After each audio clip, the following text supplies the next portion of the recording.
welcome, guys. So joining me today, guys, we have Moofz, Mike, Gingi, and FT. Going to be talking about all things MM and BM. So welcome, guys. First of all, I always like to start with a little introduction, Moofz. So go ahead. Why don't you start us off? Tell us who you are, what you do in the hunter community, etc. Hello.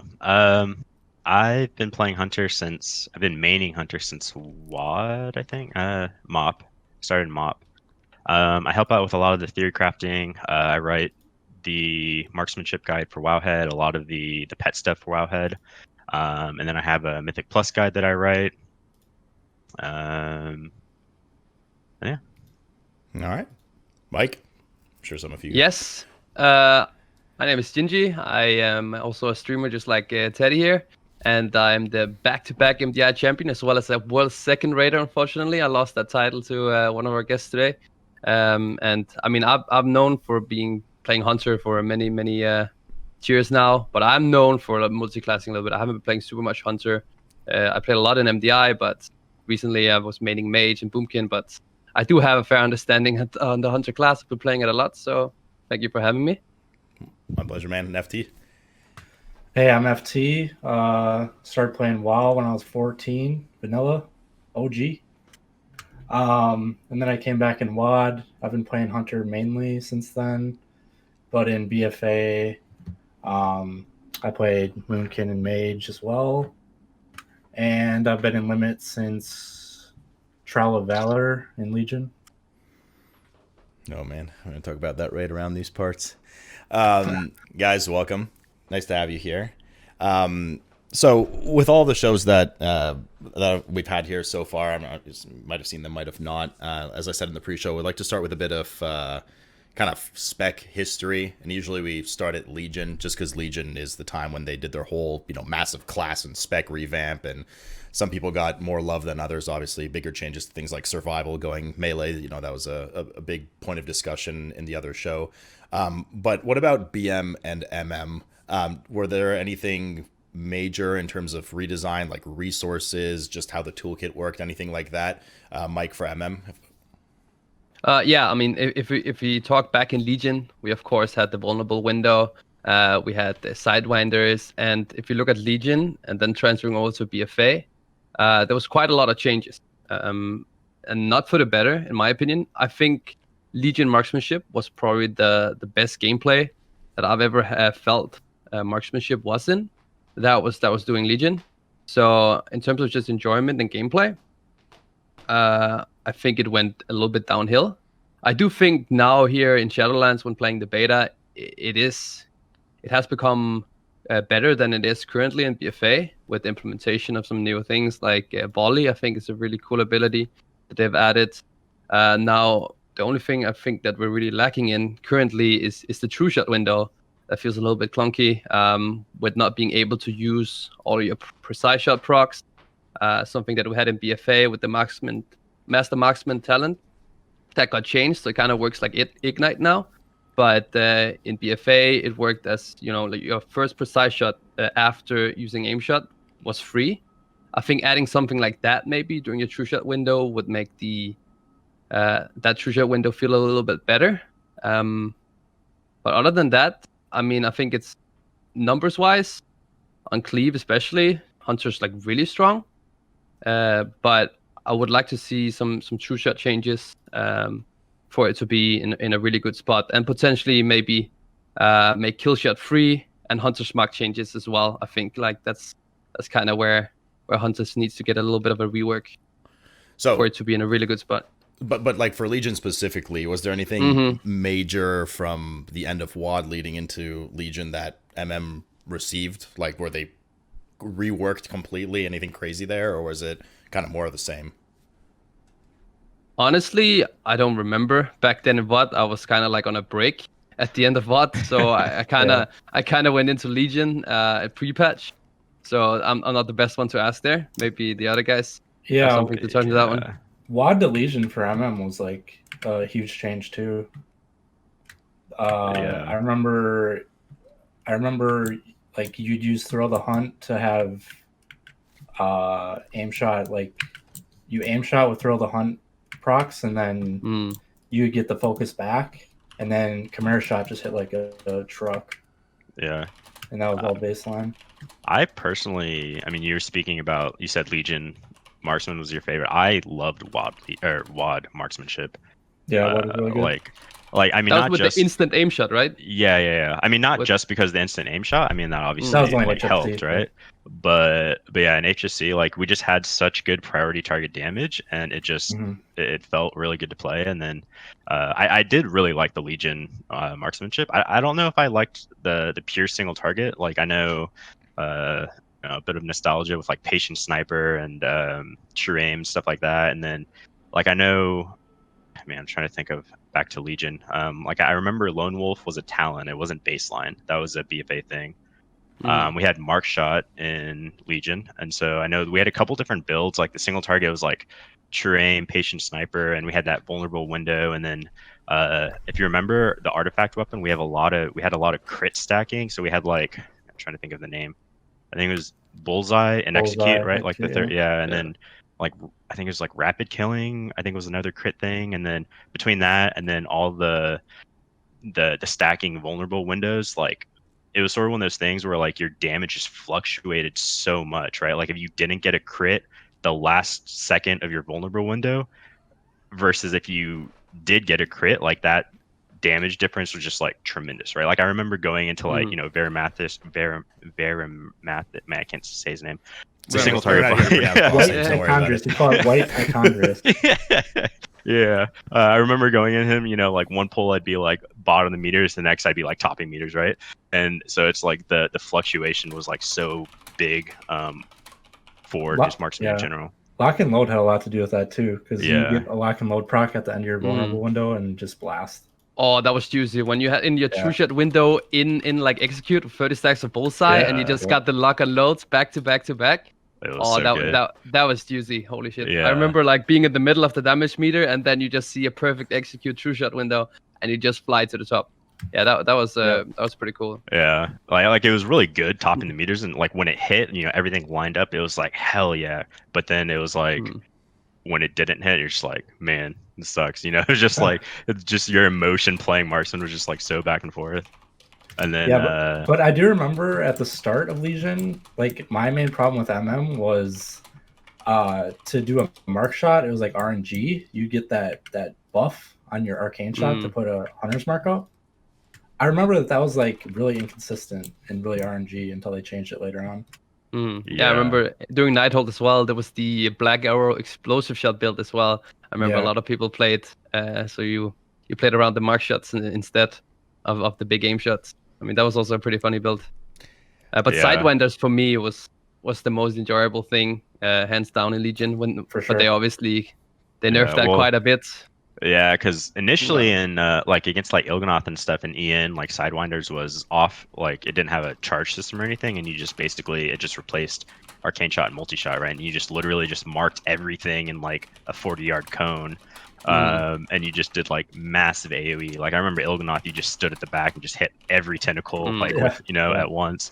And then obviously after EN they changed that and they capped it, which like sort of shit on it. And I think after that we really didn't use Sidewinders except for I think KJ for the ads, right? And then like hell yeah.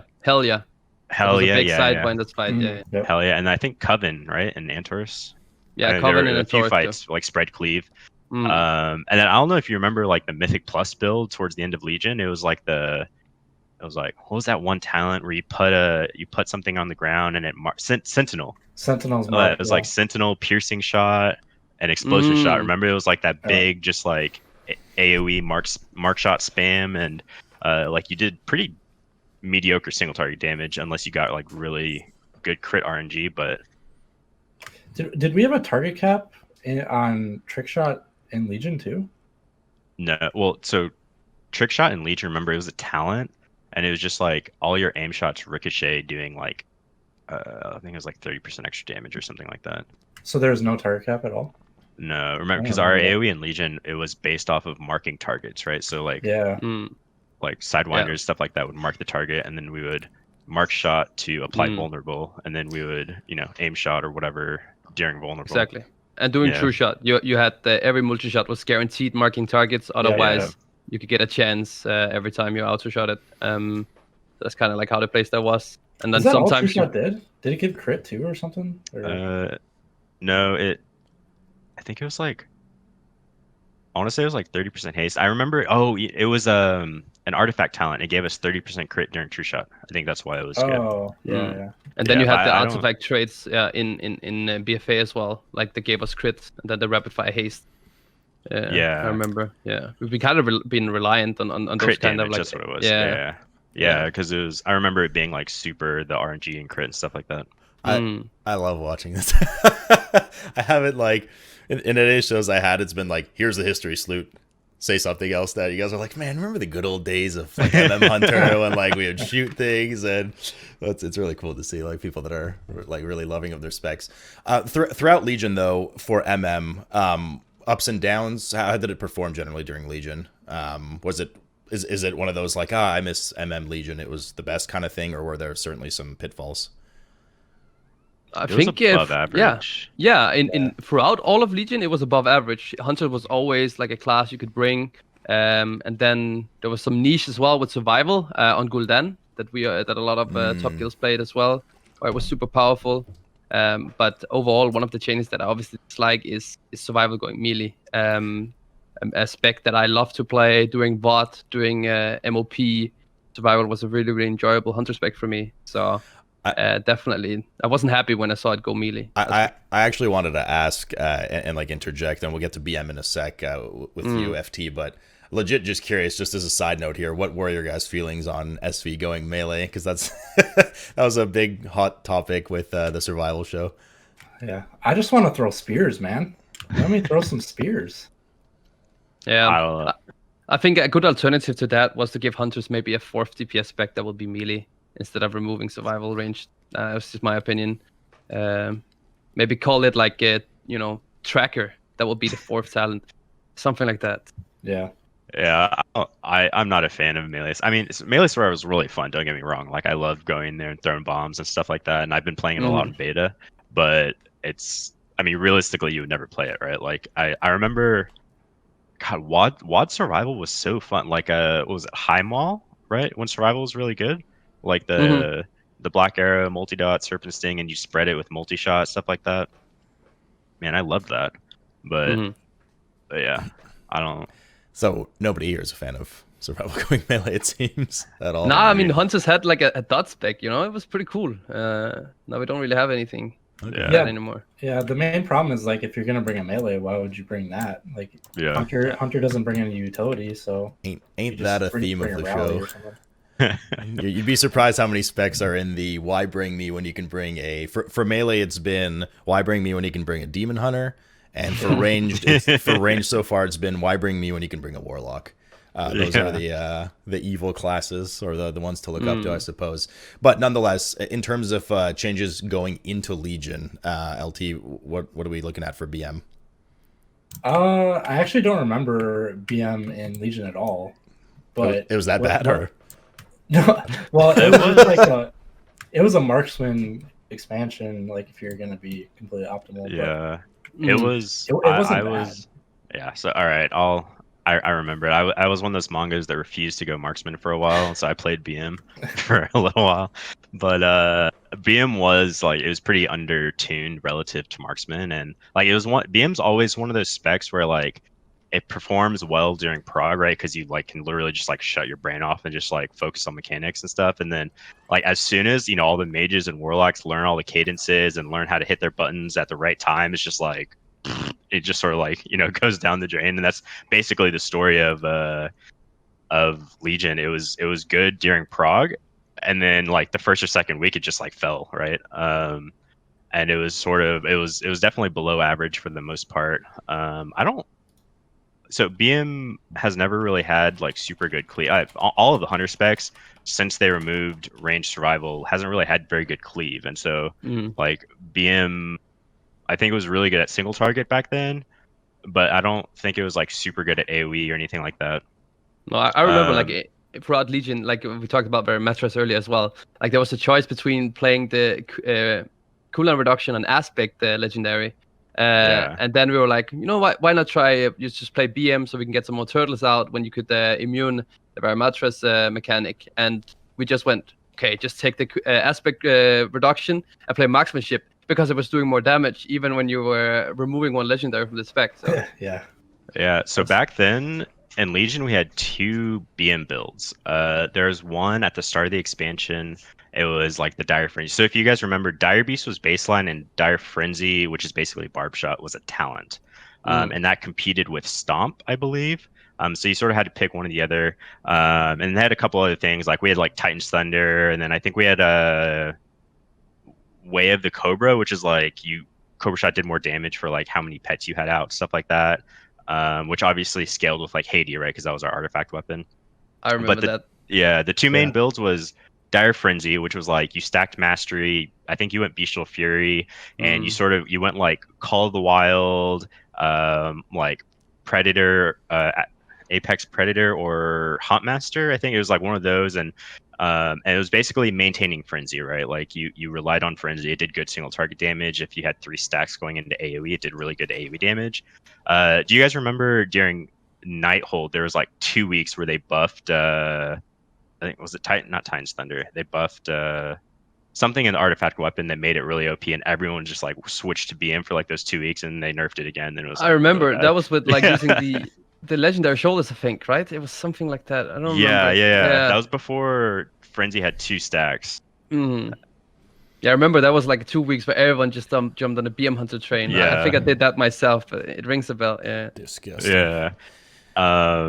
And then the second build was like sort of like the latter half of the expansion as we started getting secondaries was the Stomp build, which was like the quote pet throwing build, right? Like you literally just spam Dire Beast and like you ran one with the pack and you just had all these pets and you just kept, it like stomp damage and stuff like that. And I think there's a couple, like I know we used like Cephas. I think that build was very like we had like 5 different legendaries that were all like super close to each other. Like I remember Kepala was relevant, and I think what was the belt? Roar, right? Roar of the 7 Lions, I think that's what it's called. Yeah, I forgot what that did though. I think it was just bestial wrath damage, if I'm not mistaken. Yeah, I remember the Marksmanship belt, which was the Sidewinders and multi-shot stacks. That was real nice. That was really juicy. Yeah. Man, I don't know why they didn't bring that back in Shadowlands. So, but I gotta interject, man. I gotta interject. You guys are gonna go on for hours talking about Legion BM. Okay, so basically, summary here: Legion MM was mostly the powerhouse between the 2 specs for the majority of Legion, I would say, except for like a couple of times when BM, like crept out of the woodwork for whatever reason, and I suppose survival. We don't need to go if it's survival, but survival temporarily for Nighthold. BFA then, everyone's favorite topic. Moving into BFA, obviously a ton of everybody lost a huge amount of power right through the artifact. There was a lot of drama about that. A lot of people felt like their classes were very empty. How did we'll go back to MM for a second, Mike? How did MM look for BFA, like throughout BFA? Obviously BM's the hot one right now in Nyalotha in the last tier, but did MM have its shining moments? Did they get anything big, any nice changes throughout BFA, or was it just mostly it was the same thing but essences and stuff? Yeah, I mean, we're talking about BM, right? You said? MM, Marks. Oh, you want to? Okay, MM. Well, when we started off the expansion, going into Uldir, BM was kind of like to go to spec. I remember in Heroic Week, BM Hunter was fucking blasting. Like it was so good. It was doing it was simming almost as much as like the top DPS classes while having unlimited movement, which they then nerfed after the Heroic Week, of course. But you did get to see some MM love going into BOD. That was kind of like the one tier where marksmanship was like really shining. And in terms of what marksmanship got, I mean, there was the Master Marksman Challenge tree, of course, you pretty much played with all the time, which gave you a free arcane shot after every aim shot, which was nice in the true shot window. And then, of course, with the Azerite traits that made them pretty nice in the true shot window with the unerring vision, giving them a lot of crits. You gave a lot of haste as well, like from the rapid fire trait, I remember. So you just went the full mastery verse because you got all of the other secondaries from your traits pretty much, making the class a little bit more fluent to play. we had the careful aim as well instead of the bullseye that we had in Legion with the stacking crit buff in Execute. We got instead of that, we just got baseline 50% damage increase above 80% and sub 20% on targets. We did have a different volley compared to the one we got now, which was just a passive one where your auto attacks had a chance to pretty much deal AoE damage, but careful aim was kind of like the general to go to. It was a nice thing to have generally in raid fights. We had the Hunter's Mark, which I have never been a fan of, to be honest. I mean, we had it back. We had it back in MLP. Back then, it was off global. Made it a little bit better. But yeah, we got the Hunter's Mark back, and you got the double tap as well. Also a very, very cool ability, which we have in Shadowlands too. And that was pretty much the changes. Really, it kind of like BFA marksmanship is close to what we have right now in Shadowlands, with some small changes to it. But so not a lot of changes going in from BFA to Shadowlands. Kind of similar abilities. There are some talent changes. Like to Master Marksman, it kind of works like Ignite now, where pretty much all your crit damage just does like a damage over time effect, compared to the pre-Arcane Shot, which I feel like would be a very good implementation right now to the current rotation we have on the Shadowlands beta, because the True Shot window for me, I feel like is the one that needs the most changes. So like having something like that, I think would be really, really good for the spec. Well, we'll get to all the Shadowlands stuff in a bit. Yeah, sorry. No, it's good. You're all good. Yeah. I know you want to talk about it. For BFA though, yeah. 2 questions. Was there any point in BFA where MM was favored over BM? And now at the end of BFA, once obviously corruption's gone, essences are going to be gone. What issues do all of you guys have with MM? Like, where do you see holes in the spec? What don't you like about how the spec plays? What is something that you've been wanting Blizzard to do for so long that they haven't done? That kind of stuff. Like, what are the issues with MM leading now at the end of BFA, and how did it look throughout BFA? So there was a point, which I don't think Mike mentioned it, but at the very beginning of BFA in Uldir, Marksman actually went a completely different build. And they actually, we call it the machine gun hunter build, right? And basically it was very counterintuitive. Like, it's not how it was designed to play, right? Because they gave us rapid fire and stuff like that, and that build completely ignored rapid fire. Like, you just didn't even hit it. And we used steady aim, which basically every steady shot, I think that was steady focus. Every steady shot gave your aim shot a stack of damage, right? So you basically cast that up to 5 times. So like literally your rotation was like steady shot times 5, aim shot, steady shot times 5, aim shot, right? And then was it 5 times? Because steady focus right now only stacks up to 2 times. So that must have been a change, yeah. The Azurite was 5 times. The steady focus just made it cast faster. Yeah. I remember that. Okay, yeah. Got it. It was like a thing in Uldir. Like, I remember a Mother, I ran that and stuff like that, and I think it was on par or slightly better than BM, like pure single target, but that was like we basically had to tunnel a boss, right? Like, that was like you couldn't switch targets at all, so it was like just a pure single target build. And that was just sort of one of those things people started experimenting with because Marksman was like just underperforming at the time, right? And so we were just like finding other things to do. And in 8.1, Blizzard like obviously found out about it, like nixed that completely, and then they remade a lot of stuff. Didn't they? Yeah, well, they killed the trait, and then they remade True Shot. Remember, because if you remember at the very beginning of BFA, True Shot gave 30% haste and one charge of aim shot. Yeah, and then in 8.1 they completely reworked True Shot to what it is now, right? The reduction of aim shot and rapid fire, and then the cast time of aim shot, right? And then I think they did a couple other things to like nerfs and stuff like that, but like it nixed that build, and that now you have what we play today, right? But I think most of BFA Marksman has really underperformed, and I mean there's a ton of reasons for it, and I think most of it's design, like not like BM's toolkit had like a lot of things that made it scale really well, like it scaled really well with crit, haste, stuff like that, and Marksman just didn't really have any depth to it, and so it just sort of just didn't scale and just didn't perform nearly as well as You know, I don't think it's as bad as a lot of hunters or a lot of people thought it was. Like it was sort of like in the bin with like survival a lot of points during the expansion. I don't think it was quite that bad, but it was sort of one of those things where like BM's performing better, so why would you play marksman? You know, it's Plus, like BM has more utility and more yeah, survivability. So yeah, that was another huge like lone wolf.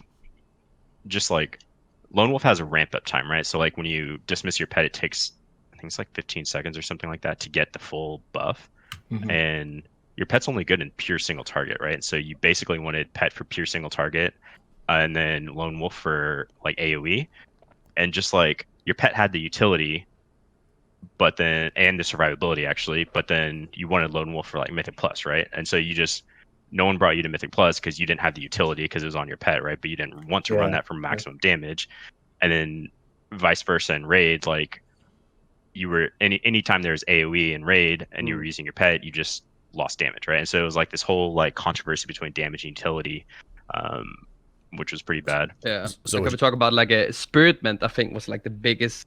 Like it was so good, especially at the beginning. Yeah, at the beginning it did so much. Yeah, Spiritman was so huge, especially I remember on Gahoon, like last phase, how much that saved me. I remember like on all of our low percentage wipes that we had, you know, it was always the hunters like last standing, and it was just such a good implementation from a defensive perspective.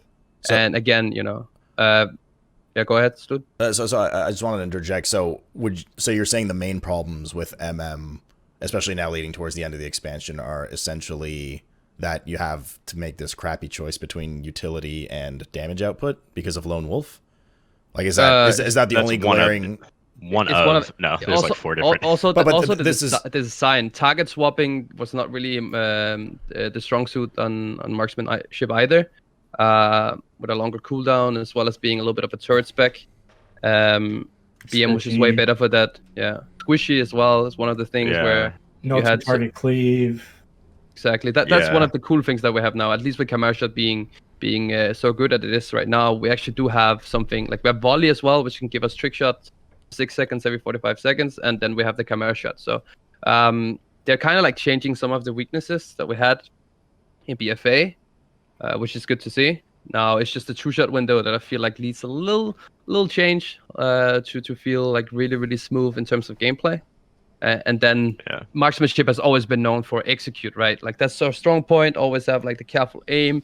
In BFA, we had the bullseye in Legion, and now we have kill shot. But every spec has that now, and it's just a little bit underwhelming, I would say, if you compare it to the other executes in the game.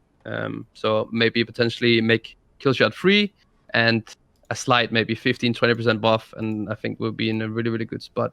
Yeah. Okay. Yeah, going back to BFA, I think the only time I played Marksman for progression was in EP.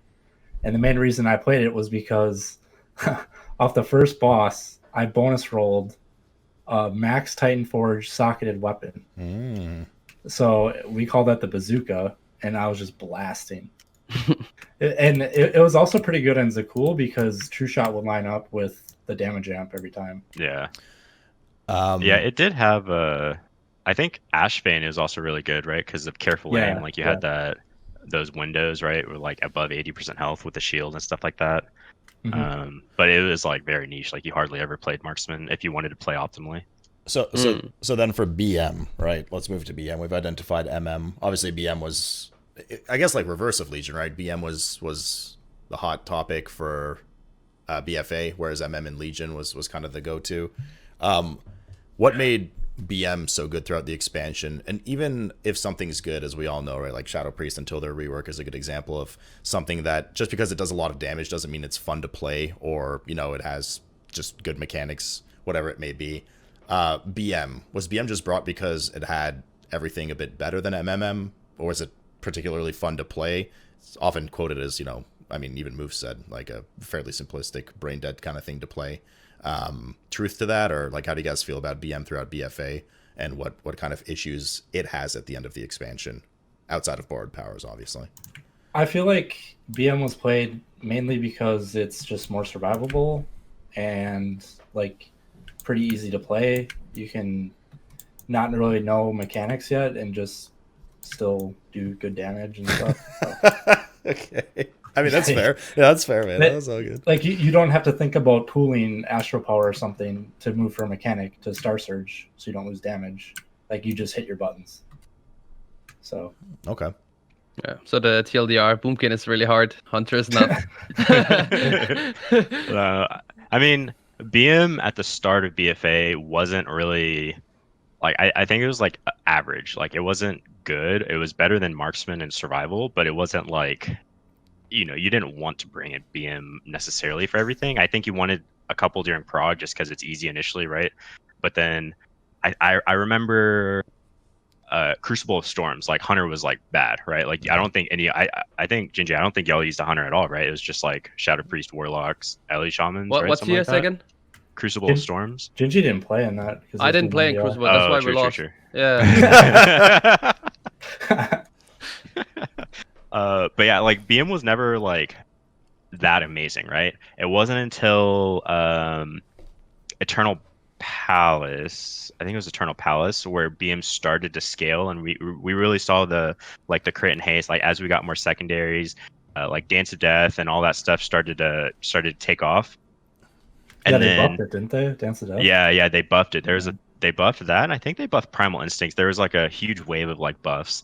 And then they also, I know, I think it was during EP. My timeline might be off, but so at that time we were running Killer Instincts. I think it was like Killer Instincts and a Murder Crows at the very start, because so Thrill of the Hunt, the crit from the talent wasn't benefiting pets. The pet, yeah, and then Animal Companion was just like super bugged, like literally like you couldn't even play with it at one point. And then we sort of like, you know, cried to Blizzard, and eventually they fixed both of those. And I think they also buffed Animal Companion, which made it better than Killer Instincts, and we started taking Thrill of the Hunt. And so like those buffs plus the buffs to Azerite and everything like that, it just made our scaling a lot better starting in EP. And I think EP was like really the first raid where Hunter, I think our Hunter single target was like some of the best in there. And then obviously so it was like sort of one of those things where like Hunter AoE, like we had rapid reload and we were really good during EP, but it was sort of like because it was so bad earlier in the expansion, no one really played it, right? Or like cared to play it. And then I don't think it was till like everyone in MDI started playing BM Hunter in like Nyalotha, right? Like the start of Nyalotha. And then everyone was like, oh shit, BM's really good. They have this rapid reload and have cooldowns all the time and do damage 24/7, right? And then everyone was like hopped on the BM train, and that's obviously like where we are now. But yeah, and also corruption, of course. Like the BM scaling was just like really, really good, which made them being used in the MDI setting.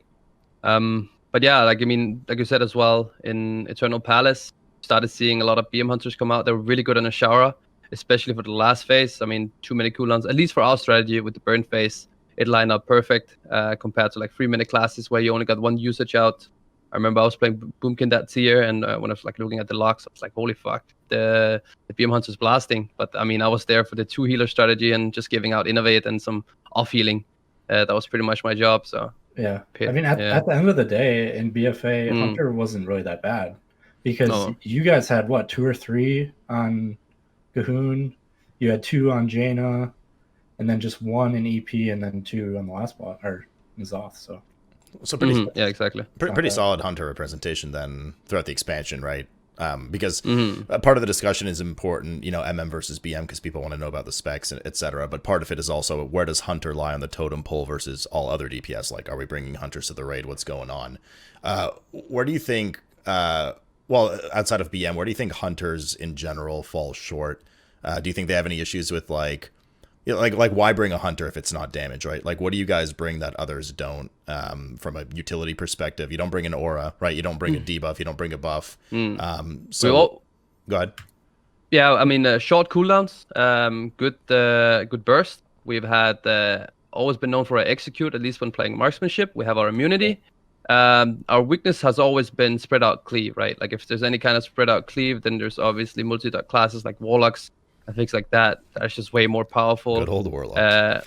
Yeah, and I mean that's kind of like where we fall a little bit short. But yeah, I mean that's also what I feel like. If you compare, I mean Warlock right now, if we're gonna just talk about Warlock for a little second without going out of topic. Yeah, whatever, man. Go for it. if Blizzard is watching, you gotta nerf that shit. I mean, it's just like their execute right now is obviously completely broken compared to anything else right now. So if you go like into, let's say, last phase, aside the Nafrius, then there's obviously better classes than a hunter. But cleave wise, we're really good spot right now, and definitely at one of the top classes. I would say at least above average right now. So I mean, I think we're usually always going to see some kind of hunter representation, especially with the toolkit we have now. I've always thought. Well, 1 second, Moofz. Just want to interject for a second. Then this probably adds to what you're about to say. I've always known, like for a long time, obviously, like Mike, since before we even played together, everything. Hunter's always been kind of like their niche has always been.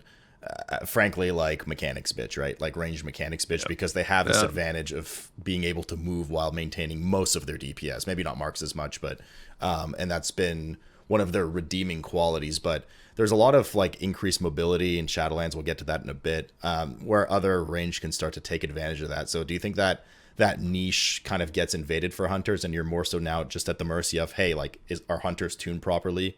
Do they do enough damage to bring to raid? And if not, like, is the immunity enough? Like, I'm getting at, do you feel like hunters maybe need a bit more for raid, or are you guys do you feel like you're in a good spot? I think they're perfectly fine. I mean, of course, we don't have the unlimited movement with aim shot and have to be casted, but we still have a lot of abilities we can use while moving, right? Like we have the explosion shot filler, we have the rapid fire, and we can also time our precise shot procs as well on the move. And on top of that, we have the increased range from our mastery, which means that if we go away from the boss far away, we can still hit from close to 50 yards range, which makes us get really, really good uptime, even if we do mechanic. So that's not really going to be... I think you can still pick Hunter as a mechanical class that is doing the shitty jobs. Okay. Yeah, I think, like, well, two things. One, it's... I sort of disagree. Like, I think part of it's based on tuning, right? Like, if say all 300 specs were, like, super undertuned, like, there's no reason that you would... Like, a Demon Hunter, right? They can be doing tank damage, and you'd still bring one for the debuff, right?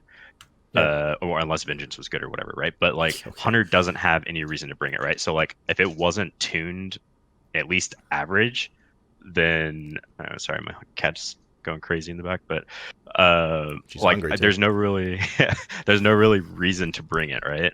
I also wanted to mention something that Hunter has always suffered from, at least since Legion, going back to Legion, like Hunter has a severe lack of like defensives in terms of preventing damage, right? Like a lot of our cooldowns are reactive. Like we have Exil, like BM had Spiritman, stuff like that. Like we have Turtle, which is a half-ass immunity. Like it immunes some stuff, it doesn't immune other stuff. Like I don't even know what it works on. It says it's a physical reflect, but it's like a weird deflect thing, right? Yeah. Like it's always got it's like a half immunity. Yeah. But like in Legion, for example, right? Like if you're doing like Mythic Plus and you started doing like 26, 27, like super high keys, like Hunter just had a ceiling. Like those one shots, like you just could not, even with like double tank trinkets and stuff back then, like you just could not live it, right? Whereas a lot of other classes, have that DR, and in BFA they gave us survival of the fittest, which is honestly a really shitty defensive. Is 20% 3-minute cooldown. So if you don't have that or Turtle, it's like you're just shit out of luck, right? Luckily in BFA there weren't too many one shots, so it wasn't that big of a deal. But one thing I really liked, of course, was the implementation of some of the S-rights. Of course, you had Resounding Protection, you had the Feign Death Absorb as well on a 25-second cooldown when you were playing that you could play around too. So you did get a little bit more stuff, and then you got the self-healing from Spiritment, which I really, really liked. But like you say, we are lacking a little bit in that department. Thankfully, we do have some cool conduits that we can add. In Shadowlands, we have the Hunter's Mark, which is a baseline flat damage reduction. Putting that on a boss is going to mitigate a lot of damage as well. And you have a lot of things that can reduce the cooldown of your turtle as well, getting it closed down to like almost a minute CD. So you can get that defensive things if you want to. Of course, when we get more conduit slots and we get a little bit more item level, you could probably see a good defensive toolkit moving into the expansion later on. What are you guys' thoughts, generally speaking? And then FT, I'll throw this one to you first. Like if we're talking about the meta concept of utility and bringing buffs and stuff, right? Blizzard's very focused on they're very in love with kind of everybody having their own special place, right? So you only have one class that brings magic debuff, right? You only have one class for physical debuff. Only mages bring AI. So it's really, it starts to be very restrictive, right? Where probably the design goal is like, oh, everyone brings something special, but people are starting to see that more as restrictive, like, oh man, we have to bring a demon hunter, but demon hunters are crap, or oh, we have to bring like a brewmaster because the other two specs suck, but maybe we don't want a monk on this fight, things like that. What do you think of this concept of everybody having unique buffs? Like, do you think that's good, or would you like to see it spread out more? Maybe a few classes have the same buffs and debuffs, or maybe just get rid of them entirely. Like, where do you guys lie on that, FT?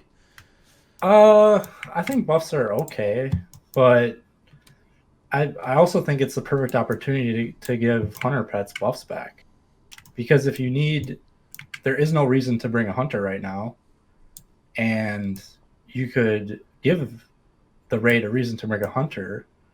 Like if one pet gave the monk buff debuff, or the DH debuff, or you could have one do like a roar that gave battle shout. Like there's so many things you could do, and hunter could just fit that spot perfectly, I feel like. Yeah. I mean, we had a lot of cool things, right? Like we had the battle rest, we had pretty much everything in MOP. And it was a nice niche thing that hunters had. And it also makes you, let's say, as a hunter in terms of marksmanship, now you're mainly playing lone wolf, at least in cleave situations. There would be some cool like situations where you could bring out a pet and play a little bit around that, and it will just add a little bit more of a toolkit to the hunters. I think it would be cool if we could see that. Yeah, the utility with the pet, I think it'd be fine for BM and survival, but that just goes back to what we were saying earlier with marksman, right? Like you run lone wolf half the time, right? So it's like if it's tied to your pet, like unless they also gave it to you instead of survival of fittest, like it would sort of be pointless for marksman, right? So that's sort of like, I don't know if I would necessarily tie it to the pet, or maybe you could, but you'd get it baseline like survival of the fittest if you went lone wolf or something like that. I don't know. I'm sure there's stuff they could do, but it definitely would be worse. But you could still. That's like a sacrifice that I'd be willing to make as marksman, is to bring out a pet, and it gives the monk debuff. Yeah. Otherwise, in terms of class design, it could be like a BM hunter niche thing to bring all the like the buffs and the debuffs, and maybe marksman could have like one niche thing would be physical damage increase. Then would kind of like work out that way, and marksmanship wouldn't have like everything. Yeah, I know in the past we had True Shot Aura, and then we had Aspect of the Fox, right? Like those were our raid thick cooldowns in the past, which I feel like Aspect of the Fox was too OP, that's why they removed it, right? But it was super OP. Yeah. Yeah. You have the legendary now that kind of works that way, but like the Norgonon's Foresight, but not really something I want to use. Yeah. No. Mike, is that back in the game? Yeah, I think only casters can use it though. Yeah. Mike Moofz, what do you think about the meta subject of not necessarily what could we give hunters to increase their utility, but like just generally the way the game is, like people have very unique things that you want to have everything of. Do you like that? Do you want to see it, have more classes? Kind of like a special subject. I also think that it's nice to have some kind of uniqueness to the class, like a reason to bring it. But that being said, just bringing the Demon Hunter just because of the magic damage, maybe there should be like 2 classes that brings it rather than just a single one. And maybe just for a little bit more of a class diversity, and also being able to bring more classes into the game based on what's strong and not necessarily because of what buffs they bring. I think would probably be, then you would probably be showcasing a lot more different classes moving into progression compared to what we see now. All right, Moofz. Yeah, I'm honestly indifferent. Like my only thinking is that if you're going to give buffs, give it to every spec, right, or every class. If you don't want buffs, like remove it from every spec or class. Like I don't like how in BFA it was like you had to have a demon hunter and a monk, right? Like those were the only things. There were no scrolls or anything to make up for it, and it was just demon hunter and monk, right?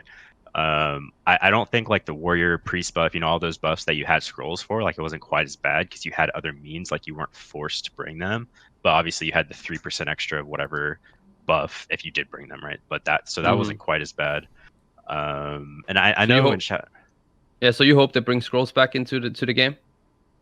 Well, I mean, they could do it multiple ways, right? I just, Mm. as long as there's like, as long as you can have every buff or have no buffs, right? Like, I just don't like being forced to have like 50% of the buffs half the time, or like, or a mythic plus, right? Like a demon hunter or a monk, right? Were automatically better because they brought those buffs, right? Well, what if everyone had buffs? Well, then it wouldn't be as lopsided.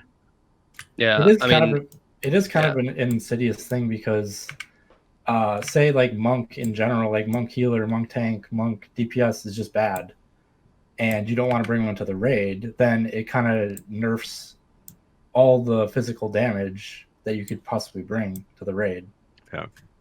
Like it just hurts Hunter if that debuff isn't like on the boss. So do you guys think they secretly tune around these things, so they'll like tune like a Windwalker's damage a bit lower, knowing that one of their strengths, quote unquote, is that they bring 5% physical for everybody? Like, is that, you know what I mean? I don't know.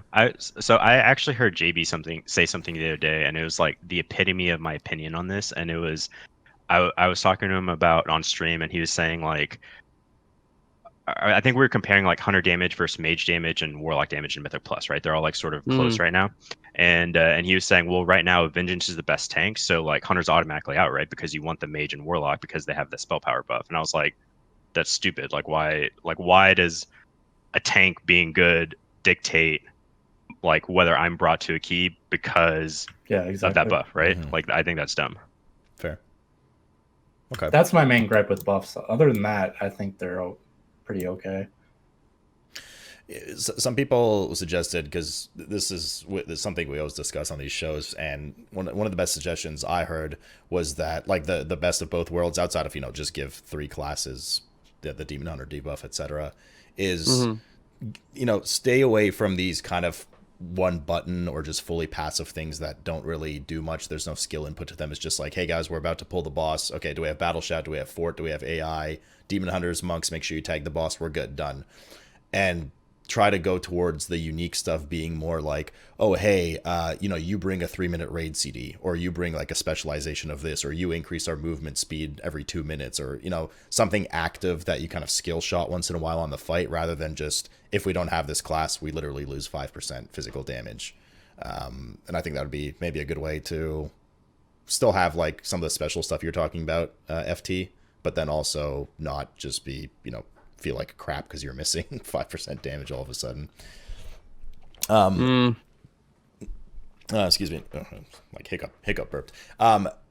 Nonetheless, so I wanted to, the whole point of the history, because some people in chat being like, why is there a history to this, was to paint a picture of why we are where we are with hunters, what Blizzard's done that was good, what was bad, and now at the doorstep of Shadowlands, as Mike has kind of talked a bit about already, really see what the issues are with the class and the BM and MM specs, and see how, if at all, these were addressed leading into Shadowlands.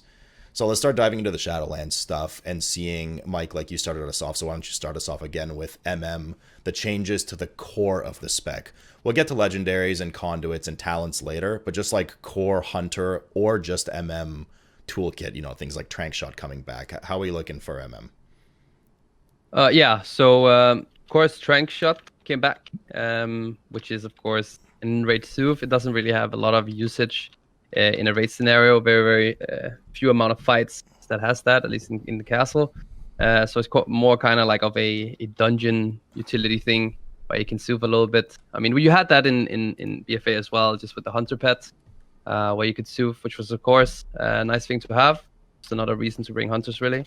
And then they also changed, if you go like from the first talent tree, they changed the Marksman. Let me back it up. We'll get to talents after this. I'm talking just. Oh, you only wanted just like core stuff. Like what buttons did you get back? What buttons disappeared? All that kind of stuff, and then we'll deep dive talents right after, or after the BM. Yes. Okay, so we got the Eyes of Beast, which you can control. Okay. So you can walk around being your pet. You have a weird fetish, but besides that, I mean, you didn't really get a lot of new cool things. I mean, it's kind of like similar to the abilities that we have in in BFA.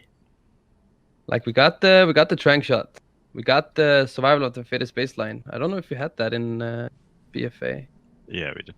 We did. Okay, yeah. It's been so long ago since I played Marksmanship in BFA. Yeah. We got kill shots. Hunter's Mark kill shot.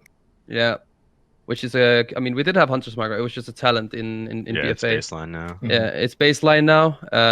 Then Binding kill shots shot baseline. Exactly. But instead of being a talent, it's now baseline, which is also very, very cool. I thought wasn't Binding Shot only for MM? It's only baseline for Marksman. It's right. a talent. It's a talent for the other two. Okay. Yeah, gotcha. yeah. We get Binding Shackles, but we can talk about that later. Sure.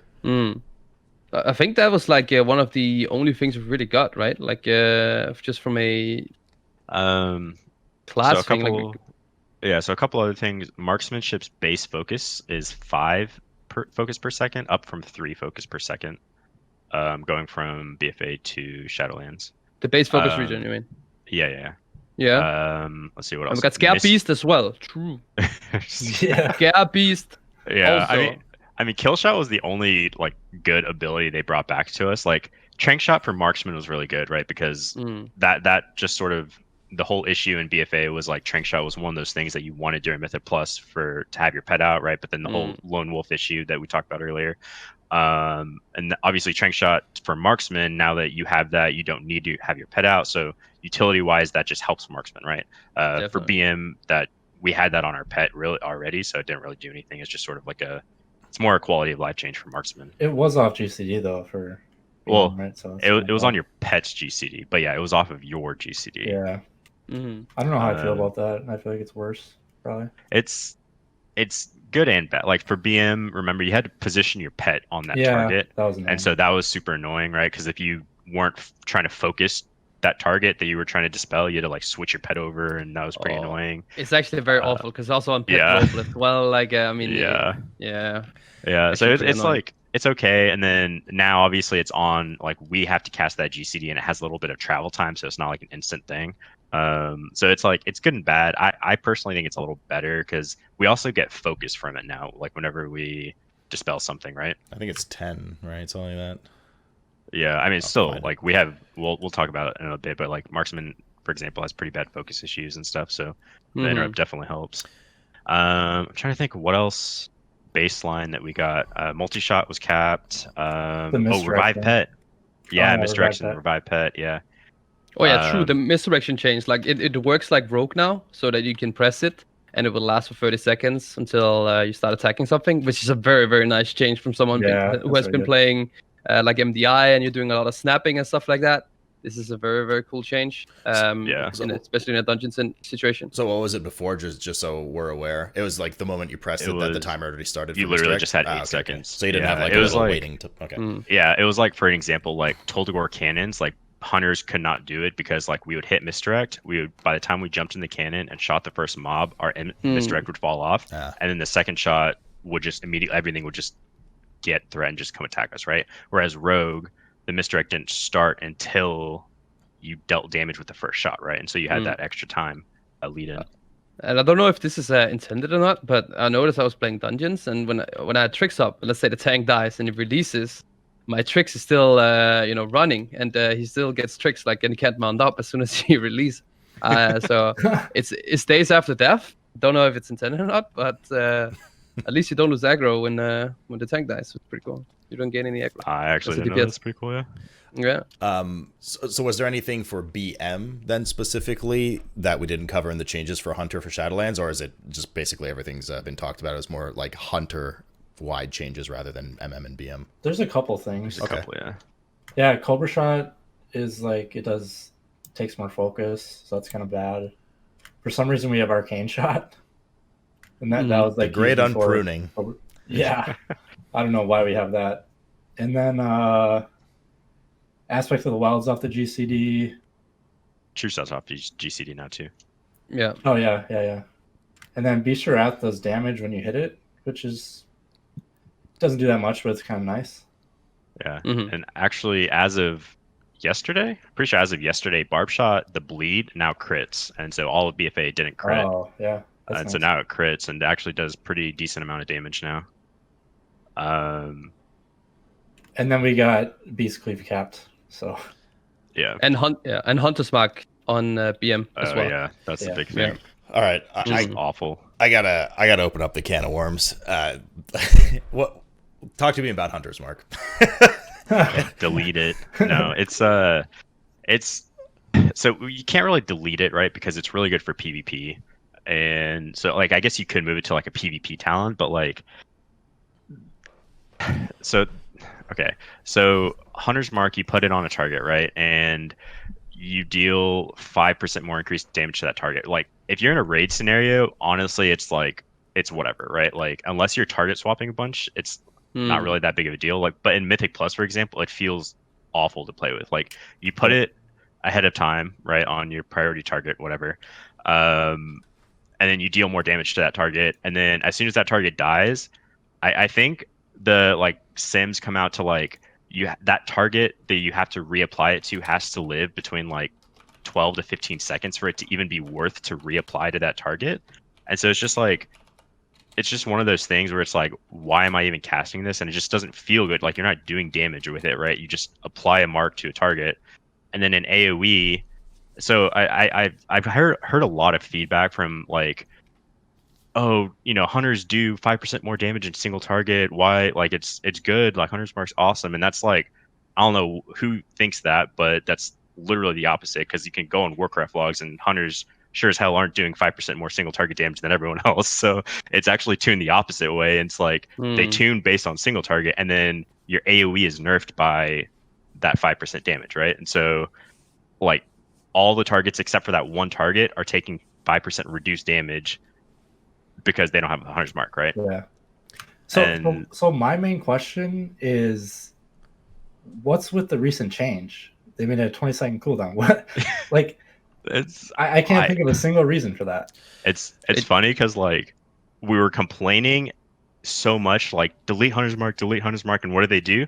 Put a 20-second cooldown on it. You know, it's like the complete opposite way of what everyone wanted. So I don't think I've played like minimal Hunter, right? I usually just played alpha beta just because people want to see it and ask for stream things like that. Unpopular opinion, by the way. Survival super fun, but moving along.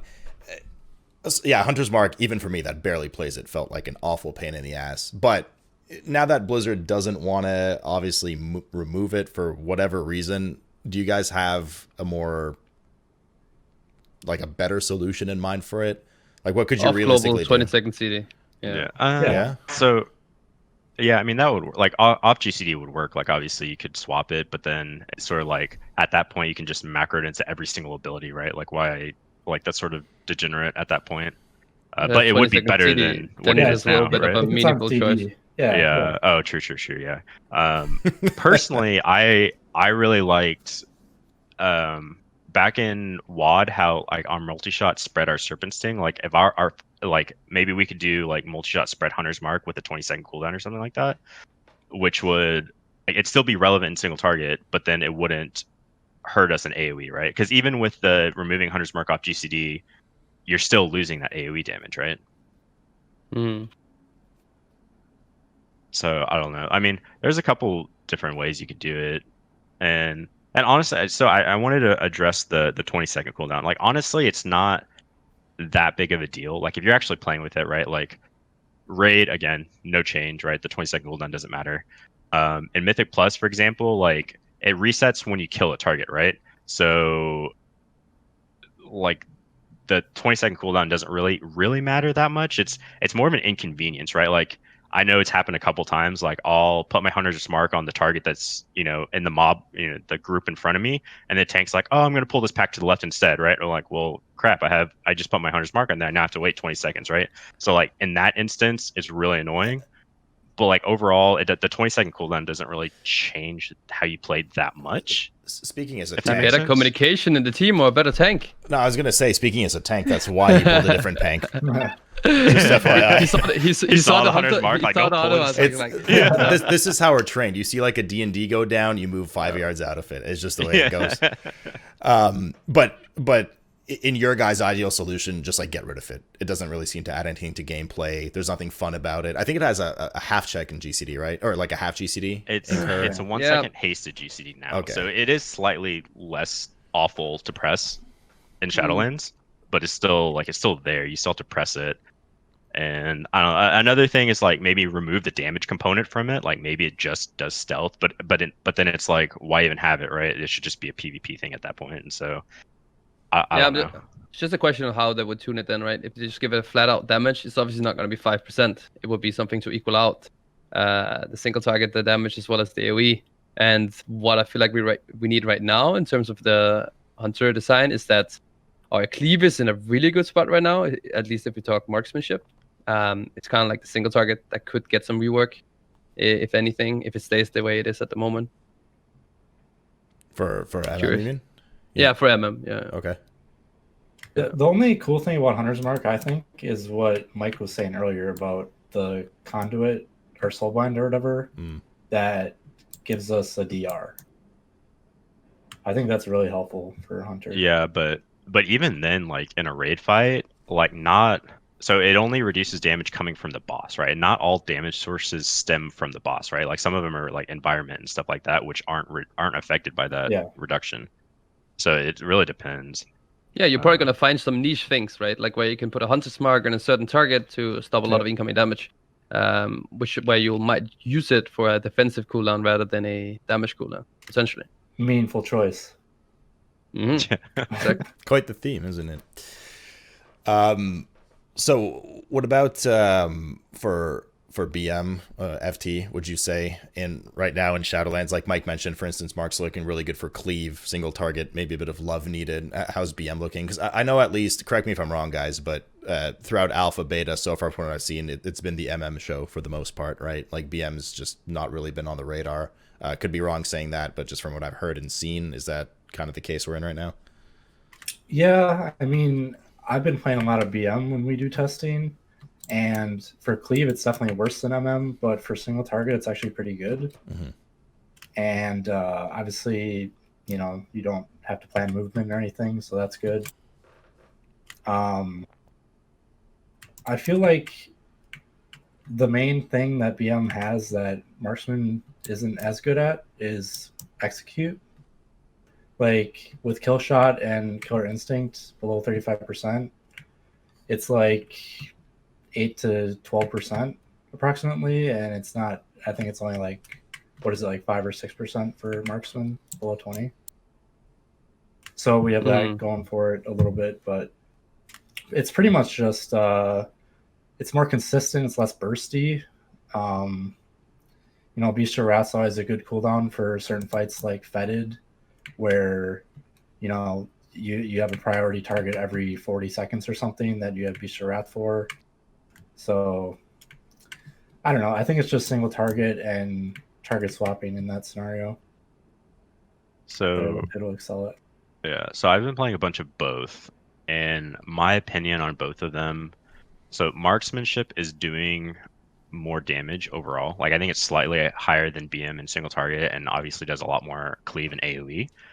But the toolkit and like the way it feels to play is just bad. Like it just doesn't flow, and we can talk about BM? that for marksman. For marksman, okay. For BM, it's the opposite. BM mechanically makes sense, right? Like nothing really changed from BFA. Like it flows. You have frenzy. It works. It just doesn't have the damage. And so like if they were to tune BM, like there's a couple things I would change about BM, but like for the most part, BM is fine. It just doesn't have that damage. I feel like that's coming though. I don't feel like they're gonna leave it in the dark. Like it's doing less damage and stuff. They don't really do that anymore. Before launch or like 9.1, it's coming. 9.1. That's a good question. I'm just saying, right? Like, what do you think? You're nodding your head to all these. Do you agree with this about the MMBM situation right now? Yeah, I mean, right now MM just feels better in terms, like just numbers wise, is better, but it feels a little clunky in the rotation. A lot of times, like I said, especially in the true shot window, we have some focus issues, not being able to use all our procs, and then having to use like steady shots and things like that in our true shot window, which should be our 15 seconds of ultimate blast. So that kind of like where I would like to see some changes, and I would like to see a little buff in our execute. Then I think Hunter would be, MM Hunter would be in a really, really good spot. Hunter, from a gameplay perspective, feels really smooth. Not a lot of changes though compared to BFA.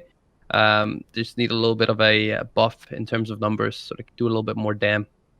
Okay. And as since Mike, you started earlier, why don't we finally then dive into the talents for them? Because I know definitely there's been a lot. I don't know net if there's been a lot, but I'd say hunters have been on the higher end of talent adjustments, whether they be numerical or switching things around. It seems like pretty frequently on patches throughout alpha and beta, you saw at least a note about hunter somewhere once in a while with talents and stuff. So why don't you hit us up with the marks tree, and we could just take it like row by row. If there's nothing for you really to say, or any of you guys to say about the row when we hit it, you can just be like, hey, this is the good talent, let's move on. But feel free to chat about whatever you want. So hit it up with the talents for SL. So the only change really in the first tree is Master Marksman. Going from BFA, again, it pretty much made every time you use an aim shot, your next arcane shot or multi-shot focus cost would pretty much be reduced by 100%. So it'd be free, right? Some of the changes that I feel like we need that would make the true shot window feel a little bit better. Now it's pretty much all your crit chance. I mean, all your critical strike abilities, whenever you crit on a target, 15% of that damage is just the bleed effect over 6 seconds. Pretty much the choice that you always pick, except maybe, I'm not sure how the numbers are, maybe Moofz can say that, but in terms of Murder of Crows, could be maybe cool, like in some situations, like maybe a Sludge Fist where you get some damage multipliers, maybe if you can reset it every 13 to 40 seconds and you can get some good usage out of there, maybe it could be a cool choice. But then again, the numbers-wise, it's not really looking like it does a lot of damage. When I tested it out on application, even if you get full duration of it, it's not really that much damage over the course of a single target fight when I was comparing it to Master Marksman, on top of with the extra global usage. So, I mean, I've been playing Master Marksman for generally almost all situations, really. And then, if you have row 2, which is the cap. You want to add something to it? Yeah, add something to it. So at the moment, the way it's tuned to Murder Crows is just like bad. Like you would never run it. Like Master Marksman just does a significant amount of damage in single target and AoE. I did want to, so a couple things. Master Marksman and BFA, that like this is sort of like a good thing and a bad thing. Like the new talent they gave us is really good, like Gingi was saying. After they fixed it. After they fixed, yeah. So the bleed works to like ignite. So before, like a couple patches ago, it was the crits were overriding each other, and so it was like doing like 2 to 3% of our damage. And now since it works like ignite, it does like I don't know, like 6 to 7%. Like it does a pretty hefty chunk of our damage now. But the bad part about it is that we lost the BFA Master Marksman, and so that was after every aim shot, the next arcane shot or multi-shot was free. And there's a huge issue which we can delve into a bit later. I know we're talking about talents, but like True Shot and the focus changes that they implemented a couple weeks ago, and then precise shots, like there's this huge negative feedback loop in our rotation right now. And it's like True Shot gives us so many aim shots and precise shot procs, and we just don't have the focus to utilize them. And so we basically have to choose between dumping, since we don't have that free cast anymore. In BFA, that free cast was because it was a free, like pretty good chunk of damage, that free cast, like we used it anyways, right? Like you can even go on live and not like talents in a Murder Crows or something right now and do the True Shot, and it just feels like garbage. Like you literally cannot do garbage. Like you cannot do your rotation with True Shot, right? And that Master Marksman makes it flow decently. And now that they removed that, like True Shot is just like actually here. I think there's a sim somewhere. Like True Shot is the equivalent of like 1 aim shot a minute. Like it's actually so bad because we just like physically don't have enough focus to use all the procs and stuff that we get. And it's mostly because they removed that Master Marksman, right? So the new talent is good, does damage, but it makes the rotation feel like crap. Yeah, definitely. The only thing that really makes it like bearable is the implementation of volley, where you can actually make some uses out of those precise shot procs without actually pressing chimera shot. Which I mean that's like the only good thing that we have right now. But once that volley window is over, it feels like you said as well. You have Death Chakram as well, which helps a little bit on the focus region. But even though we have all of those things, we still run into issues towards the end of the true shot window where we just don't have enough focus to use our abilities, and that's kind of like the problem. But like you said, Master Marksman pretty much always being picked right now. Serpent Sting, kind of scuffed ability. I don't think I picked that a single time in all of. I did. Yeah, I did on BFA. Sword Fist once. Yeah, and BFA is really bad, but Serpent Sting was actually they buffed the damage, and it now does it lasts for 18 seconds. And so one of the big issues in BFA, the reason we didn't really use Serpent Sting ever is because it was focus intensive. I think it's like 10 focus every 12 seconds or something like that, which is manageable in single target. But as soon as its purpose is spread cleave, right? It's a multi-dot, and as soon as you had 2 or more targets, you just didn't have the focus to maintain that, right? And now that they increased the duration of it, so it's 18 up from 12, I think we don't have to spend as much focus reapplying it, and so it's actually decent on. I think we'll be using it on like maybe generals if there's a spread, because I think it's a spread 2-target fight, right? For a lot of the encounter. Did they change that? No, it's immune to damage while it's upstairs. Oh, you're right. It's a stacked cleave fight for the most part. Yeah, exactly. You're definitely gonna play Master Marksman, dude. Yeah. So if there were a spread cleave fight like that, then we would probably go Serpent Sting. But that's like super niche. That's the only time we would. That's what I mean. And even if you play that, it's a very small DPS increase based on the numbers. So even if you played it perfect and you did like the spread out cleave, it would be very minimal damage increase. So like a Queen's Court kind of thing, you'd use it there. Exactly. Yeah. Okay. Yeah. And even then, you have, let's say, the orbs near the main target as well. So you can argue that potentially Master Marksman in that situation. But if you want to move on to the next tree. Yeah, hang on. Before you do that, Mike, I'm curious. So just between you guys, well, all three of you, obviously, MM, like you seem to be having a lot of issue with MM focus gen right now. Seems to be a problem. Just only doing the true shot window, really.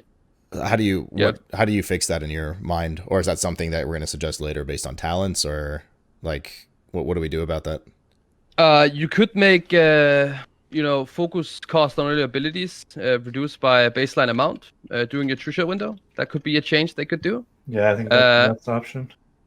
We have a Conduit, I mean a legendary that does reduce the focus cost of all the abilities, but that kind of makes the rotation a little bit better in your true shot window.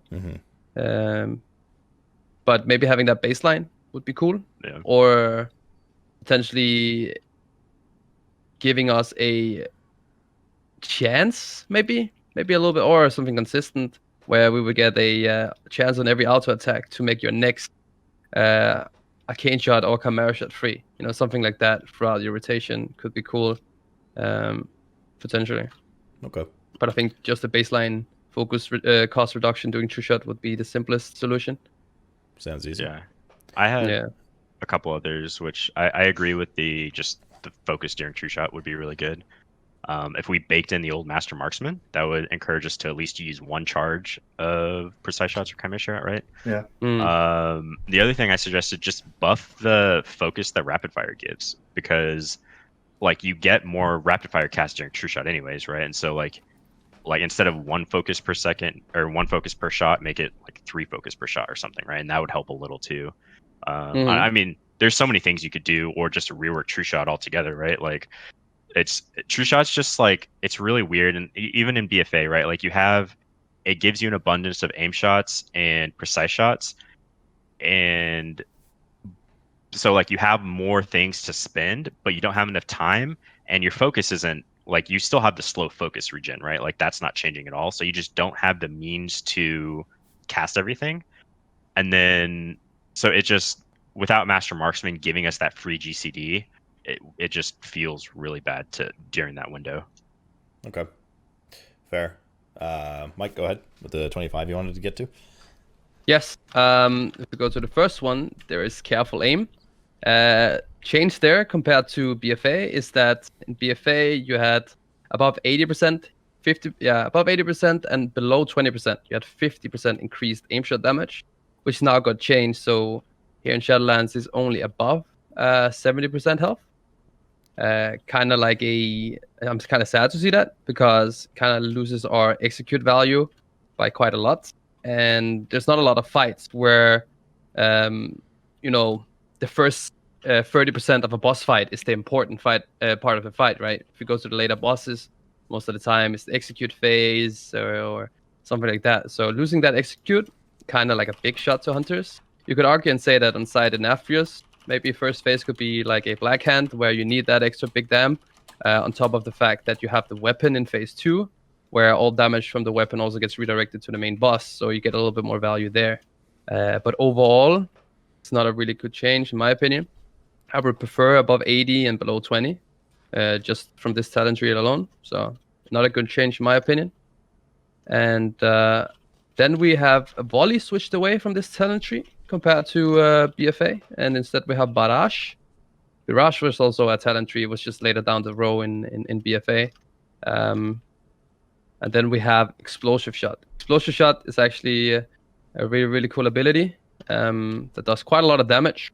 You're actually using it in pretty much almost all situations, except if you really need that above 70% damage increase. Explosive shot is tuned very well, and it actually packs a good amount of damage even on single target. So also very, very good cleave ability. It's kind of like your choice, even on single target, unless you need that above 70% damage increase. For like an Ash Vane fight or something. So basically, explosive shot, end of story kind of thing in this row. Except for very specific situations. Yeah, I mean, like Gingi said, like obviously the 70% up and above doesn't really matter, right? But if you're talking just pure overall damage, I think careful aim is slightly higher in pure single target. But anytime, like I think explosive shot is like barely behind careful aim and single target, right? So anytime there's more than one target in the fight at all, you would run explosive shot. And it's just pad, right? Because most bosses above 70% doesn't really matter. Right. Yeah, exactly. That's the thing. Like even if it did come out on top in terms of single target DPS, and I mean, you'll probably play explosive shot anyway, just from a boss design in general, because phase 1 is usually the easier one to play around anyway. What's up with barrage? Just the numbers are too low, or just doesn't have a place mechanically? Like you guys haven't even talked about. Spread AoE, not bad, but yeah. I don't know if you remember in WoD, Hunters and Dungeons gave us a bad name. So and it's actually even worse because for marksmanship we have like 10 extra yards for range, right? And so we just have barrage just pulls everything in the dungeon, and I mean honestly it's just undertuned. I think if there was like something like Coven or something, like something super spread out, I think we might run barrage with, like, you know how like Coven had the spread out and then had the multiple ads, like that might be a super niche time we might run it, but it's just like I don't think there's any fight that's spread out like that. Could be the kill thoughts. Yeah, maybe a bit of the KT fight. Oh, maybe kill thought, yeah. That's what I mean. Like even like I said, spread out cleave, it could be pretty cool. It is capped at 8 targets compared to explosive shot, which is capped at 6. But even if there's 8 targets, explosive shot will do more damage on those 6 targets that the barrage would do on the 8 target. Pretty close to each other though, if it's that balance between each other. But it would be a spread out cleave situation if I was ever gonna pick barrage. Okay. And on top of that, you also have to channel it for an extended period of time, right? Like whereas explosive shot is just one global, and you can start using other abilities. So yeah. And barrage costs more focus, which probably doesn't help. Yeah, exactly. So not very, very cool. You're unless they buff it, you're not really gonna pick that in a lot of situations, if any. Okay. Maybe first phase the Aphrios potentially. I don't think BFA we used it at all, right? I don't remember a single time I used barrage. Troll dungeons. Yeah, I don't think so. In BFA I used it on Gahun. Yeah. On Gahun? I actually remember Gahun. Phase 1, yeah. Yeah. I remember I used Stomp because we didn't really need the AoE, but yeah. Mm-hmm. But even then it was, you could go stomp. Yeah. Yeah, it could go stomp. It was just for a single. I mean, there was some cleave situations, right, for the ads. Yeah. But if you had other classes that could do that, you could play stomp too. Yep. All right. What's up with the 30? The 30, I think, is hunter wide, right? It's not Yes. that's right. It's Yeah, like a it's- survival utility kind of thing. Yeah, nothing changed there really. Natural Mending, Trailblazer, and Camouflage. I mean, Trailblazer is nice for like questing, or you could potentially use it on like a side in Aphrios when you're running Or the towards Maw. the Maw too. Yeah, exactly. Where you can't mount. It's kind of like a niche thing where you just need a little bit extra movement speed for like outdoor content or something like that. Doing the Maw is pretty nice. Natural Mending is kind of like the obvious choice when you're playing in a raid, just to get more CDR on your acceleration. And then you have Camouflage, which is mainly used for dungeons if you need to do some kind of special jobs or just to do some skips. It's a nice pick, but no change in this talent tree whatsoever from BFA. All right. So not a lot to talk about there really. Sure. Lead us on then. And then we have on the talent tree 35, there is a change to steady focus. In BFA, it was only the cast time reduction of steady shot itself, whereas in Shadowlands now it just gives you 7% haste for 15 seconds every time you use steady shot 2 times in a row, making it a little bit more. I mean, making it a little bit better, I would say. Getting 7% haste could be pretty cool on sustained AoE fights. And then you have Streamline as well, which is on top of the fact that it just increases your raw damage from a bit 5 by 15%. It also makes your next aim shot cast 30% faster compared to what it did in BFA, which just made your Rapid Fire last 20% longer instead. So that's overall also a really, really nice change, I would say. I like that a lot. And then the big boy at the moment in current Shadowlands beta, which is our Chimera Shot. It's kind of like our pride and joy at the moment with the way hunters work currently, which is a very, very hard hitting ability, which cleaves onto a secondary target, compared to what we had in BFA, which was Hunter's Mark in this exact talent tree. This is a very, very nice ability. It gives us the opportunity to do 2-target cleave, and it's very synergistic with the current legendary that we have, which is called Serpent Stalker, in combination with one of our new talents that has been implemented with Volley as well. You can fire out some really, really good cleave damage, as well as actually having some really, really good single target. Chimera Shot kind of being the best choice at the moment because it scales so well and does quite a lot of damage. It's kind of like it's a go-to in most situations. So that's kind of one of the strongest things we have in the Hunter toolkit, which is our Chimera Shot.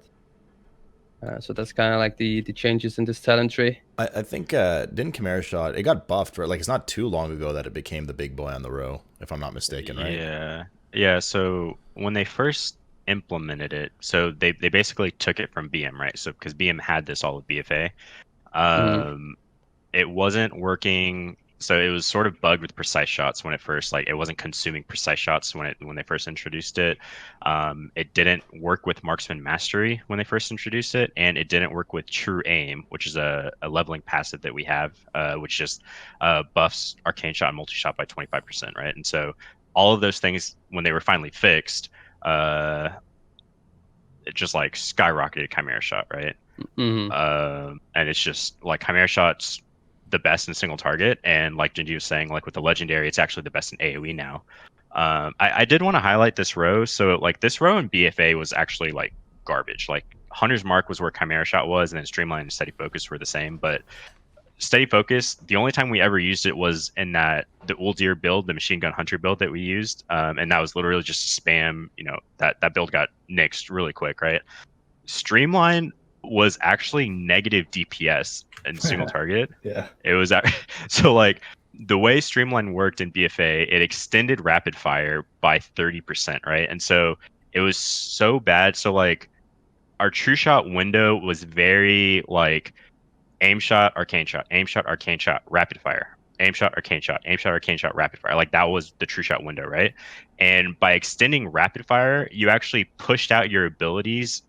Like you pushed out an aim shot out of your true shot window, and so you actually lost aim shots by going rapid or by going streamline. And not only that, streamline was only good in AoE from like the 3 to 5 target range or something like that. Like it was super niche because of the target cap. And Hunter's Mark at the time, it was competing with Hunter's Mark. Hunter's Mark was better in like 1 to 2 targets. And then since Streamline was capped, Hunter's Mark took over at like 6+ targets, right? And so like Streamline and Steady Focus were like never used. And so this entire row was just bad. And then everyone hates Hunter's Mark, right? So like this entire row is just bad. And so like all of these talents are huge, like they're actually useful, right? Like assuming they're all tuned, Chimera Shot, you have 2 targets, right? That's your cleave. Steady Focus is supposed to be like pure single target or like sustained AoE, and then Streamline is just good for AoE. And we have a couple things like conduits and stuff that like surging shots and I think brutal projectiles that also increase rapid fire damage. So like there's a lot of things that they improved with this talent row versus compared to BFA where it's just like completely worthless. So it's a really good change that all like this entire row is really good. Yeah, definitely. Right now, Chimera Shot is just so powerful that it's kind of the to-go-to. And then if we move on to the next one, which is the 40 trait, we have Born to be Wild, which is of course just the same as in BFA. It's just a cooldown reduction on your aspects, not including your aspect of the wild, just your cheetah and your turtle, which of course can be a very cool situational thing, especially in a raid scenario where you need more freaking turtles. You also have a conduit that reduces the cooldown of your turtle, as well as a legendary. So you can actually get your turtle cooldown down really, really far if you actually want to. So there's that option. And then you, of course, have post haste, which is just movement speed increase, as well as freedom on yourself. No change there either. The only change in this talent tree really is the binding shackles, since binding is now baseline. This could be potentially used on maybe some boss fights to mitigate some damage onto the tanks, maybe, as well as in a dungeon scenario. So what it pretty much does is that after any ads that you have binding shot, it comes out of the binding. For the next 8 seconds, they will do 20% less damage. So that could be an ad that is like bursting AoE damage to the whole raid group, or just has a lot of tank damage. You could use that in specific situations. It does say to you only, though. Yeah. No, it doesn't affect the tank. I don't know if that's new or not. No, it is actually only to myself. That is Mike's like, never mind, it's garbage. It's actually garbage. Okay, my bad. Yeah, it's basically like a leveling talent. Like you would never use this in any or maybe PvP. Like you'd probably use it in PvP, but I actually lacked critical information here. Okay, no, mine not a cool talent at all. Then it's actually sucky. Okay, yeah, I mean, there's not really much more to be said about this tree, really. Moofz, I remember like a few minutes ago, or like a bit earlier in the show, you mentioned something about binding shackles when we were talking about binding shot being baseline for everybody except for Marks. Yeah. So binding shot is baseline now. So in BFA, like one of the big things, marksman just had less utility than like BM and survival, because they got intimidation and we had bursting shot, and that wasn't really, I don't know. I feel like bursting shot's not quite as good, but they had a bit. I think they had like one more utility button, but now binding shot's baseline, so that allows us to go post haste, right? And so post haste is extra movement speed, which obviously just helps for positioning for marksmen, since we have to actually sit there and cast. But post haste is also really nice because it's a snare removal. So like not so much in raid, but like in Mythic Plus, like if you get rooted or snared or whatever, now we just always have post haste, right? And like whereas in BFA we basically had to go binding shot Mythic Plus, so we didn't have that option. So that's just a nice quality of life change. Binding shackles is honestly sort of useless. Like I don't really see. It would be cool. PvP, I think maybe? Yeah, I mean PvP questing maybe. Like I think they added it because marksman is so bad at questing, right? Because BM you have your pet and you just tank everything. Survival just has like a lot of healing and harpoon resets and stuff like that. But marksmanship, you don't really like, your pet just gets like 2-shot, right? And so it's sort of like an option to quest with lone wolf, I guess. I honestly don't know. Honestly, if they made the change that I just thought like Binding Shackles did, it was actually be a really cool ability. This isn't your Like fault, the- Mike. It's theirs. I think it would be OP at that point. It would be honestly. super like, OP. It would, yeah. Yeah, and for post haste, I mean, there's a lot of mobs, like, you know, that the guy that does AoE chains and sanguine depths on the entire raid, like post haste is going to help in that kind of scenario too. So having that open for marks is it's a good thing to highlight, because that's a big deal, especially in dungeon play. Anything else on this row, Mike, or we're moving on? No, not really. It's no changes really, except for the Binding Shackles, which pretty much sucks. After further investigation. I feel like you just found out that there's no Santa Claus. Yeah, I mean, yeah. Then if we can move on to the next one. Yep, for sure. I mean, lethal shots. It's kind of the same thing. The only change is that it's 30% a chance to reduce the cooldown of rapid fire by 5 seconds, compared to 20%. This is a pretty cool talent tree, especially on multi-target, because in combination with the Serpent Stalker, you get passive Chimera shots whenever you fire aim shots, trick shot up, which just generally lowers the cooldown of rapid fire by quite a lot, which is very, very nice for sustained AoE, and also helps you with some of the focus issues that hunters have, and also the fact that the MM hunters sometimes run out of AoE because of the 2 charges of aim shot, as well as the cooldown of rapid fire, which is also a very long one, which is 20 seconds. Which is also why explosive shot from the previous trade is kind of like a nice filler that you have when you are running out of aim shot charges. Lethal shots. Sorry, they actually fixed the Chimera shot interaction with lethal. So previously, when you AoE with Chimera shot, right, it fires off two shots, right? And before, each shot had its own unique chance to reduce rapid fire by 5 seconds. And so with Serpent Stalkers, right, you fire off 6. Did they fix that? Yeah, they fixed it. So it's only Chimera shot. Like each Chimera shot only has a chance to, like, 1 unique chance, right? So it's still like good that. With Serpent Stalkers. It's just not quite as good. But it should still get you good CDR like over the course of a long fight, right? Yeah. Yeah, I mean, moving away from this talent, we also have Deadeye, which is a new talent. Whereas Killshot has 2 charges, and cause your aim charge to recharge 60% faster for 3 seconds.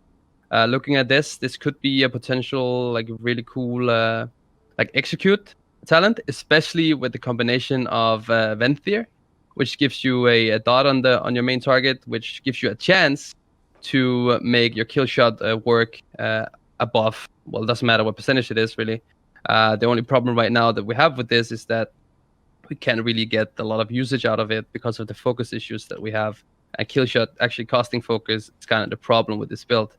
But it could be a potential cool thing maybe for single target situations if they made kill shot free and potentially buffed it a little bit. I could see this build as maybe being a cool thing you could do on single targets.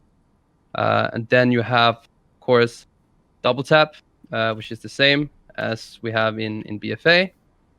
Also very, very cool ability for burst. A lot of situations where you can use this, especially really nice on cleave, because it obviously 2 aim shots with trick shot up is what makes your Serpent Stalker just pop off, and that's when you have like your really, really high burst window. Especially has really, really good synergy with volley as well, with the Serpent Stalker Legendary 2. That's kind of like where we're like very niche and kind of like what the play style is around right now. It's kind of like the volley window, the double taps, as well as the Serpent Stalker Legendary, and that's kind of what you play around at the moment. It's kind of the essence of the current gameplay that Marksmanship has. So yeah, double tap is generally the pick in most situations. I also played in dungeons. You could go with lethal shots if you maybe want a little bit more sustained AoE. If you have sustained AoE, maybe over the course of a 1 minute fight, it might outweigh double tap. Not sure. I haven't done the mathematics. Maybe Moofz has. Yeah, let me weigh in on this row. So right now, double tap is the best in like every scenario, basically. Lethal shots is one of those talents that scales really well, right? So like as we're able to get more focus, we're able to cast more arcane shots, multi-shots, stuff like that. we're going to get more reduction from lethal shots, and meaning we're going to get more rapid fires, right? So lethal shots, and we saw this in BFA, like we started out with double tap, and towards the end we started converting towards lethal shots just because we had more secondaries and stuff. We were able to cast more abilities, right? It's going to be basically the same thing, although starting out lethal shots is a lot closer than it was at the start of BFA, so we might see this even earlier in Shadowlands. And again, rapid fire, like if we have like rapid fire conduits, if we end up, if they buff rapid fire, tuning might change that. The big thing I want to highlight is Deadeye. And so a lot of people, so when Deadeye first came out, everyone was like, holy shit, this is so awesome. Like, it works with kill shot, it works with flayed shot. Like, this is awesome. Like, it's just, synergizes super well.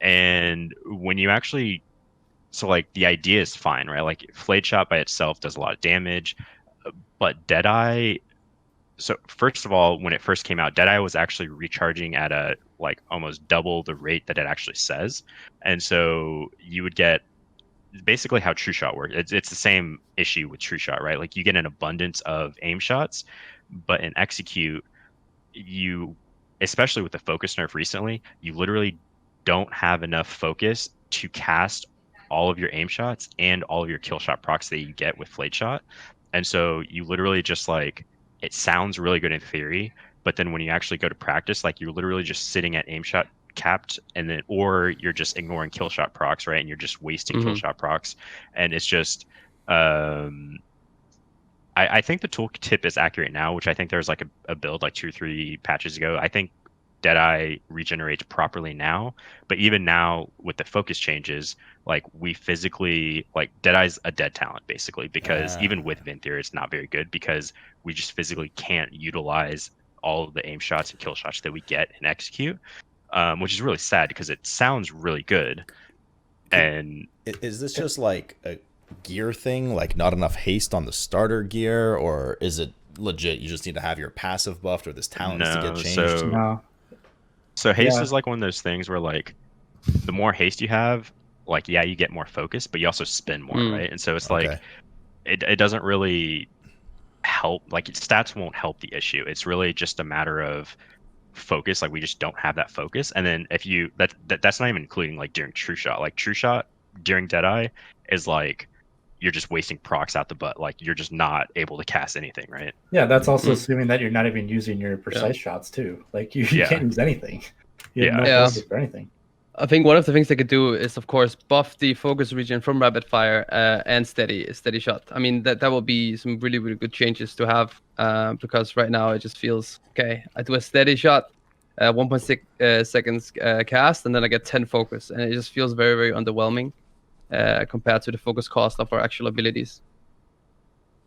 Okay, so it's not the general focus gen that's the issue. It's like during your burst windows and proc windows where it's just super lacking. And I mean, you did get baseline haste from the Azerite traits in what's it called, in BFA. Yeah, whenever you press rapid fire, you got haste, and whenever you had True Shot up, you got crit. So it felt a little bit better. Play it because of those things. You got a little bit more secondaries even earlier in the expansion. Okay. Yeah, it's just they just need to address either focus or True Shot, or I mean, there's a lot of things wrong with the marksmanship toolkit, and Deadeye is one of those things that's just like sounds really cool. Initially, it started out decent, and then all these changes they've made over beta just have like slowly just like shit on it, and it's just gotten like worse and worse and worse. And now it's just like I think even for Execute, like if there was an Execute fight, I can't even think of a good Execute fight in the past. Like I think you would still want to run like double tap or something. Like I think even in a pure Execute fight, I don't think Deadeye would be that good because you just Gahoon was a good one. Gahoon was a good Execute fight. Yeah, like I don't know if you'd even run it in Gahoon. Like I think you'd still run double tap at that point. Like it's meant for an Execute niche, and it just doesn't fulfill that just because of how the toolkit works and the focus nerfs that they did a couple weeks ago. Okay. All right. Last row, Mike, the big boy row. Well, it is actually the big boy row, not because of all the other ones, but because of a specific one, actually.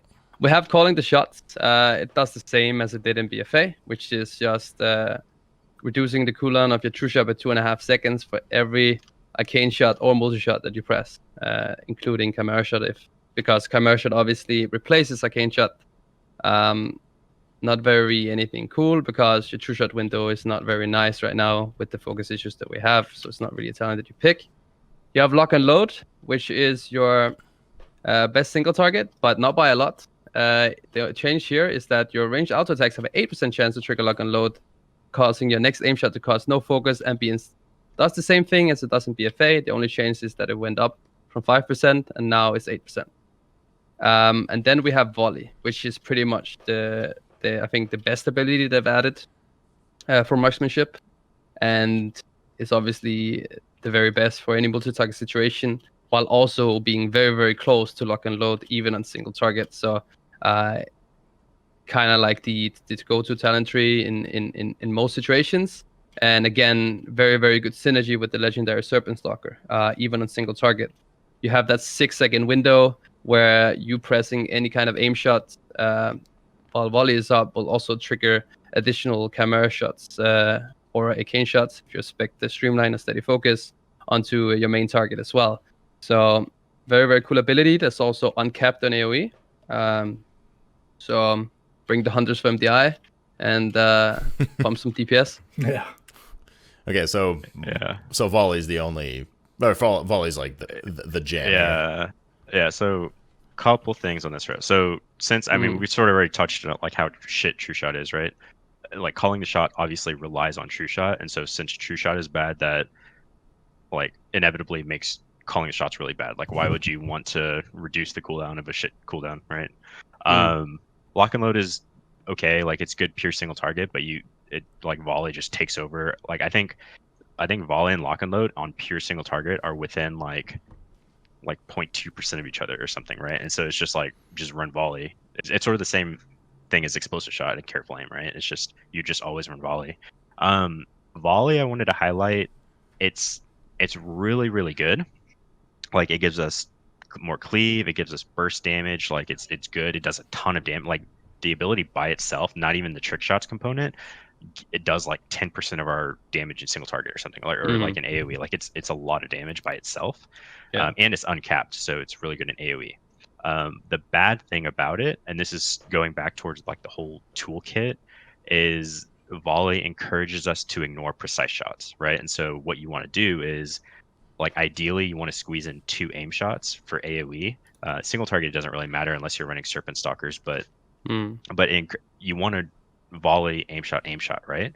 And so it's literally encouraging us to waste our precise shots, which is counterintuitive to the toolkit. And so it's just like another one of those things where like they introduce this cool, like awesome, does damage, but it doesn't make any sense. Like why are we ignoring half our toolkit? I guess you can touch a little bit on like you said as well. With the Serpent Stalker Legendary, when you put Volley up, you want to fit in 2 aim shots, but you are also required to have a certain amount of haste to be able to do that. What was that exact value? Maybe there's some people out there haste who could benefit. Points, yes. Yeah, haste breakpoint. Yeah, you want 8.3%, assuming 0 latency, so like 9% for like a little bit of pad. And then I think there's like another one at like 42% or something like that, where you can fit in a second rapid fire or aim shot, and rapid fire. And then I think there's like some other breakpoints, like you can fit in. I don't remember the haste, but like when you hit True Shot, you can fit in like aim shot, rapid fire, aim shot, which is like giga AoE, right? But again, all of that, you're ignoring precise shots the entire time, right? Yeah, exactly. Definitely need to do something about the whole precise shot thing, because I think that's like the biggest change they can make. Actually having to press them and not feeling like we are running out of focus during a True Shot, I think would be the biggest change in that department. And fix True Shot itself, apparently, right? Yeah.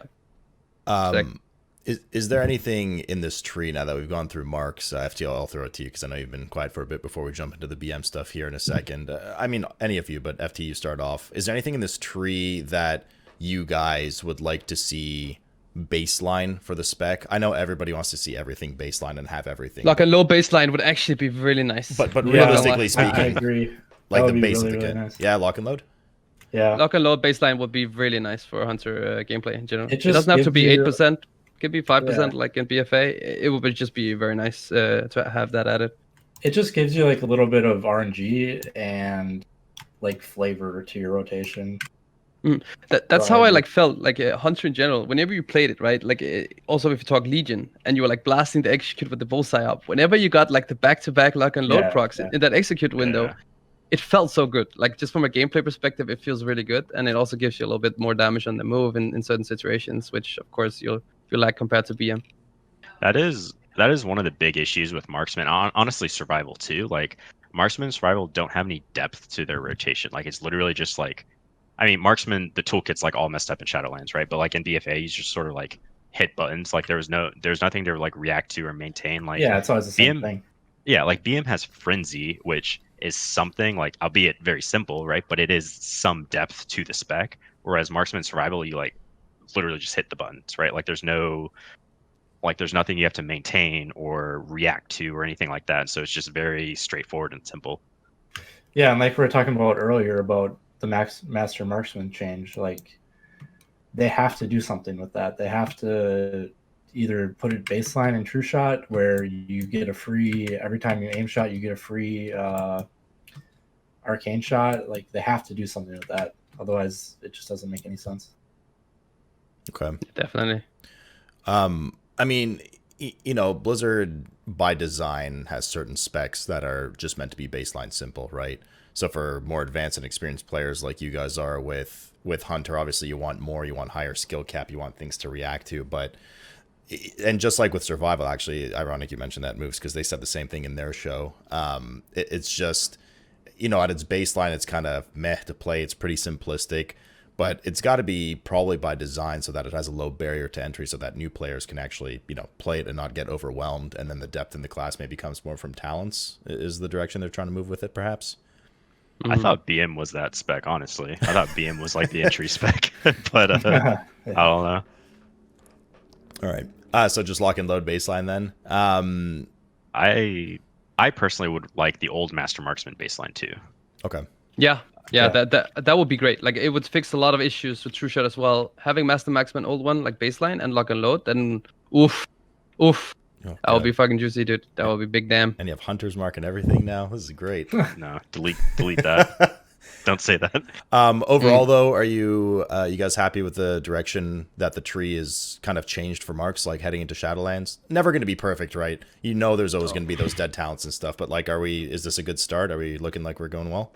Yeah, apart from the careful aim change, I like a lot of them. Like, Yeah, because in BFA, like the main problem with Marksman is that you couldn't do any two-target cleave. But with all these changes in the talent tree, now you can actually do that. So Cool. Yeah, like Marksman has like insane potential. Like all these talents, for the most part, like obviously they sort of messed True Shot up and it sort of affected Deadeye and calling shots, stuff like that. But like the changes they're making in the talent tree are really good. Like it actually gives Marksman a lot of depth when you can talent into different, you know, if you have a 2-target cleave fight, you go Chimera Shot and Volley, stuff like that. If you have a single target fight, you go steady focus, you know, maybe you have a spread cleave fight, you go Serpent Sting, right? There's things you can do, whereas in BFA it was literally just like one talent build for everything. Like you literally just didn't change ever, right? And so talent wise, very good improvements. They just need to fix the core kit, and Marksman has potential to be really fun. Cool. All right, let's flip over to the brother spec here with a BM FT, man. the entry-level spec. Let's go. Hope you got your throat ready. I know you've been saving it up, so Yeah. let's hit it off with the 15 stuff in the world of Beast Mastery. Okay, so 15 level, they didn't really change much. Killer Instinct is the same as in BFA. It's basically just execute. Kill command does 50% more damage when the target's below 35%. Animal Companion, this has always been a hot topic because it was bugged like all of BFA. Basically, you just get another pet that does some of your abilities like Beast Cleave and Kill Command and such, and Stomp if you pick that talent. And then Dire Beast, this is the one kind of thing that they changed. In BFA, it used to cost focus to do it, but now it costs 0 focus. So basically, every 20 seconds, you get a 5% haste buff, and it does a little bit of damage. I think it does like, what does it moves like 2% or something. Yeah, the beast you summon, it only does single target damage, and it's like Yeah. pitiful like damage. Like you basically just want it for the haste. And I think the beast does stomp if you're talented in stomp, but again, it's pretty bad damage. I guess the main reason you would pick that is like, for some reason, if there were a burst scenario where you need that haste just a little bit to do more damage, but in this row, I'm pretty sure it's just Animal Companion for single target. And Yeah. Is it Animal Companion for AoE too? Dire Beast for AoE now. Yeah, Dire Beast, okay. Yeah, and then obviously you have Killer Instincts if you want that execute. Yeah. But over the course of a fight, Animal Companion definitely better on single target. Yeah. But for specific execute, then Killer Instinct. Yeah. Real quick, I just wanted to highlight Animal Companion real quick. Yeah, talk about that. So BFA, this like it was bad. Like literally, like the second pet that you got was like more dumb than the normal pet AI, which I don't know how you do that, but it was like it would literally just like get stuck everywhere. Like it would take 20 seconds. Like if it would die, it would like take 30 seconds to like respawn, and like it was just bad, right? Like sometimes they didn't even listen to pet commands. Like it was just like it was a spur and just like ran everywhere. Like I don't know. So halfway through, I think it was like EP, they buffed it, and they buffed it before they fixed it. It was still buggy, but like in an ideal scenario, if your pet didn't die or anything, it was technically the best talent to run. So everyone like raised hell and like, like why can't we use our best talent? It's so buggy, So eventually they fixed it. It's basically working for the most part now. The big thing about Animal Companion, the way they implemented it, so it's like, so when you read it, and this is I hate the way they worded it, but it basically just says you get a second pet, and everyone thinks that, oh, you get a second pet, it does a lot more damage because your pet already does a lot of damage, right? Well, they add a pet aura that's minus 35% to all pets that you have, right, to sort of compensate. And so like single target, I think Animal Companion's like, I don't know, like 10% more than just like your normal pet, right? So they nerf it by 35%, but it does like double kill command and stuff like that. So it equates to a little bit more than just one pet. But that negative 35% pet aura affects a lot of things, not just the second pet. So like if you're looking at the talent row, Spitting Cobra spawns a Cobra. That 35% pet aura reduces Spitting Cobra by 35% damage. The like CLF in BFA, it was a Guardian. Animal Companion reduced CLF damage by 35% because it was a pet that we summoned, right? The Dire Beast, so like the legendary, we have a legendary that summons a Dire Beast. Animal Companion reduces the damage the Dire Beast does by 35% because it's a pet, right? And so it's just like Animal Companion just interferes with so many talents and like things in the BM toolkit. It's actually like, I don't understand why it's a pet encompassing aura, but it's just like, it's not even like it's a bug. It's not even a bug. It's just the way it is. The thing is, Blizzard has done these things like with so many things, and I think like it will be very nice if they start working a little bit more on the pet coding, because I remember, you talked about in Legion, we had that talent where the more pets you had up, the more Cobra shot damage you did. Now, I remember this was something that worked. It was kind of like an exploit. You had like tons of toys that would summon pets. That could be a balloon you were running around with, the pendant, the scarab one that summoned like 20 scarabs. They would all buff your Cobra shot damage by 10% for each of those. So whenever you summoned those scarabs, you had a 200% damage increase from your Cobra shot. And it's just, it was. I was just like thinking to myself, like, what's going on? Who coded these things, right? And I mean, it's just something that I feel like Blizzard really needs to go and take a look at. Yep. Okay, so 25 row. Okay. But these are all the same talents as BFA, except for Scent of Blood got reworked. BFA, it was when you hit Barb Shot, it was only you got 8 additional focus. But now it's when you hit Bestial Wrath, you get 2 charges instantly. So it's kind of weird because your opener is weird. But it does work well with keeping up your frenzy, like 3-stack, and it also works well with Thrill the Hunt if you pick that talent. One with a pack. This is like, it's the exact same as BFA, but it you want to use it later on in the expansion when you have higher secondary stats. And then it also is going to end up working well with one of our conduits, which is called Echoing Call. And basically what it does is the same thing as the talent, which when you hit barb shot, or you have your auto attacks have a higher chance to reset your barb shot. So we're going to be getting a lot of barb shots if we pick both of those. And then Chimera shot's the same as it's always been. It's just a little cleave, 2-target cleave that gives you focus. So this row, Scent of Blood is like the go-to right now. Yeah. And it basically, in BFA, we had an Azerite trait called Primal Instincts, and it basically took that and baked it into Bestial Wrath. And so this is sort of like one of those things. So if you go back to BFA BM, at the start of the expansion, it was super slow. Like, it was actually a task to maintain Frenzy back then.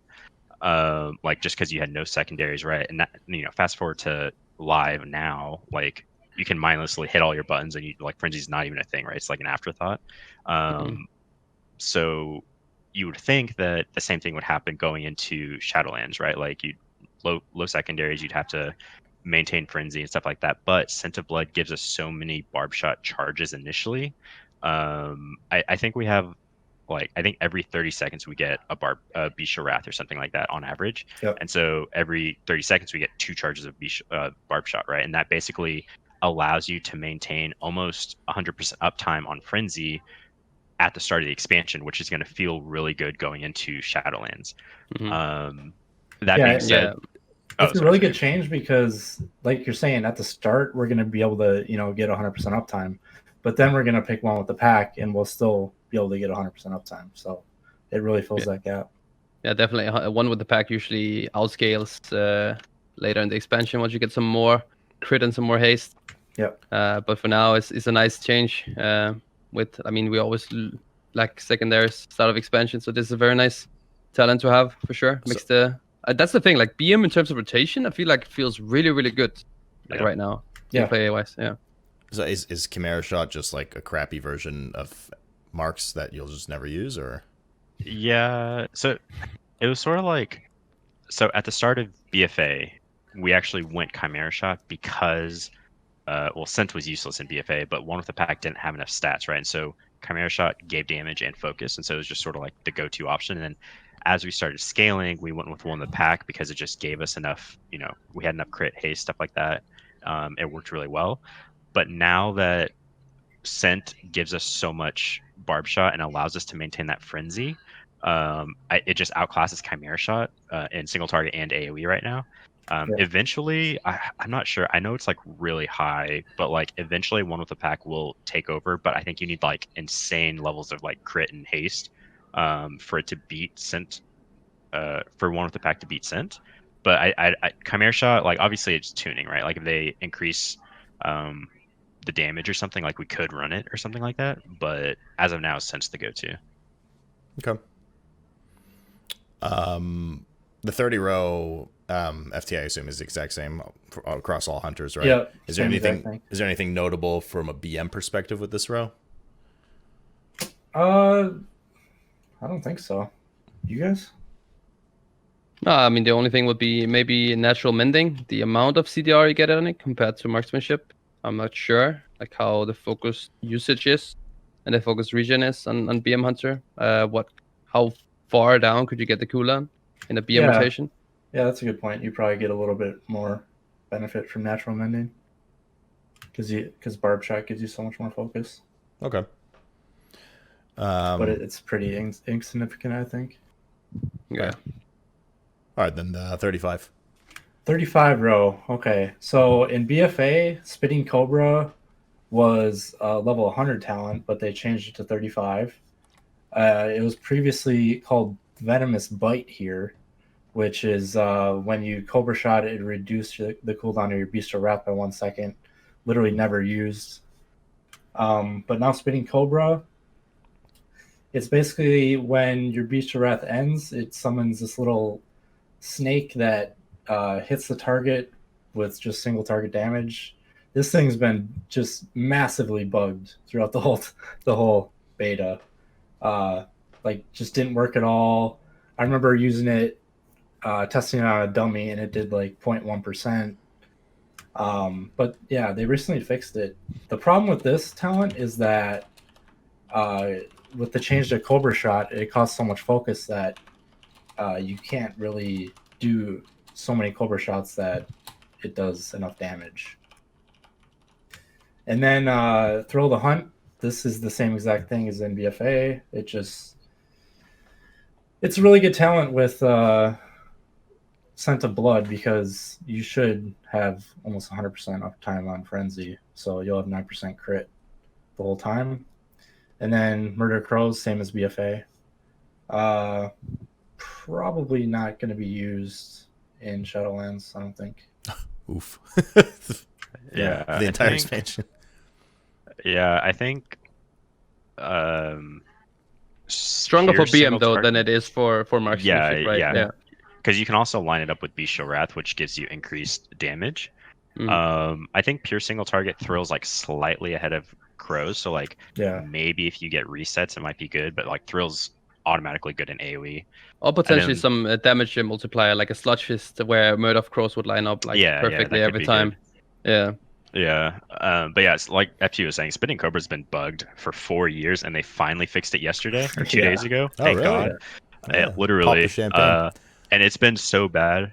So, okay, first of all, Spitting Cobra only had a 25-yard range, and we have a 40-yard range. So, like, literally, if you would use it at 40 yards, it would just stand there and AFK. Like, it wouldn't do anything. It wouldn't even attempt to, like, move closer or anything. It would just, like, stand there, right? And it was like, I don't know why, but they fixed it now. So if you hit it at 40 yards, it'll start shooting, and it actually attempts to move closer to the target now. Thank God. But like FT was saying, it's just like with the increased focus cost to Cobra Shot, it's like damage wise, it's just like super undertuned and just wouldn't. Maybe like way down the road, we might use it. I don't think it'll ever come close unless they buff its damage pretty significantly, honestly. Yeah, it needs a serious damage buff. I think one of my favorite thing in these shows that we do is hearing the ridiculous bugs that have been there for like 2+ years. Windwalker still takes the cake, by the way, by far over everyone. But like just hearing this stuff, man, I'm just like 4 years. I was like, what? Okay. So basically, in here it's just mostly Thrill of the Hunt, right? Maybe Murder of Crows in niche situations is what we're looking at for the 35 row. Yeah, with good resets or, just lining up perfectly for damage multipliers, something like that. You could pick Crows. Okay. For the 40 row, now this is the almost exact same as the Under Hunter specs. Just the difference is because Marks has baseline binding shot, you now have to talent it. Yep. So instead of shackling, binding shackles or whatever, the Gingi's favorite talent. Yeah, exactly. It's just binding shot. Okay. And binding shot, I assume. I mean, so now you do have to make kind of that more difficult decision that MM has the benefit of not having to make between post haste and binding shot, I'd assume. Because binding shot's pretty big, right? You think like phase 1 Ashara, a lot of things in M+. It's a pretty big deal. Is that just kind of standard pick for BM usually, or? I would say binding shot's definitely the standard for most things, except for in raid, obviously. Right. Even Born to be Wild is probably better. But yeah, there are those niche situations like you're saying on Ajara where it was the best CC for the Hulk. Okay. Then let's jump ahead to the 45. All right, 45 row. This is the same exact thing as BFA. Stomp. It's just when you hit barb shot, your pets stomp the ground and do a little AoE damage. Also uncapped. Yeah, uncapped. And then Barrage, it's capped at 8 enemies, just like Marksman. Same as BFA, except, yeah. And then Stampede, they changed this to a 2-minute cooldown, which actually could make a difference in some of these fights. It used to be a 3-minute cooldown, but yeah, it's the same exact thing. I think damage-wise, Stampede might have merit in a fight like what was the Uldir fight? Zekvaz? Was that what it was called?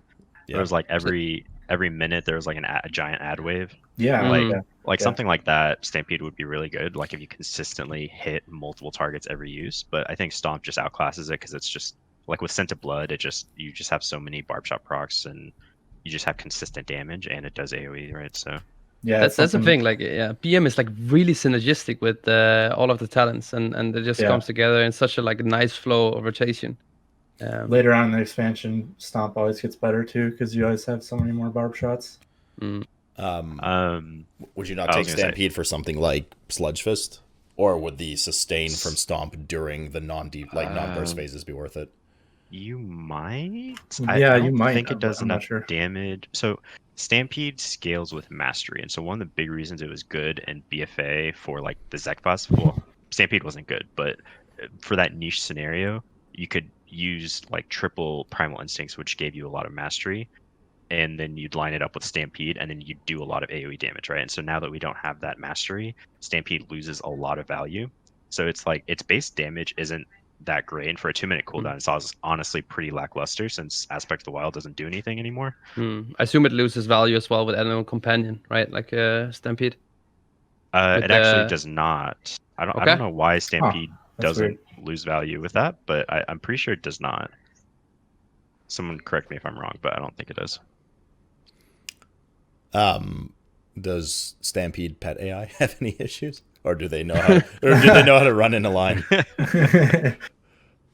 Yeah, it just runs in. luckily they're not actual pets. Okay, good. you don't have to worry Man, about I tried using Stampede in MDI practice. It's the most frustrating thing ever when you use Stampede and the tank just moves the mobs out of your Stampede. And just, I thought we had this it's talk like- already. Remember? Hunter's Bark, D&D, Stampede, Earthquake. These are all avoided at all costs as tankers. You see, the secret is you just take Binding Shot and just Binding Shot and then Stampede so they physically can't move. it. So basically, Stomp. End of story.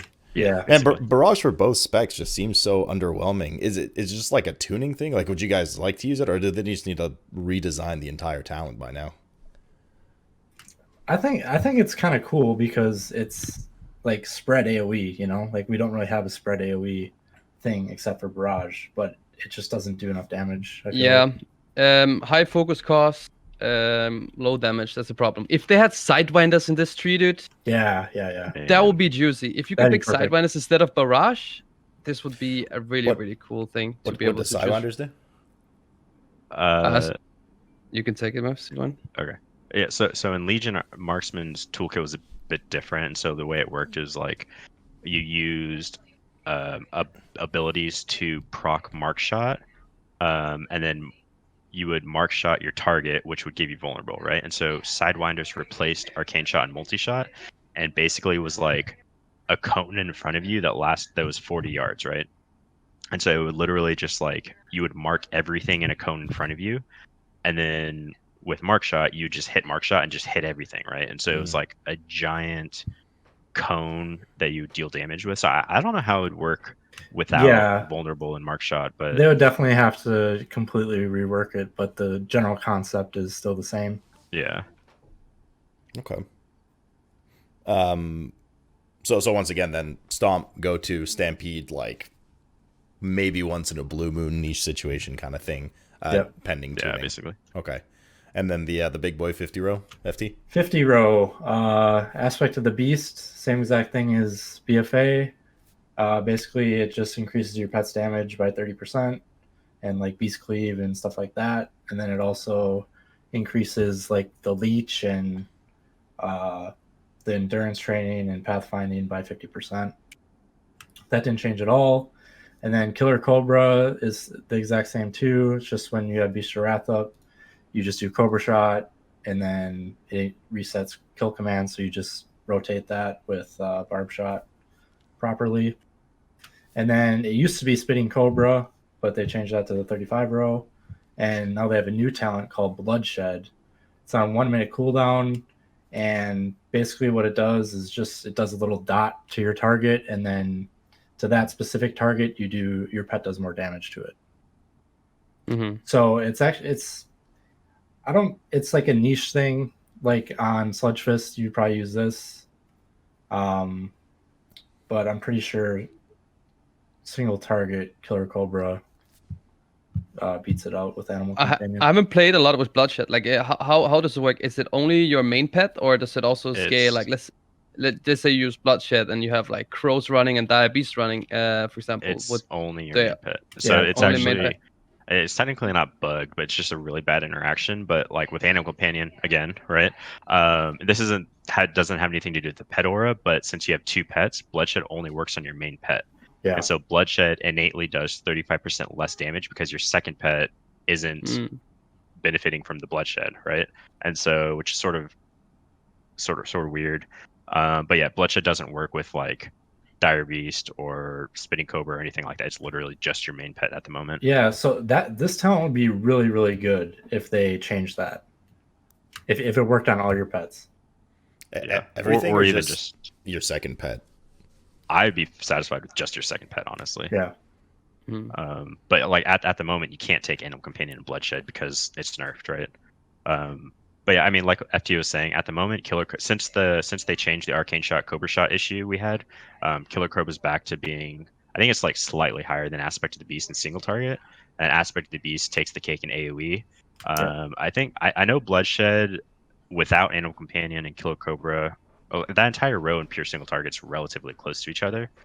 I think Killer Cobra's slightly higher, and then Aspect of the Beast better in AOE. Yeah, so long story short, the only change that BM has compared to BFA in terms of what you play right now is a Center Blood instead of one with the pack.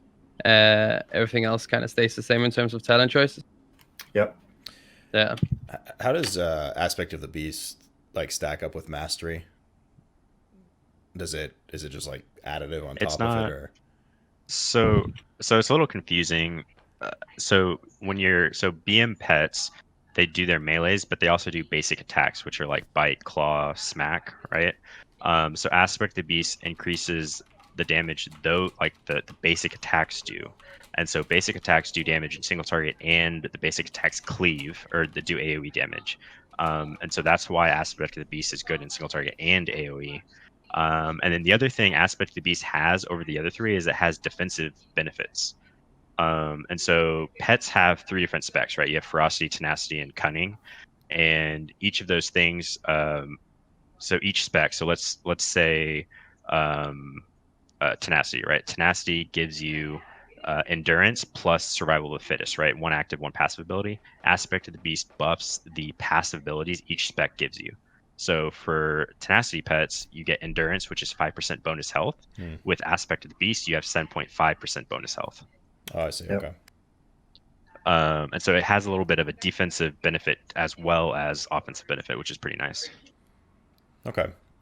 So then, like we did with the other tree, FT, all of you, FT, what on here realistically, outside of I want to have my cake and eat it too, anything you want to see baseline here that you think would really flesh out Beast Mastery toolkit well? Stampede baseline. Yeah. No, I think I just want the interaction with Bloodshed to be fixed. I think that's a really cool talent, but it just doesn't really work. Okay. Yeah. I mean, as far as baseline stuff, I'm not really sure. I think the BM, like we sort of said it earlier, like the BM toolkit works. Like mechanically, it's fine. Like there's a couple bugs, like Animal Companion, Bloodshed, stuff like that. But like the toolkit works, honestly. I think the biggest change I would do is Animal Companion, and then Revive Pet is a big issue. Which that's a can of worms that we can open up later if you want. But yeah, that's why we're here. Please go ahead. We're here to deep dive. I mean, the cast time is just a ridiculous thing. I don't know if it's a result of people like taunting the obelisks in Mythic Plus dungeons. They're summoning the pet without too much loss, except for, of course, when your pet dies, you obviously lose the aspect and the Beast of Wrath, but and also the stacks. But generally, just taunting, summoning a pet again. Maybe Blizzard thought that, well, they need to sacrifice more DPS by doing cool extra jobs, something like that. I don't know. It's not a very cool addition. Yeah, I don't really get it either.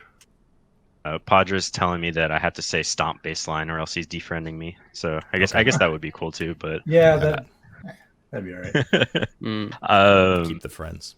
Yeah, but yeah, I mean, the Revive Pet's just so like like in raid, the revive pet doesn't matter, right? Like it's sort of like your pet hardly ever dies in raid. And Mythic Plus and PvP, like I feel sad for PvPers. Like honestly, like I don't know how you're gonna play Survival or BM with a 4-second. Like there's not a competent PvP team that can keep you. Like pets are so squishy. Like literally just target your pet.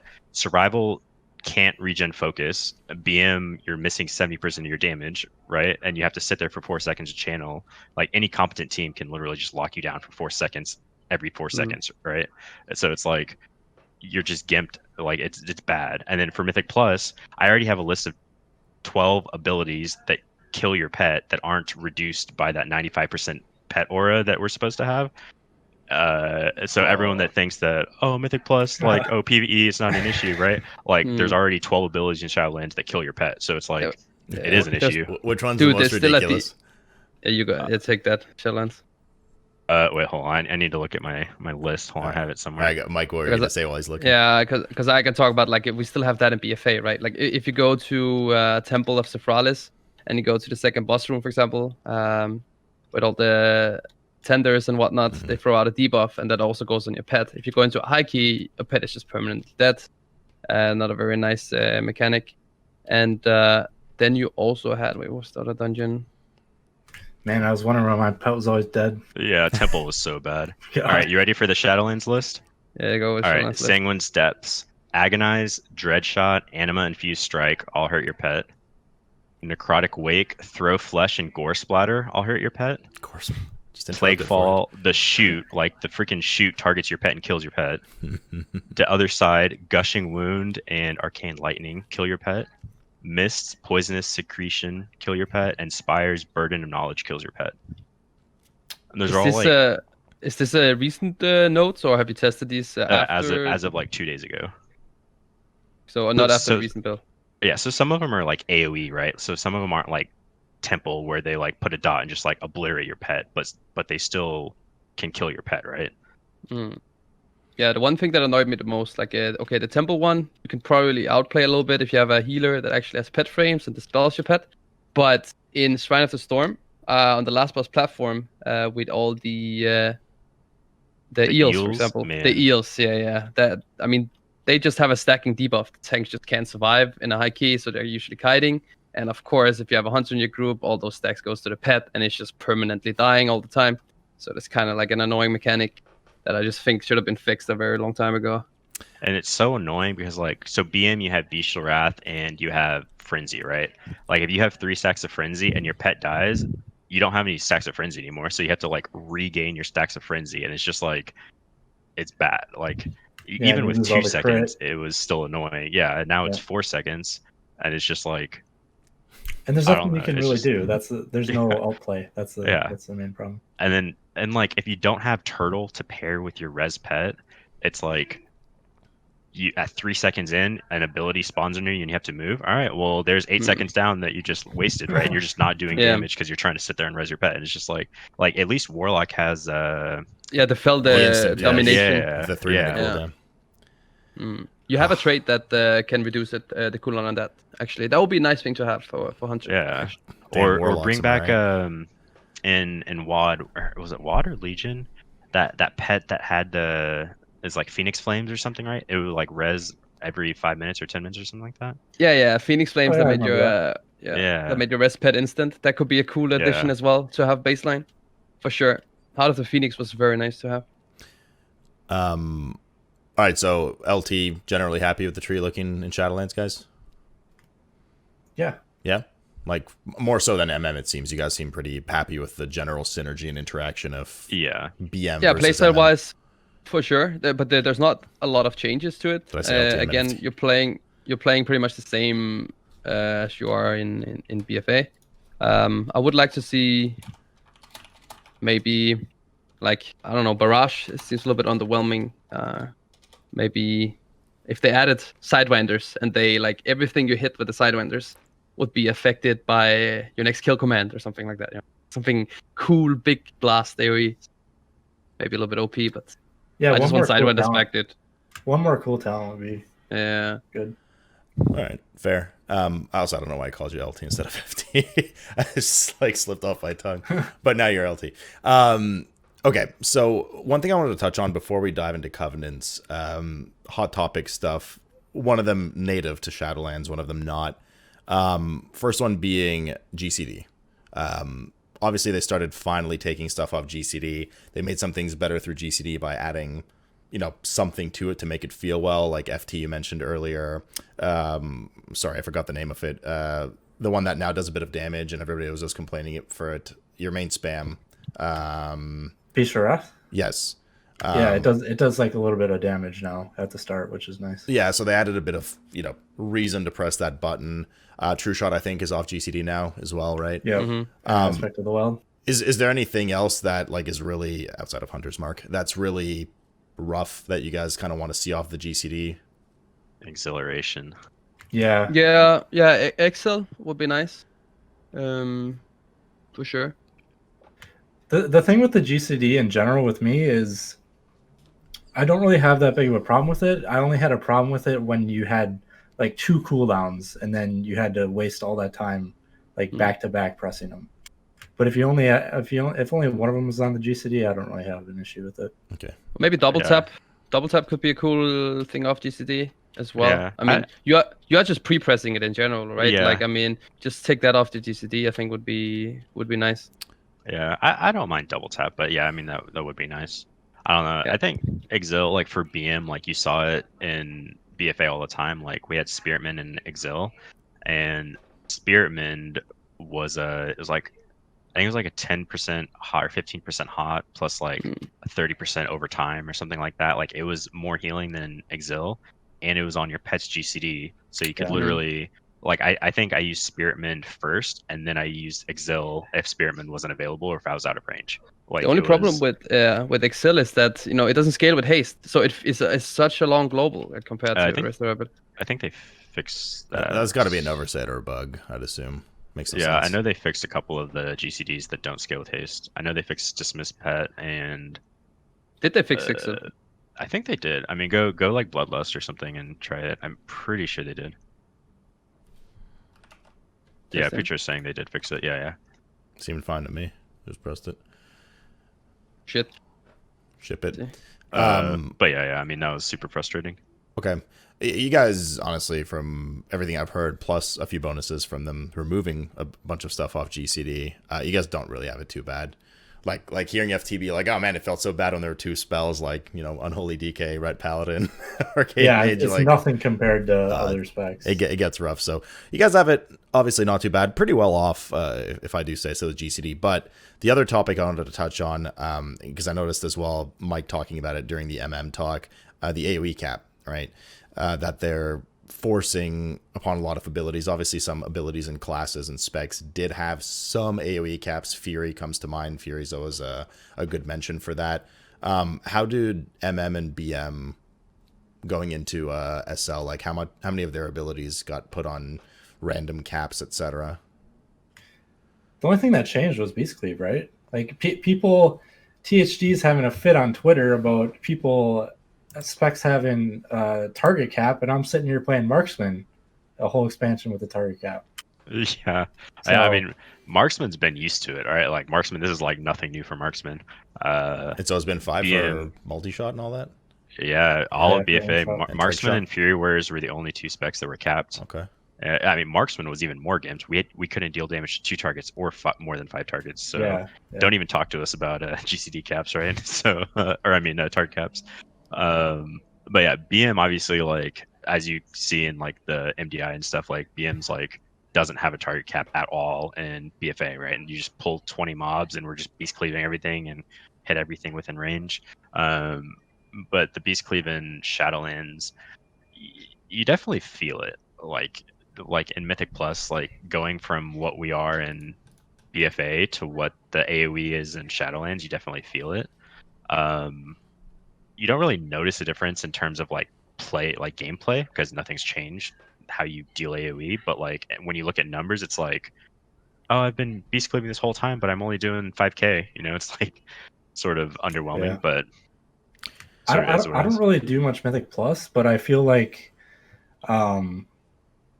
that change just isn't great because it makes it so you can't do like these big pulls that the good players like Gingi's team and Lighty's team are doing, the crazy pulls. You can only do so much now, right? Can I mean, sort of. it's definitely going to change the meta, or at least the composition, to a point where you might be playing some classes that do outscale others on certain amount of targets. Warlock. Warlock Affliction, for example, it could be really good. But then again, it also depends on the level, right? Because of course, Warlock does have some kind of ramp up in terms of DPS. But I could see something like Affliction being played because of their uncapped Seed for Corruption and Malefic Rupture. Isn't Destro better AoE right now, like with their Infernal spam? they just Yeah, get their dumpstered? Infernal spam is really good. They are but the only problem is that they do have a lot of ramp up, not necessarily so much burst, and they don't get insane amount of Infernal value because stuff just dies too fast in an MDI situation. Whereas in a high key, Destro would be really, really good. And they also got nerfed now with their Infernal damage increase stack up. I think it got nerfed by 50% now. Yeah, Good. Big nerf. Yeah. Big nerf there. I mean, conceptually, right? Like, just to reiterate, the whole goal, at least with the AoE cap, was to try and make niches. So like you have people that specialize in single target and 5 target cleave and 8 target cleave, and then unlimited cleave with soft caps and things like that. So they're trying to form niches. But yeah, Mike, I was like particularly curious to hear from you, as you just said, like how that kind of stuff is going to shake up more so MDI pulls, right? Because MDI pulls are often really oriented around just like, hey guys, here's the big play. We're going to pull like everything on top of the boss and cleave it down. That's going to change, right?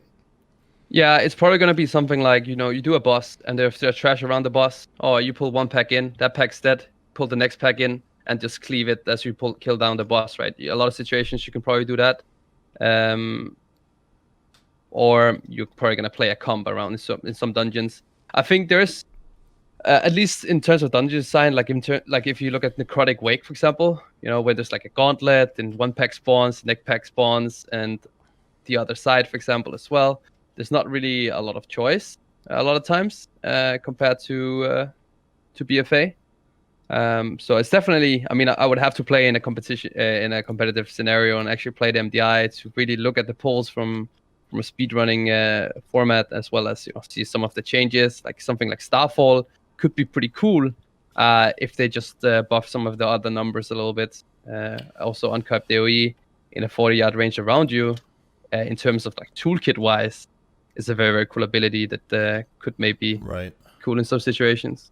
What do you guys think, like, just from the bigger picture conceptually about the AoE cap and like what they're trying to do? Do you think like it is a good idea if they're able to pull it off, or is it just like, screw it, just let everybody hit everything all the time?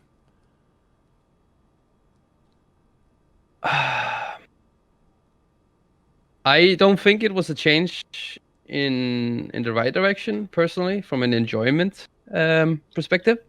I think it's really fun to do a huge pulls and see a lot of numbers flying around and see the big damage meter numbers pop up. I think people enjoy that. I do myself included.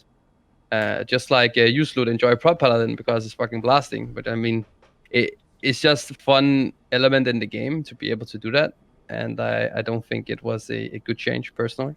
Okay. Yeah, I feel like it lessens the skill gap, because these good teams that are, and these good tanks that can pull all this stuff and not die, like it's really impressive that you can do that.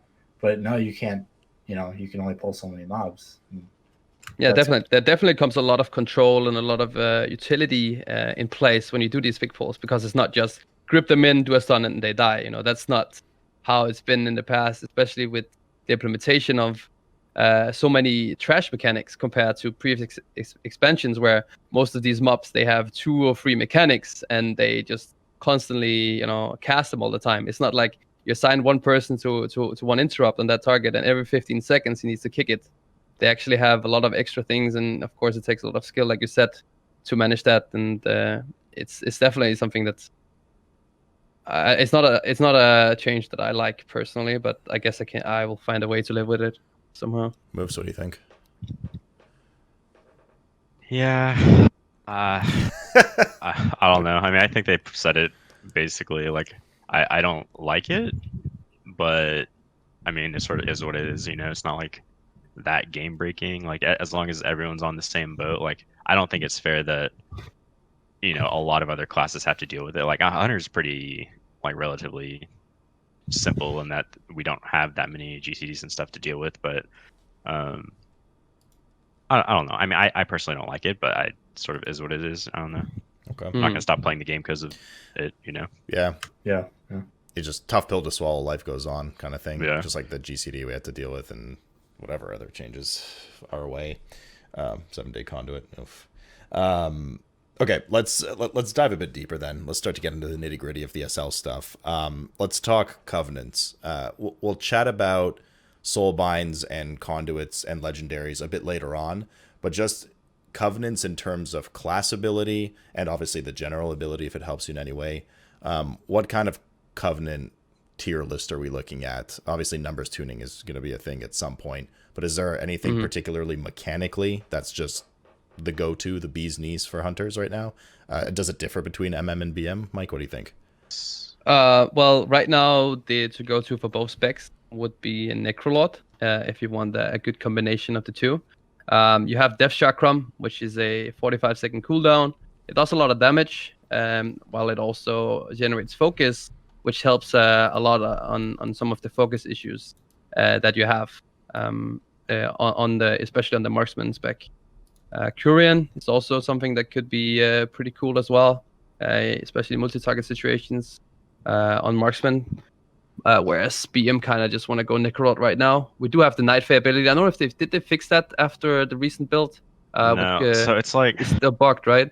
No, well, I don't know if it's bugged. I just don't know if they intend for it to work. So like, Night Fae, if you're looking at it basically it's an AoE, and all your abilities that you cast in that AoE are supposed to proc and basically do damage, right? And so there's a lot of issues with it right now.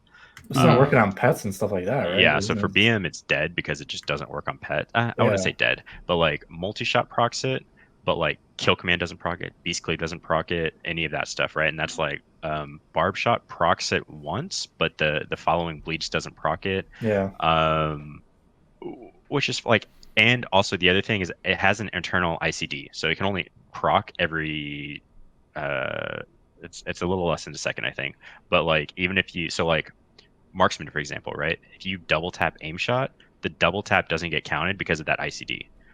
And so like same thing, marksman trick shots doesn't work at all because the way it works for marksman, when you, right, the way trick shots works is you aim shot one target and it spreads to other targets, and that spread is considered like a second like instance.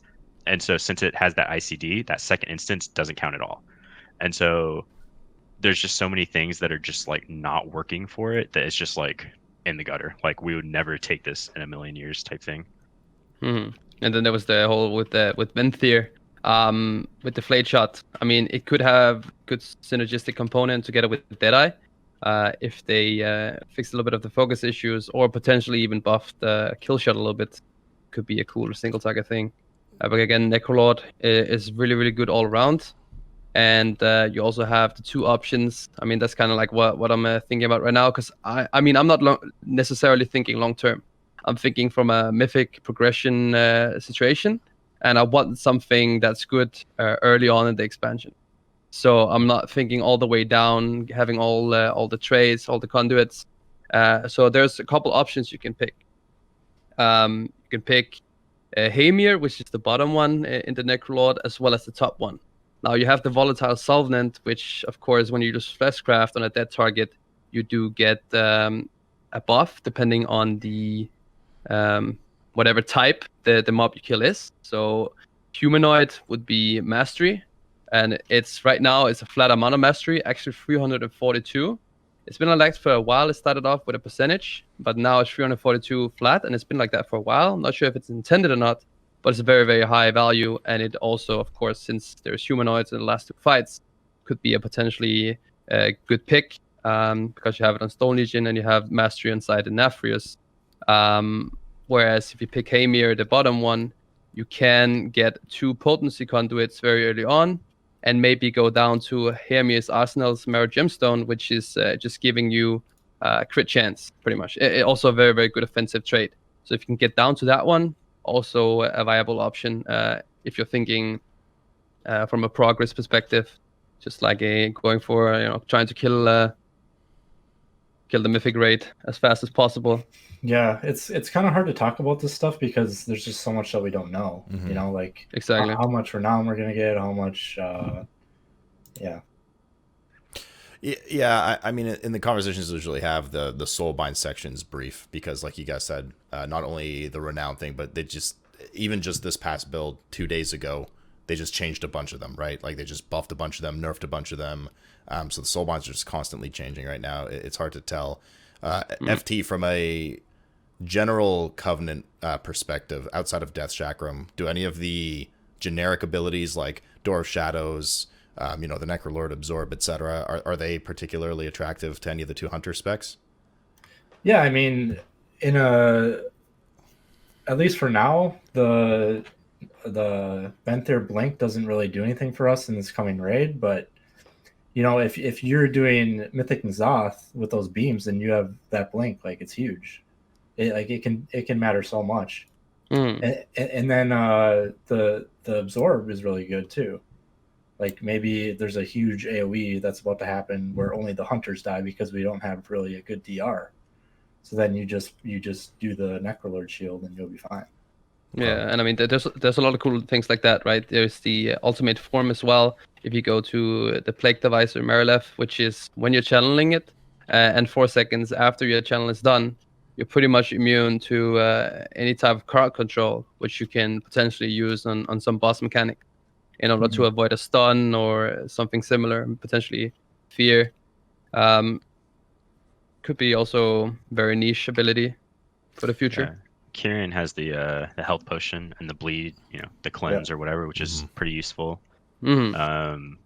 The Night Fae one's not super useful. I mean, we have like disengage, right? So like we don't really need it that much. I forgot what that one even is. Is that where you turn to into a fox? You blink yeah. and turn into a fox and get movement speed or whatever. But yeah, I mean, so in terms of like the way everything's tuned right now, Necrolord is the go-to single target for both BM and Marksman. What about if you're doing like M+ only AoE considerations? Yeah, so for Mythic Plus, Kyrian for Marksman takes the cake, and that's only because of the damage profile of Marksman.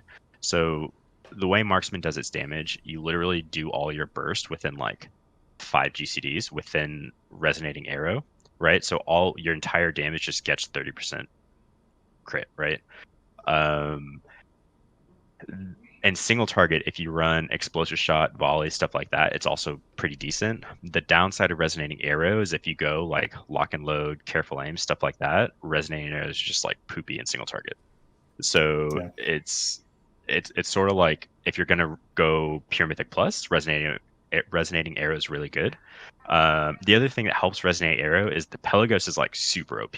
Like the stuff that he gives us, we get 5% verse, 5% mastery, 3 conduit slots, which is really good compared to a lot of the others. So Pelagos sort of carries the Kyrian Resonating Arrow.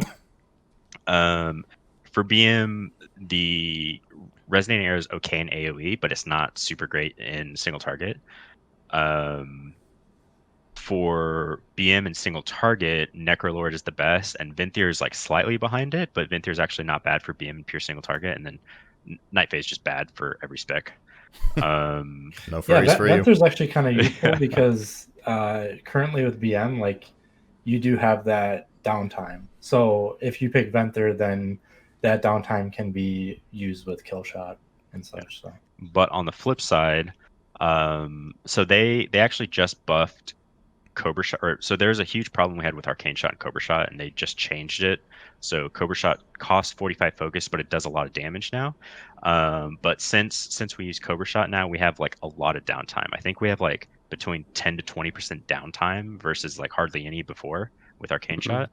And so since we have that downtime, things like Soulforge Embers, which we'll talk about in a little bit, or kill shots and stuff like that, we have more time to do that. Whereas Marksmanship is very like, it's one of those like ABC classes, like you're always casting something, even if it's steady shot, and so you don't really have the extra time to do a lot of these things like Soulforge Embers and stuff, which again we'll talk about later. But that's BM in a nutshell, right? Like at the beginning of every expansion, they're usually lacking in terms of focus region, and you are for most of the time holding globals, not pressing anything because it's a DPS increase. Just Yeah. gaming your frenzy. That's what it's all about. Okay. So basically, Necrolord is like the safe pick unless you're just pure AoE. Then Kieran's a bit of a consideration. And even then, it's also good, like in Mythic Plus situations as well, right? You have the big absorb, the immunity to crowd control, as well as getting a wide variety of just stat amps throughout the dungeon. So Necrolord is definitely the overall best solution right now if you want to do both raiding and Mythic Plus. Okay. So then, aside from Plagued Vise of Merileth and Bonesmith Airmere that Mike mentioned, are there any other notable Soulbinds, not Conduits included, but just Soulbinds overall that are like particularly good? Well, you guys mentioned Pelagos as well.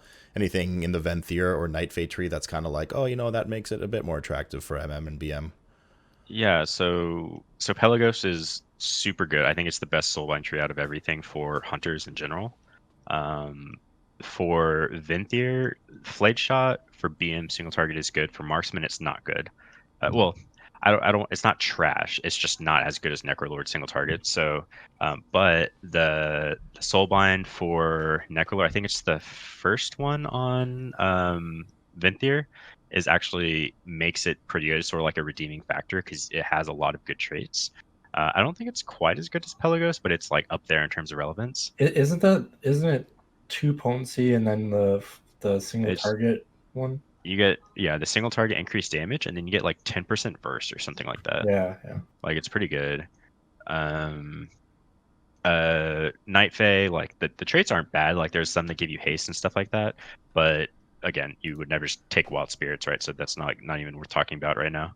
Necrolord, so Gingi touched on it earlier. Like Necrolord might be good. So like the first guy in Necrolord is good in Mythic Plus, and that first trait is good against humanoids for like BM, and I think it gives you like 300 mastery. It could give you like 2% agility, stuff like that. Like it has a lot of stuff. It's sort of RNG based on the type of mob you use it on. So that tree is okay, and it's decent if you can fleshcraft on that certain mob. It's really good, right? That third guy is the best for raiding right off the bat. The only issue with that third guy is I'm pretty sure he's locked behind the story and like the renown and stuff, and I don't think you're going to even unlock him until Prague is over. So I don't think we're even going to be able to go there. But yeah, you need to complete the campaign in order to unlock this guy. So depending on like how quickly we can access him, he's like really good for it's that Merowin that I think it's like that fourth slot on the right or whatever that's like makes this guy really good, especially for Marksman, because Marksman loves crit right now. So yeah. Okay. Yeah, definitely. Lacking the what's it, unerring vision, I think the trait was called in BFA, is kind of like a big thing in terms of us lacking crit in general. Yeah, well, Marksman also, so a couple things that makes Marksman want crit now. Master Marksman as well. Yeah, Master Marksman, right? It's a big one. And then rank 2 kill shot, it does 25% crit damage. And so we also want more crit. That also helps. There's a couple of things, but yeah, those are like the two big things. Okay. Like I said, Soulbinds are, they're just constantly changing. I just wanted to get an overall thought on if there was anything OP to look out for. So it was a good overview. Let's dive into the nitty gritty of conduits, though. Before we get to the potency conduits, which are the obviously important ones for most DPSers, right? Like to do with your throughput. Are there any notable finesse, so like utility ones or endurance defensive ones that you guys have? I know FT mentioned earlier Hunter's Mark 1. That's pretty interesting, especially because Hunters, as you guys said, lack like kind of survivability sometimes. So anything you guys want to mention there? I mean, there is one like from the Hemir, which is it's a cool thing. Like when you die, you're pretty much continuing to fight like as a ghost. You can and you do like all your damage and healing done is reduced by 50%, but you can attack after death for like an additional 10 seconds. I mean, that could be a cool, fun thing for like, let's say a sludge fist fight. So at some point you're gonna run into let's see the end there. The last charge. If it's a tight DPS check, there's no pillars up. and you can get like a little bit of extra damage onto him. I remember we had a similar strat in soft with the MC. I remember I was on a mage and I was the only one that didn't get MC'd, and while everyone else got MC'd, I was just sitting in ice block, and then dots would finish him off to get a little bit extra time on the boss. Yeah. Could be like a cool situation like that maybe. But again, you're probably not gonna get this guy. You're obviously not gonna get all the way down, but it's a cool little thing maybe for the future. Very fair, Mike. But we were talking about conduits. So let's get back to conduits. Oh, conduits, my bad. But good point nonetheless. Anything notable for conduits for you guys? Yeah, so speaking defensively in finesse, finesse has a really good one for all hunter specs actually, and it's I don't remember what it's called. It's the interrupt one, but basically every time we interrupt, we get 5 focus that scales up to I think it's like 20 focus at one point. So which obviously we've told you how much, especially marksman has focus issues, right? So that helps. Maybe not so much in raid, but definitely in Mythic Plus and stuff like that. Yeah, the finesse ones, other than that, are kind of underwhelming. Yeah, they're sort of whatever. Okay. Defensively, the Hunter's Mark one is good. There's another one. I think it's Feign Death or something. There's one when Feign Death ends, you take 3% going up to 10% reduced damage for 8 seconds. Yeah. So I mean, we sort of touched on this earlier. Like Hunter has a lack of DR, right? Aside from Turtle, and so anything that gives us that DR is really nice. Mm-hmm. Yeah, I mean, it's kind of like this is a similar trait to what we had in BFA with the just flat out absorb. Every time we use Feign Death, it was actually more value than Sounding Protection, and it was also on a 25-second cooldown, which was pretty nice, like an on-demand absorb whenever you needed it. It was kind of like a cool extra thing that we had. Yeah, the on-demand part's the big thing.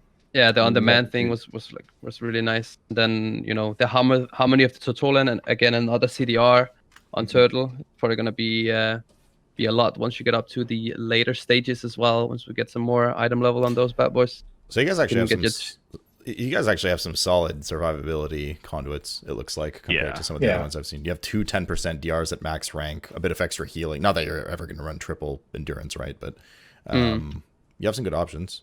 How low, Mike? Do you know how low you can go? Because just you mentioned, or any of you guys, how crazy low can you get Turtle CD down with between Talons, Conduit, and we'll get to it eventually, the Legendary as well? Like, I mean, maybe one person can do the math real quick, but I mean, you have 20% cooldown reduction from Born of the Wild, and then you have the 25 from Call of the Wild, and then the let's see, I can get the Soulbind calculator up, and then to see the last 32 seconds. 32 seconds. Okay. So Turtle's a 3-minute cooldown. It's probably close to a minute, maybe a little more.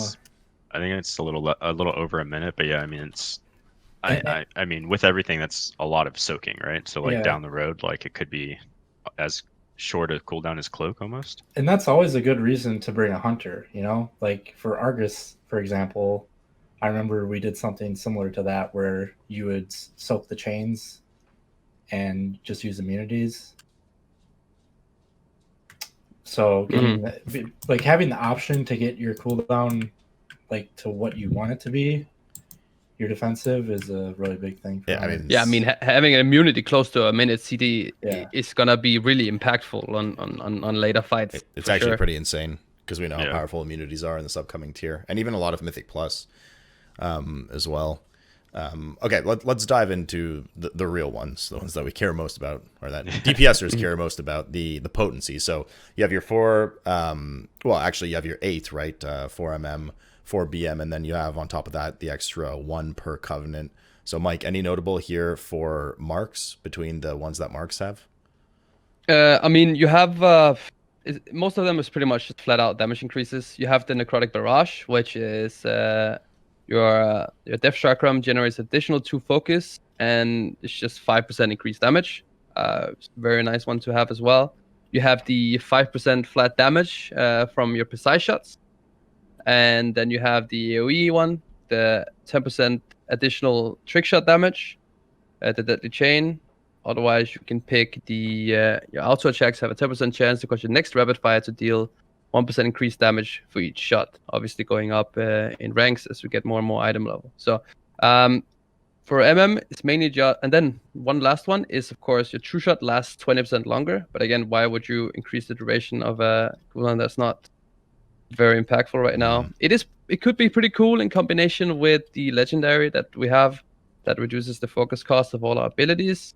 Then sharpshooter's focus could be a potential thing for the future if they fix the true shot window a little bit. That could be a cool thing as well. So that's kind of like what we have. So yeah, so like one of them seems kind of neat in terms of actually reacting to something. Like we always try to talk about, you know, something that increases, even if it's just a bit of skill capping, right? Or reacting to a proc or adding depth to your spec with what is it? Not Deadly Chain, the one that had the 5% chance to proc. Which one was it that you guys mentioned? That was projectiles. Brutal projectiles, exactly. Yeah, that's right. Yeah. So, couple things. There's a couple bugs with these conduits. First of all, brutal projectiles is actually 10%, not 1%. It's been a tooltip error for forever. 10% for which? 10% increased damage for each shot? That one you mean? Yeah. Okay. Yeah. Instead of one. Okay, I got you. Yeah. So that could scale pretty decently. It does 10% in game. It just says 1% on the Y. Okay. The Necrotic Barrage, it gives damage right now, but it does not give the additional focus at the moment. So we actually don't know how that would help with our like rotation or anything because we haven't been able to test that.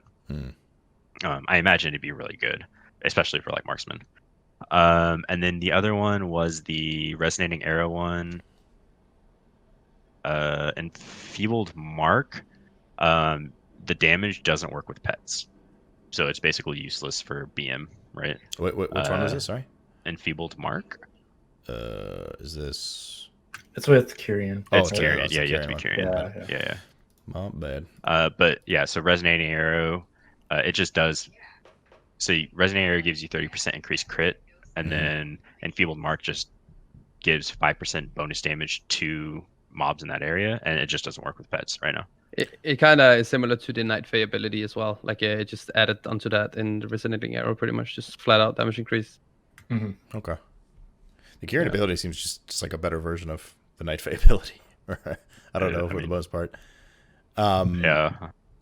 Okay, so mainly just damage increases all around for the Marks ones. Which one is? What are like the top two ones right now? Marks is sort of weird because we have like, so brutal projectiles isn't really that good because rapid fire honestly is a little undertuned. Like it does mediocre damage every 20 seconds or something, right? So like maybe down the road brutal projectiles might be good, but like right now it's not good. Deadly Chain is AoE only, right? So that does that actually work with the legendary or no? Which one? Shots? Deadly Chain. Does that like work with Chimera Shot and the? Yeah, it's just trick shots is all increased. Deadly Chain is like mandatory in Mythic Plus. It's actually insane damage. Yeah, Deadly Chain is crazy, and I mean, like I said as well, it's probably gonna be used as well for the maybe later fights. I mean, Cleave is gonna be a thing in Stone Legion inside and Aphrius, right? So I guess we can see. I mean, right now we're locked at 1 V-Spec per week, so could play something early in the Mythic week, and then change to a little bit more multi-target towards when you reach Stone Legion. Okay. So Sharpshooter's focus, I think Gingi said it, but it's like pretty bad, right? Because True Shot's useless right now. Powerful Precision is very good. That's basically, especially with Chimera Shot, since it's our go-to. Powerful Precision's like basically the only one that's like really good in this. Like that's good in single target and in AoE. Like what was it? The trick shot one is good in AoE, obviously, but it's not like you wouldn't take that in raid. I feel like I'm missing some bugs. Oh, I think the Night Fae, there's like, I think all of the class specific ones are bugged. I think the Night Fae one, the like the damage, the additional damage it does only works on like single target. It doesn't work on AoE abilities or something like that. I don't remember exactly what the bug is. And then the Venthyr one, The additional proc chance, so like gives you 5% additional proc chance or whatever, that doesn't work at all. They said that this game's coming out in October. I mean, part of this game is coming out in October. Okay.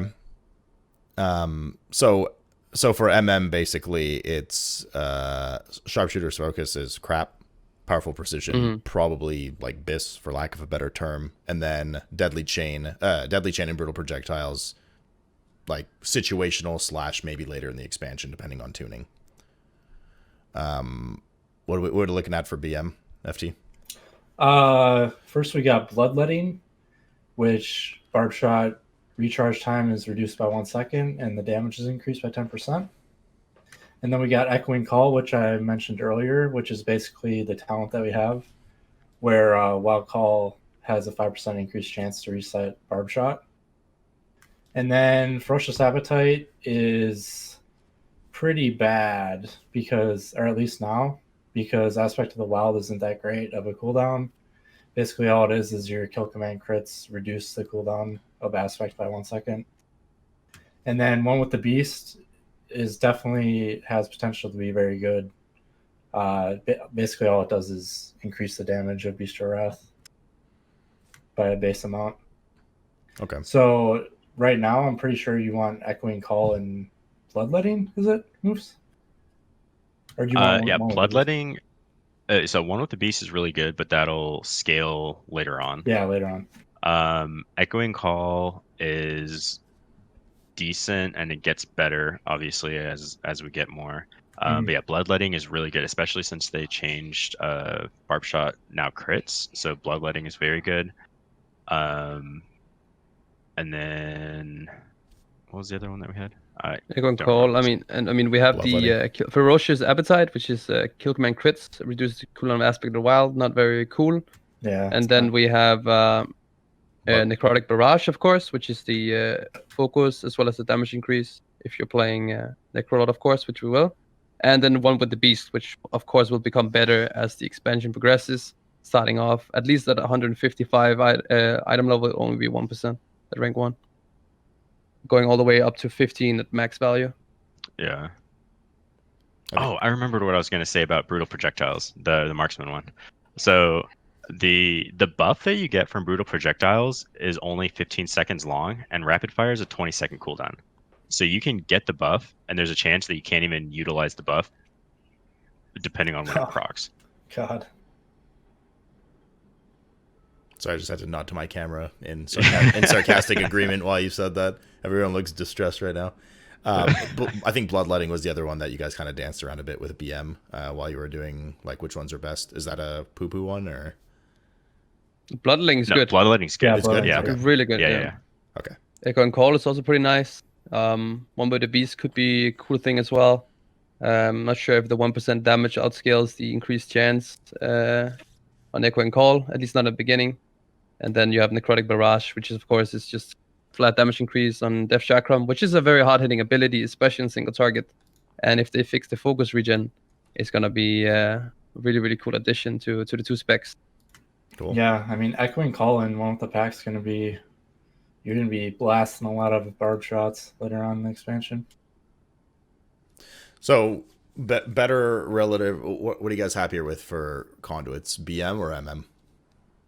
For potency? I like the BM conduits better. I think they give you more, like they actually affect the spec, and then like marksman conduit is just sort of like passive damage gain. Like it's not really exciting. Yeah, that's what I was talking about. Even if it's small, and Mike, this will probably feed in what you're about to say. Even if it's small, at least something to look forward to in terms of a proc or spec interaction. So like wild call, 5% chance to reset barb shot, right? Got to react to those.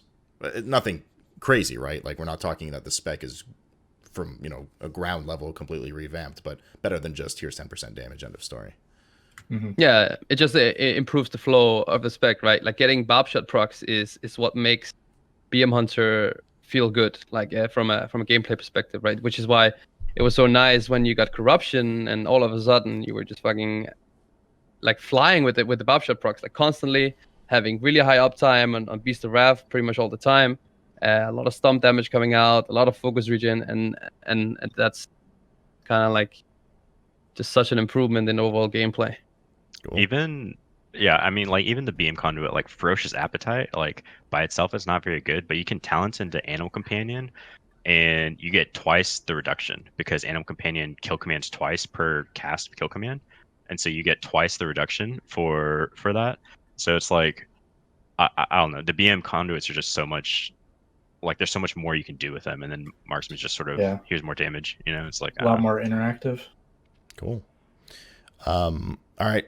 We've done our Soulbinds, our conduits. The final piece of the puzzle here, as far as SL systems are concerned, legendaries. So let's just keep that same order going. So, Mike, in the world of marks, and obviously important to note here, not just marks, but certainly your general legendaries, if there's anything you guys want to talk about, and also if there's any kind of cross-pollination between some of the legendaries. Like, you know, some of the specs have it like, oh, you know, this other specs legendary actually works for me and it's very strong. I don't know if there's anything like that for MM and BM or if it's very specific to their roles, but nonetheless, Mike, go. Yeah, so if we go to the marksmanship legendaries, the specific ones, we do have Eagle Talons True Focus, which reduces all abilities focus cost by 30% while True Shot is active.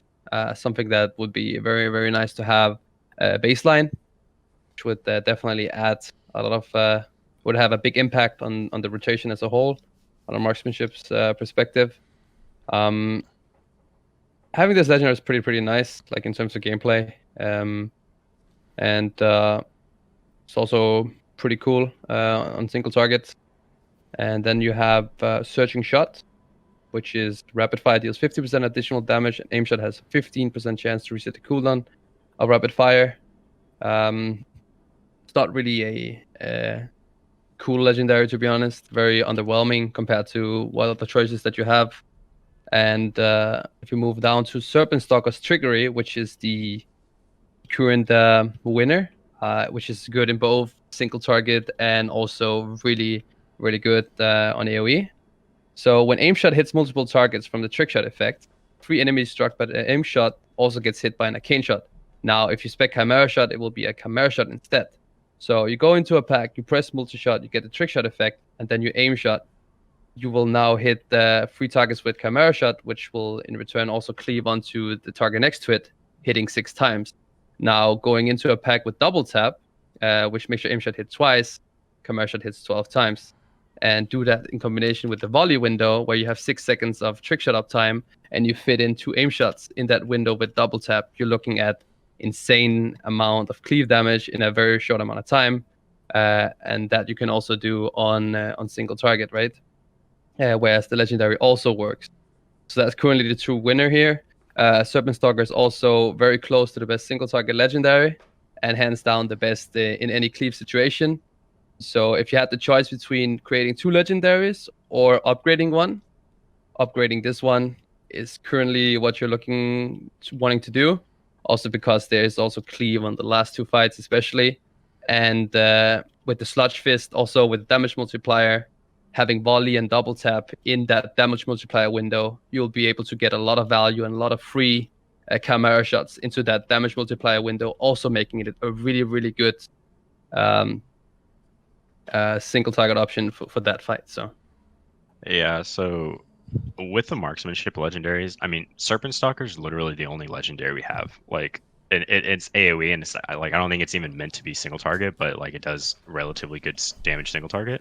So I actually sent you a picture in the DMs to show you. So like literally all of the marksmanship legendaries and single target are garbage. Like Yep. Like you can basically not wear legendary and do almost as much damage as wearing a legendary. Like look at the difference between those like it's like compared to other specs, it's like I don't know. It's like so underwhelming. And so Serpent Stalkers, no those are all our legendaries. Base is no legendaries. Yeah. And so like Serpent Stalkers is just below Soulforge, right? And then like you can see how bad the legendaries are, right? Like it's just like if Serpent Stalkers gets nerfed or whatever, like we just don't have a legendary to use. Like I'm honestly just thinking about going the Feign Death Legendary for defensive purposes, because it's like might as well have something, right? Yeah, I mean that's kind of like the thing, you know, because single target legendaries is pretty underwhelming. So you might as well just upgrade and get some main stat from the Serpent Stalker in general, if that's gonna be a thing. Otherwise, like you said, if the Feign Death Legendary turns out to be incredible in terms of utility, to remove a lot of bleeds or anything like that, and, I mean, you can also play that. Yeah, I did want to clarify. This is an older sim, but it's basically the same like difference in sims. I mean, they completely destroyed Soulforge Embers, right? Like, I Rip mean, Embers. Yeah. it was so good in the beginning. Of course, it was overtuned, but they went a little bit too ham with that legendary. I mean, I've been using Flare as just like an APM thing. You know, whenever I'm not using a global or I'm just running in a dungeon or whatever, or FK in the Sala lore. I mean, this was the perfect legendary for me that I've been waiting for so many years, and then they just got it completely. And I was just sad to see that. I mean, I expected a nerf, but they just completely destroyed it. Pretty Yeah, sad to see. I don't know. Like for BM and even survival, like Soulforge is fine because you have the spare time to use it. But for The marksman, extra it's like globals, yeah. it's so, for lack of a better word, clunky. Like you literally just like when you're using Serpent Stalkers, you tar trap, you flare, then you you have double tap. So double tap, tar trap, flare, volley, then you start like you just have so many GCDs. It becomes like Unholy Death Knight, right? Like you just like have so many GCDs now with tar trap and flare, and you just I don't know. Like marksmanship is a GCD locked class, right? So the two extra GCDs doesn't feel good in your rotation. Mm. And now they also has one more legendary as well, which is Secrets of the Unblinking Vigil. So what it pretty much does is that when you gain the trick shot effect, you have 50% chance for it to not be consumed by your next aim shot or rapid fire. Now this could be a really good combination if we ever get allowed to maybe equip 2 legendaries in the future. This one in combination with Serpent Stalker could be a really, really cool cleave, as well as single target as well, you know. Like I mean it can transfer over from AoE to single target once the ads are dead, and you could maybe get some extra value. I can't imagine a world where we're not going to get a second legendary. I think that's going to be like a 9.2 feature kind of thing.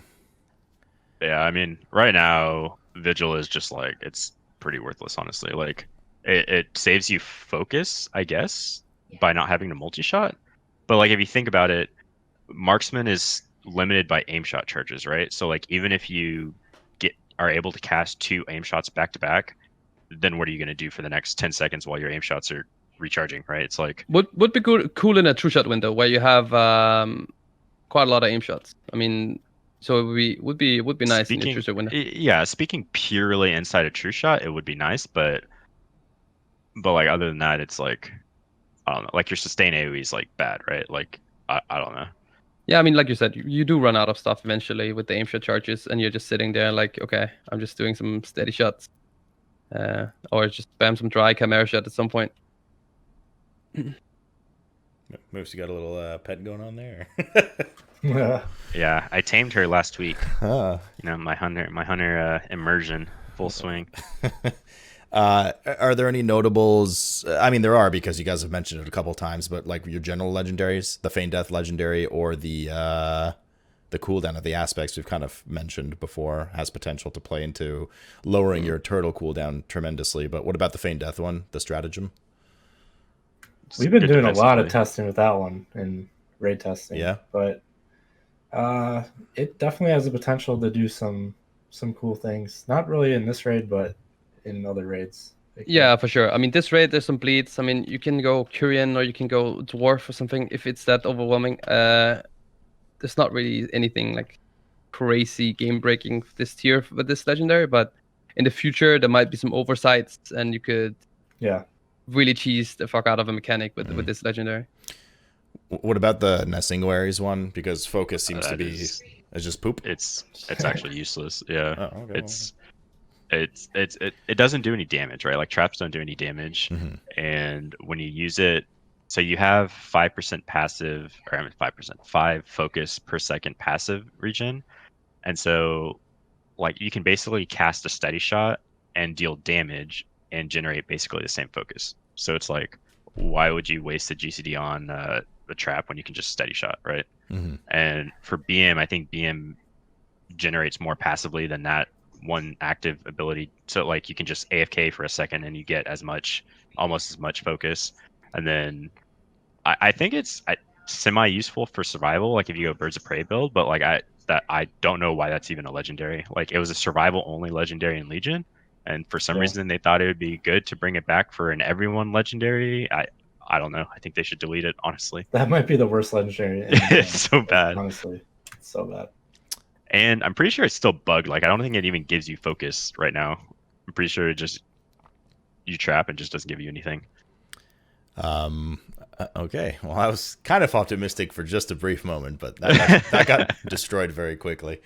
FT, what about BM legendaries? All right, BM, we got Dire Command. Kill Command has a 10% chance to also summon a Dire Beast. It's pretty bad.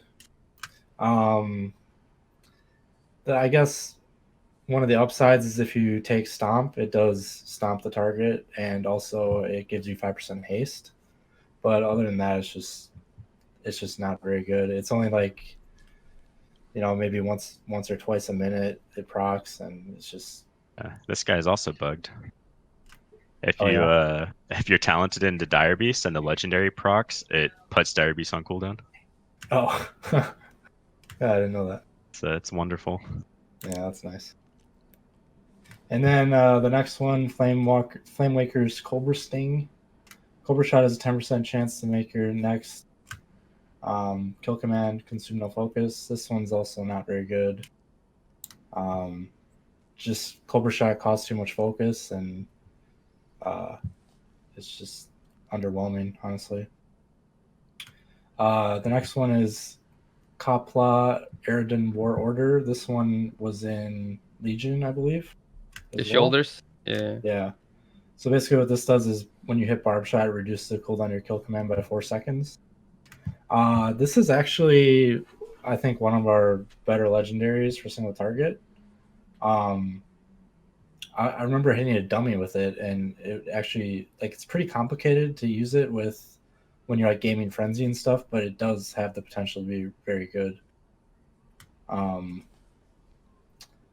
then the last one is probably our best one. Relic Stalker's Piercing Fangs. While Bestial Wrath is active, your pet's critical strike or critical damage dealt is increased by 30%. This is, it works for AoE.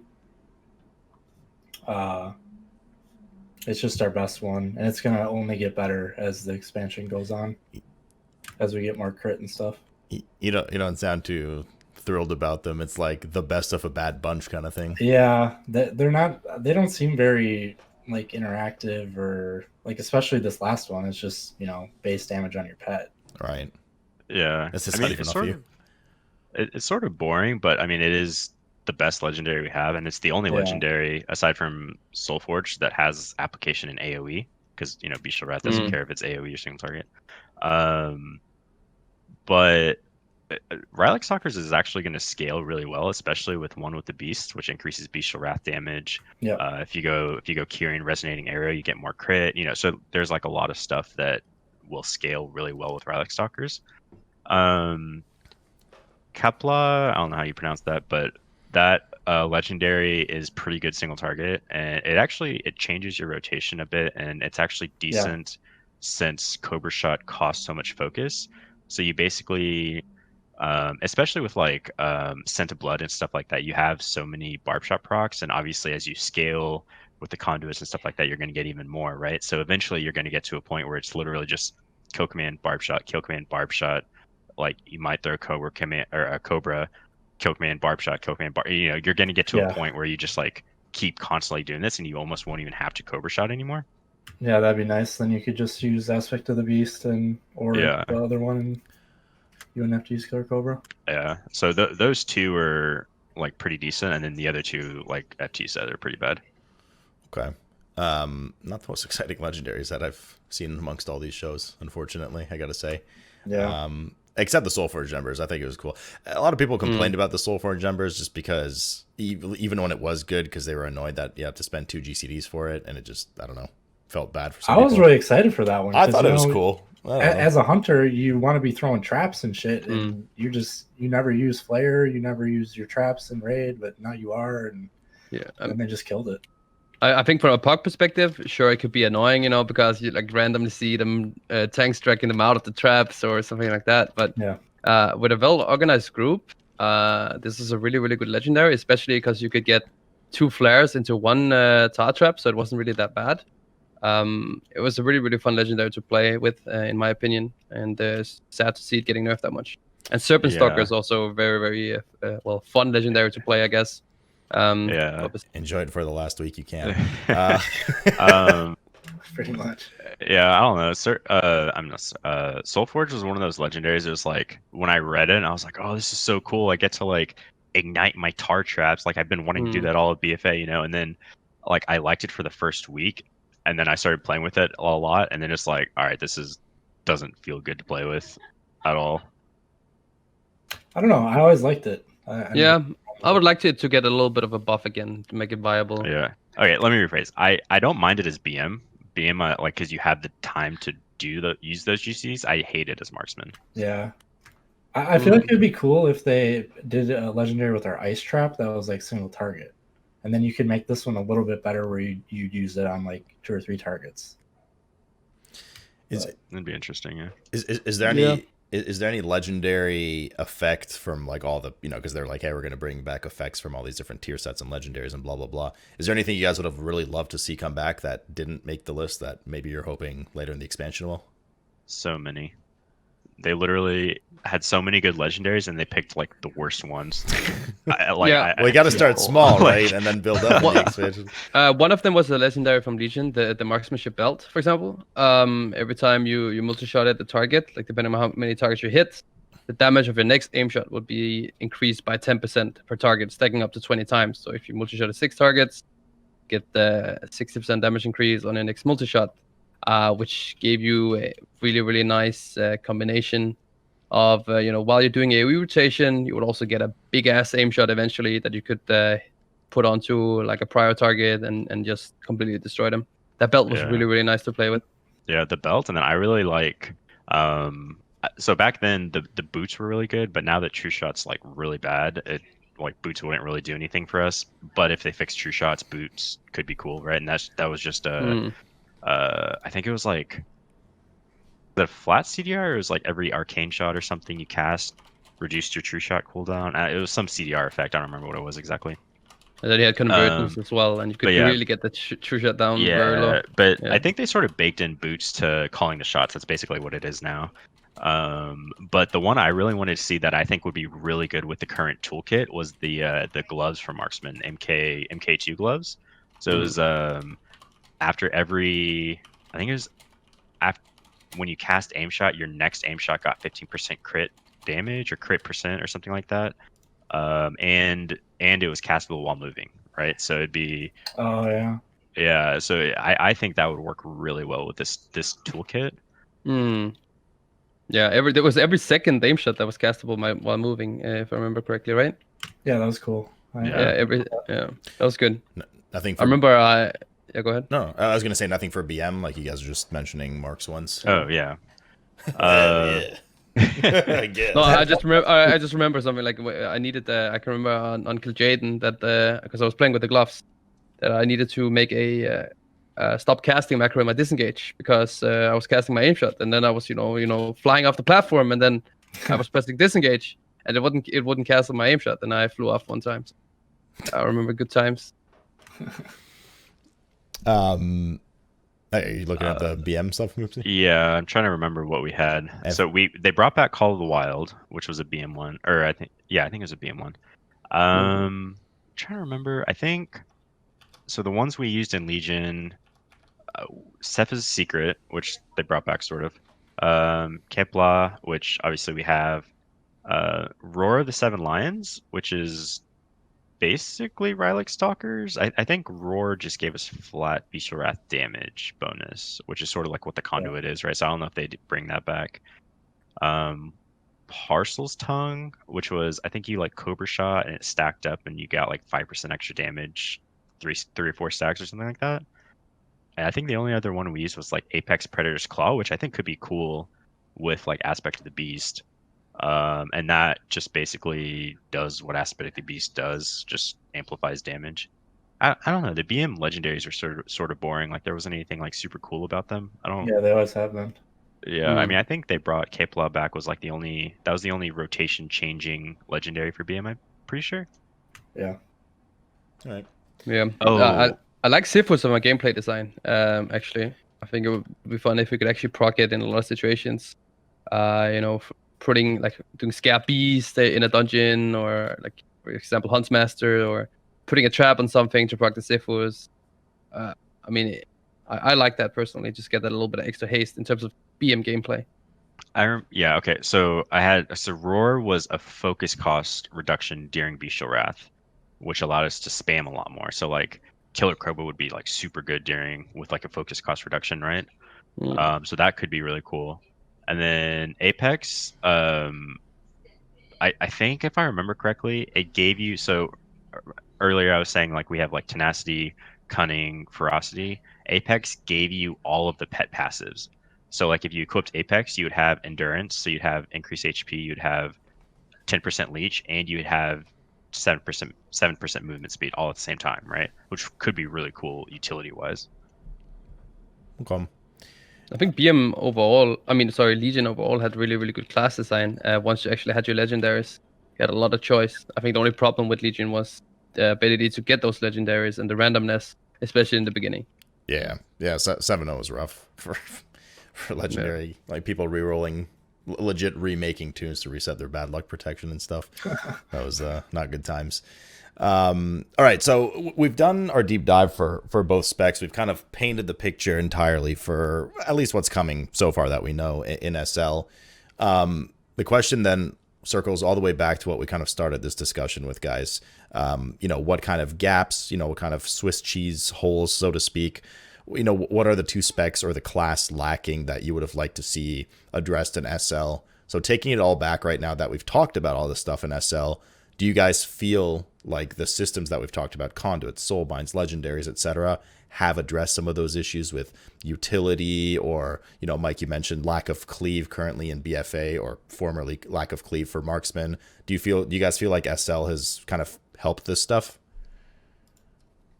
I like the overall Covenant choices and abilities. I think they add a lot to the to the specs in terms of as you get further into the expansion. I feel like they scale really well, and they add a lot to the rotation.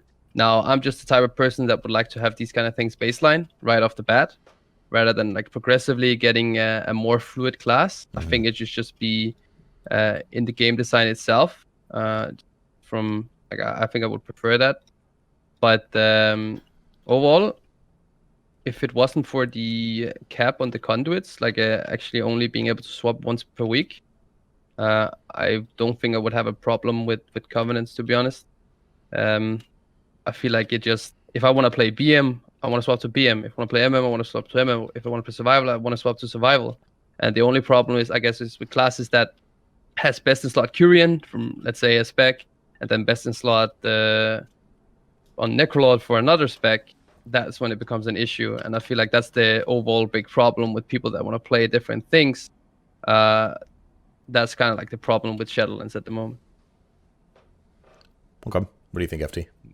Yeah, I totally agree with all that. I just don't understand why they put like all this cool stuff in the game, right? Like the Covenant abilities are all really cool, but for some reason they don't want us to be able to use it all while playing. Like, but I don't understand what's wrong with wanting to experiment with other things, and we're just like, it just feels like we're stuck into just doing one thing, and I think it's really a bummer. Moofz? Wait, is this for systems or for Hunter? Just in general, the overall picture now of MM and BM in SL. now that we've talked about all the systems, do you think that the specs are headed in a good direction? Obviously, I know you had your gripes with like true shot window for certainly an issue. But based on the weaknesses that they have at the end of BFA once the board power goes away, do you feel like SL is going to make the specs good? Conduit's definitely addressed our lack of initial upfront defensives, right? So we sort of talked about that. I think for BM, Shadowlands didn't really change much. It gave it a few quality of life changes, but for the most part, it's basically the same. So like the systems don't really, it's just sort of like more damage, right? Like nothing really changes for BM, which is fine. Like I think BM works. Like there's a couple nitpicky stuff for BM, like fix pet AI, animal companion, pet revive, right, stuff like that. But marksmanship, I don't think, like, first of all, marksman doesn't have any legendaries, right? So like aside from serpent stalkers, like if that's changed, then no, the legendary system doesn't help marksman at all. Conduits, again, that's just sort of like passive damage, right? That doesn't really help marksman. So aside from utility and damage reduction, the systems don't really help marksman at all. Marksman, so the thing about marksman is like it's obviously really messed up in terms of like the feedback loop we were talking about earlier and true shot, stuff like that. Like marksman is so close to being a good spec, they literally just need to change like true shot or address the focus or something. Like the talent tree is good for the most part. Like the things they did are really good. It's just like one or two little things that they need to change. Like obviously Hunter's Mark, but that's like everyone sort of hates Hunter's Mark, and yeah, I don't know. I mean, marksman is so close, and it's sort of frustrating on beta because marksman is doing so much damage, and so everyone that tries marksman out is like, oh, marksman's in such a good state, it's doing a ton of damage, and people don't realize that damage doesn't mean the spec flows properly, right, and plays well. And so like if marksman was doing shit damage, I doubt anyone would say marksman's a really good spec, right? It's like it's just one of those like tuning things. I don't know, I'm sort of rambling now, but marksman right now just doesn't work. Like the spec doesn't make any sense. If Blizzard makes this game so that when you do your rotation, there's like a button that lights up. Right now, the button that's lighting up is arcane shot, and you just don't press it. So it just doesn't make any sense.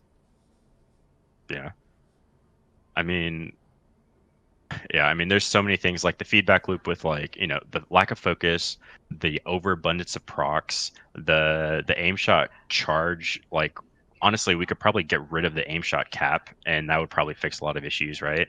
Like that, and then precise shots, well, like FT said, and then lone wolf with pet juggling, like that doesn't really make sense, and that sort of like hinders us unnecessarily.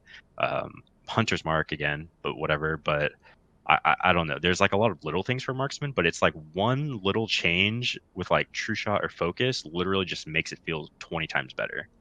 And they're like on the verge of making it such a fun spec, and it's just not there yet.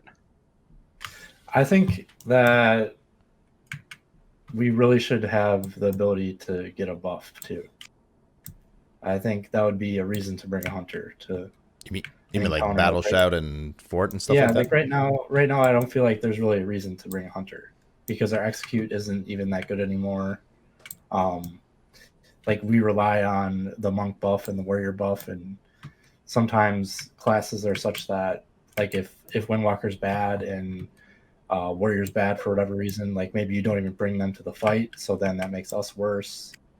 I actually have a cool idea to touch on that one.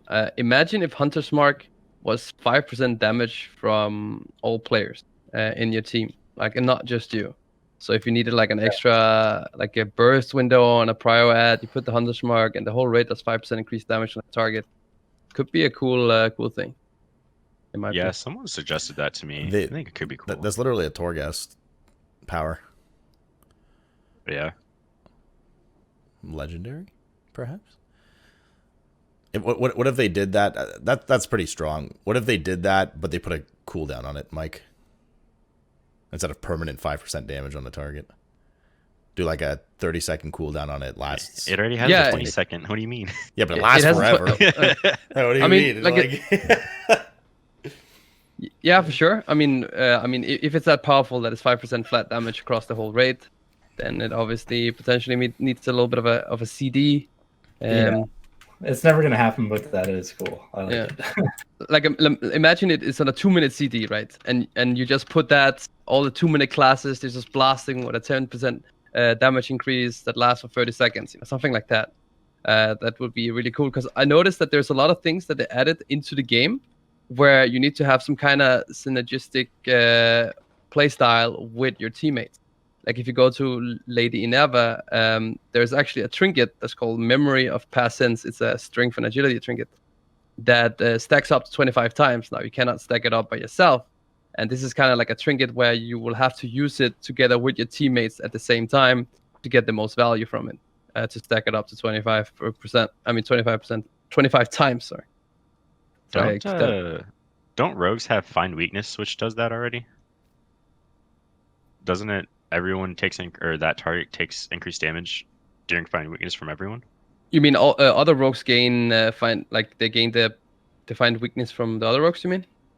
No. Isn't like when a rogue applies find weakness, doesn't everyone in the party or raid do increased damage while find weakness is on there? Or is that prey on the weak? No. Or is it just the rogue that does it? That's just bypassing armor on that target, right? That's what find weakness does. And now rogue has a lot of abilities that just does flat out more damage when that target is affected by find. I think you mean prey on the weak. That the stun, right? Yeah. Oh, sorry. Find weakness is another thing. That's something sub rogue. Prey on the weak. Yeah. Yeah, prey on the weak. Yeah, exactly. That was something that was like really powerful, especially with outlaw because between the eyes actually stunned. Now it doesn't do that anymore. Outlaw actually just gives you, between the eyes just gives you a crit stat. So they changed that now. You don't have the same prey in the weak uptime as you did before. But I mean, like I said, it is cool that you can maybe kidney a target that's kidneyable. I think there was a fight like that in was it in MOP? I mean, one of the early raids where you had to kidney something and then yeah. I don't remember what fight it was. Really, yeah, I know it's not common in raid, but like Mythic Plus for sure, that's a really big thing. Yeah, for sure. I mean, now you have Cheap Shot as sub, right? And you have a permanent Shadowlands sub. It's pretty cool. It's pretty cool. Cheap Shot is like a OP gouge. All right. Sorry, I now we're going on to the rogue to rogue. Yeah. No, it's all good. I just wanted to know your guys' thoughts. But you said moves basically for MM doesn't really address, but for BM. Oh. For BM for what? For the SL systems, do they help BM? Oh. BM doesn't really need that much help. Like honestly, BM's toolkit works, right? Like there's not too much missing from BM aside, from like pet AI and like talent stuff and stuff like that. Like obviously the damage reduction from the conduits, which I mentioned earlier, helped BM a ton. I don't know. I feel like the I mean the systems itself I feel like don't really do much for BM. I don't know. Yeah, BM just seems like it makes sense. And I think it did in BFA too. So, and they didn't really change that much. All right. Wait. All right. Yeah, go ahead. Hold on. Breaking news. Waiting. A blue post just came live. Ranked somewhere along the lines. The old rank 2 of Cobra Shot was lost, and the next build, Cobra Shot, will be 35 focus baseline. What the heck? Scrolling down. Oof. Wait, feedback. Hunter class changes. They watched us loot live and went in and made the changes, dude. We can walk on World of Warcraft water. So the older rank 2 of Cobra Shot, -10 was lost, and the next build Cobra Shot should be indeed 35 focus cost baseline. How big of a deal is that? That's huge. That actually makes that's a huge buff for BM single target. Actually, Yeah. Yeah, I your think uptime would probably be a lot less, way less. yeah, and then it makes like all of the talents. So like spitting cobra, killer cobra, like all of those talents that deal with cobra shot just got so much better. Yeah. Because it's like going from like 45 focus is almost half your focus bar versus 35 focus, which is like a little over a third of it, right? Like you just have like you're able to spam it so much more. Like that's actually so good. Good. My work here is done. No, I'm just kidding. Okay, so we've rounded out everything. Obviously, you know, we do have lives to get to at some point. Mike's like got to get some sleep and stuff. But let's dive into just a bit of Q&A just to wrap up here, and then we'll get your guys' final thoughts, as I said earlier. But I've queued up chat as usual. Anything we've covered in the show already, I'm not going to bother asking because you can just go watch the VOD later or the YouTube, whatever. And otherwise, we'll try to get to what we can here. So I'll just throw these out at you guys, and whoever wants to pick it up, unless it's directed to somebody specifically, you know, feel free to jam in. First one was, hunters are missing a finesse conduit, or a good finesse conduit. Do you guys have any suggestions for a good one? Finesse being the utility conduits. Yes.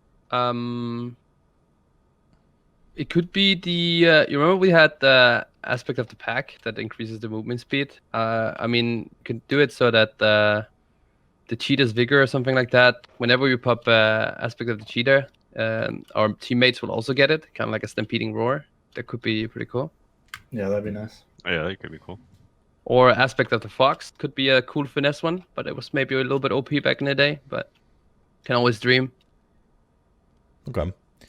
Next one, which might have actually just answered itself a moment ago, but what's a quick change that you guys would make to BM to bring it more in line with MM at launch? That literally the cobra shot. Yeah. Literally what just happened. That's convenient. Yeah, I mean, I don't know. Like, there's not too many things to change from BM. Like, fix animal companion so that a couple more talents work, and then the pet res would be really good. And that's pretty much all I would change about BM, honestly. Okay. You guys seem to have more issues with MM than BM. Do you guys think it's time for an MM Hunter rework, kind of like how Shadow Priest had their, you know, rework a couple months back? Does MM need a rehaul, or? I feel like they've been working on it for a long time, and they just, I don't know, they just Go back to Legion, dude. Yeah. It could be that simple. Like it could be Yeah. quad. It could be there's so many solutions, but they just really don't find it. I don't know. Yeah, I mean, Legion and WAD were definitely better, but like, assuming we don't completely rework it, like I was sort of saying this earlier, like Marksman is so close to being good and like fun to play. It's just like one or two tweaks that need to happen, and then like the toolkit's fine. Like there's nothing wrong with it. Yeah, that's true. I don't mind it if they fix some of the focus issues. Then it's actually pretty enjoyable to play, especially on multi-target. Okay. Yeah. A bit of a flavor question here. If you guys could tame any pet without having to consider abilities and passives, just purely based on looks, what would you like to have? You. Meow. I want to tame Cybear, the feral druid. Wow, everyone's got someone. Okay. FT, who's your buddy that you want to tame? I don't even know how to tame a pet, man. I don't who knows? I didn't know I could do that. Okay, well. FT's a marksman hunter. He doesn't run with pets. I don't like raid boss or like just anything. You don't have to think too much into this. This is just like if you had like a cool looking pet off the top of your head. I don't know, Sleep. This is a really serious question. We have 200 stable slots now. All right, we got a lot of pets to fill. All right, you think about that one, buddy, and you get back to me, okay? When you fill those slots. For BM, how would you guys like to see pet specs and abilities handled or reworked, if at all?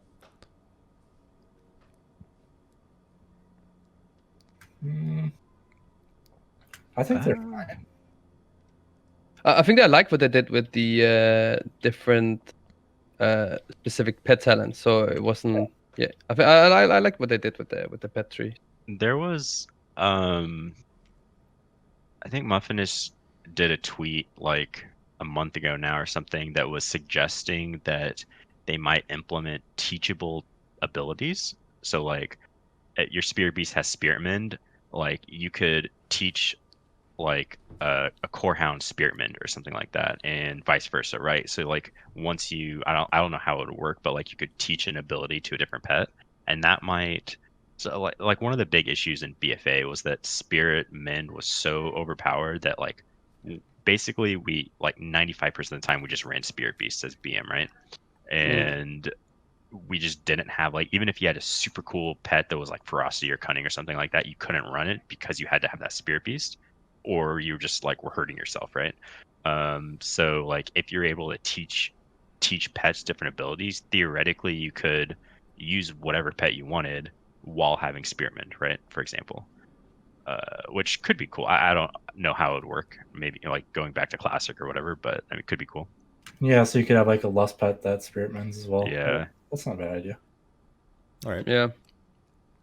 That's one of the changes actually I'd like to have as well. I feel like whenever I think that the Lone Wolf thing, like stacking up slowly, is kind of annoying because sometimes I just want to like pop a Bloodlust and trash pack and dismiss that shit real quick. But I get sacrificed. I mean, I lose damage on that, so it's not very very cool.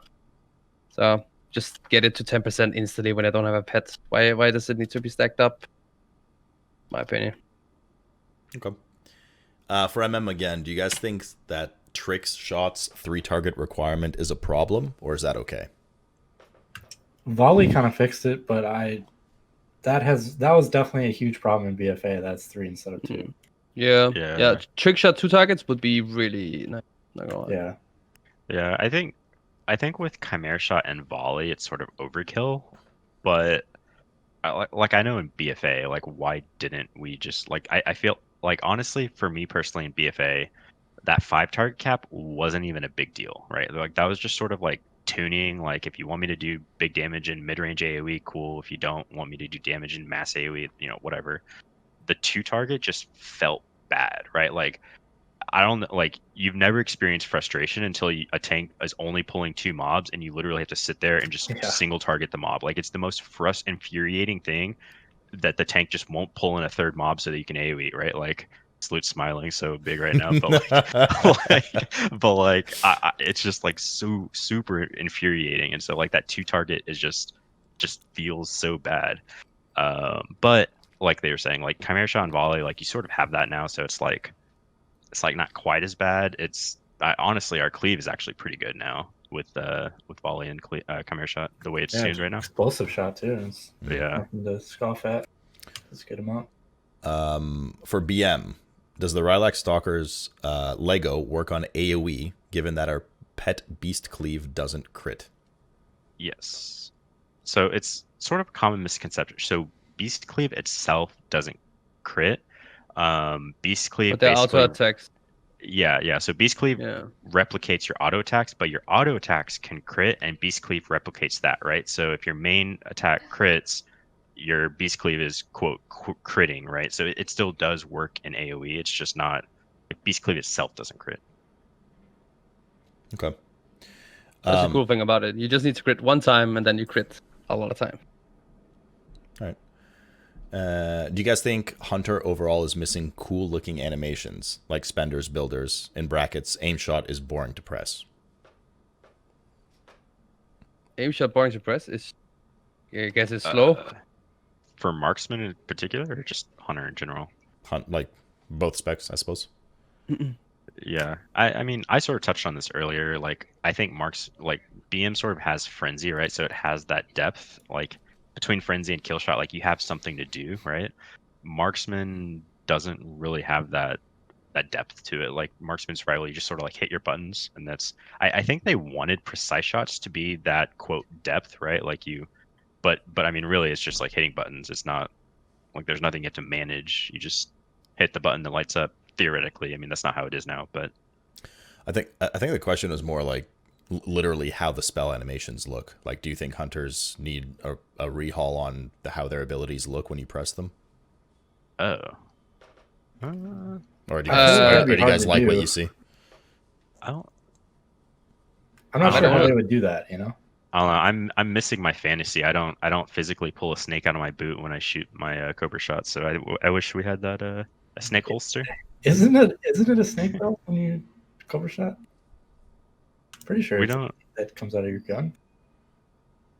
Yeah, but One like, what if you have a bow? It just like one comes out It of comes nowhere. out of your arrow. one thing I actually Yeah. would like to have back was the old barrage. I remember I normally don't look at animations and stuff like that. Okay, that's not what I look at usually. But one thing was when I pressed my barrage and I saw it just go out, it was enjoyable. But I'm not a big fan of the new barrage that came. Yeah, where it's just Okay. like a cone in front of you. Yeah, exactly. Yeah, I know what you mean. Okay.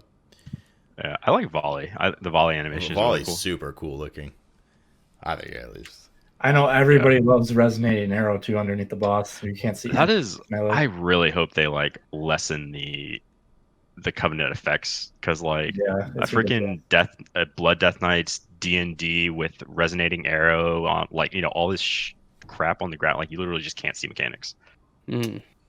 And I mean, the trick shot animation is also pretty cool. Just seeing all the arrows fly out and the damage numbers pop up. I guess I that's think also rapid fire enjoyable. is pretty cool in AoE. Yeah.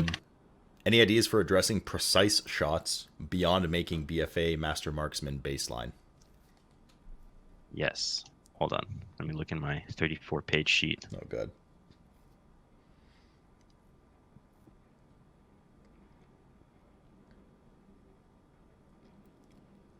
I mean, instead of making that, you could just like precise shots instead of just a flat out damage increase. Could be a focus reduction, like as part of the precise shot buff. Yeah. Not necessarily 100%, but could be 50 or something. All right, I found it. All right, so aside from like the old Master Marksman, some things I was thinking of, maybe bake in an additional effect, like reduce the cast time of your next aim shot, or your next aim shot gets bonus damage or crit percent or something, right? Like something to incentivize you to like actually use precise shots. You could bring back vulnerable, like using precise shots applies vulnerable, like increasing damage against the target for a short period of time or something like that.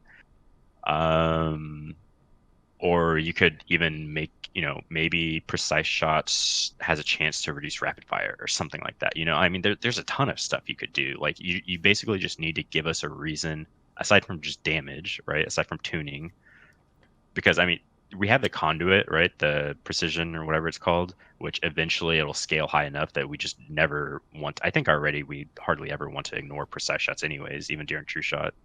But like you just want to give us a reason to use that basically. And the reason has to be like focus based somehow. Yeah. That's why the number one thing that we want is the old Master Marksman baked in, because it has to be focus based, because that's the main issue, is that we have none. So we can't press it. All right. With what Moofz said earlier about hunters falling off during progression when casters figure out their CD windows and such, would they rather have BM hunters have 1.5 to 2 minute burst CD windows, or keep it the way it is and have high sustain with no burst? In terms of a progression race, there's always more niche to having a burst window rather than sustained damage, because it's usually more valuable, as well as obviously execute being super valuable, spread out cleave being valuable, as well as burst cleave. We fall into the category of pretty good sustained, as well as really good cleave AoE damage. We also do have pretty nice burst single cycle damage, especially with the volley and the double tap implementation, making us pretty good candidates for the last 3 bosses, right? Which you're kind of looking at when you're making a raid comp, going into a mythic raid progression and trying to get the world's first kill. You're always looking at the later bosses. You're not looking for what's best on Hungering Destroyer or what's best on Streakwing. You look at the last bosses and you look at the toolkits that the classes bring, and you're like, And I think Hunter is pretty good for the later fights, so you're probably gonna see some Hunters in the top guilds if it stays like this. You always got to look at that. Even further than that, it's the last phase, the last boss. That's the... Yeah. Exactly. Okay. There's only 2 male classes in the game, and that hurts the ability to pass loot to hunters and shamans specifically. Do you think that this gear scarcity should be addressed somehow? For instance, make weapon tokens taking, like the weapon tokens taking the issue for there only being 2 specs that use ranged weapons.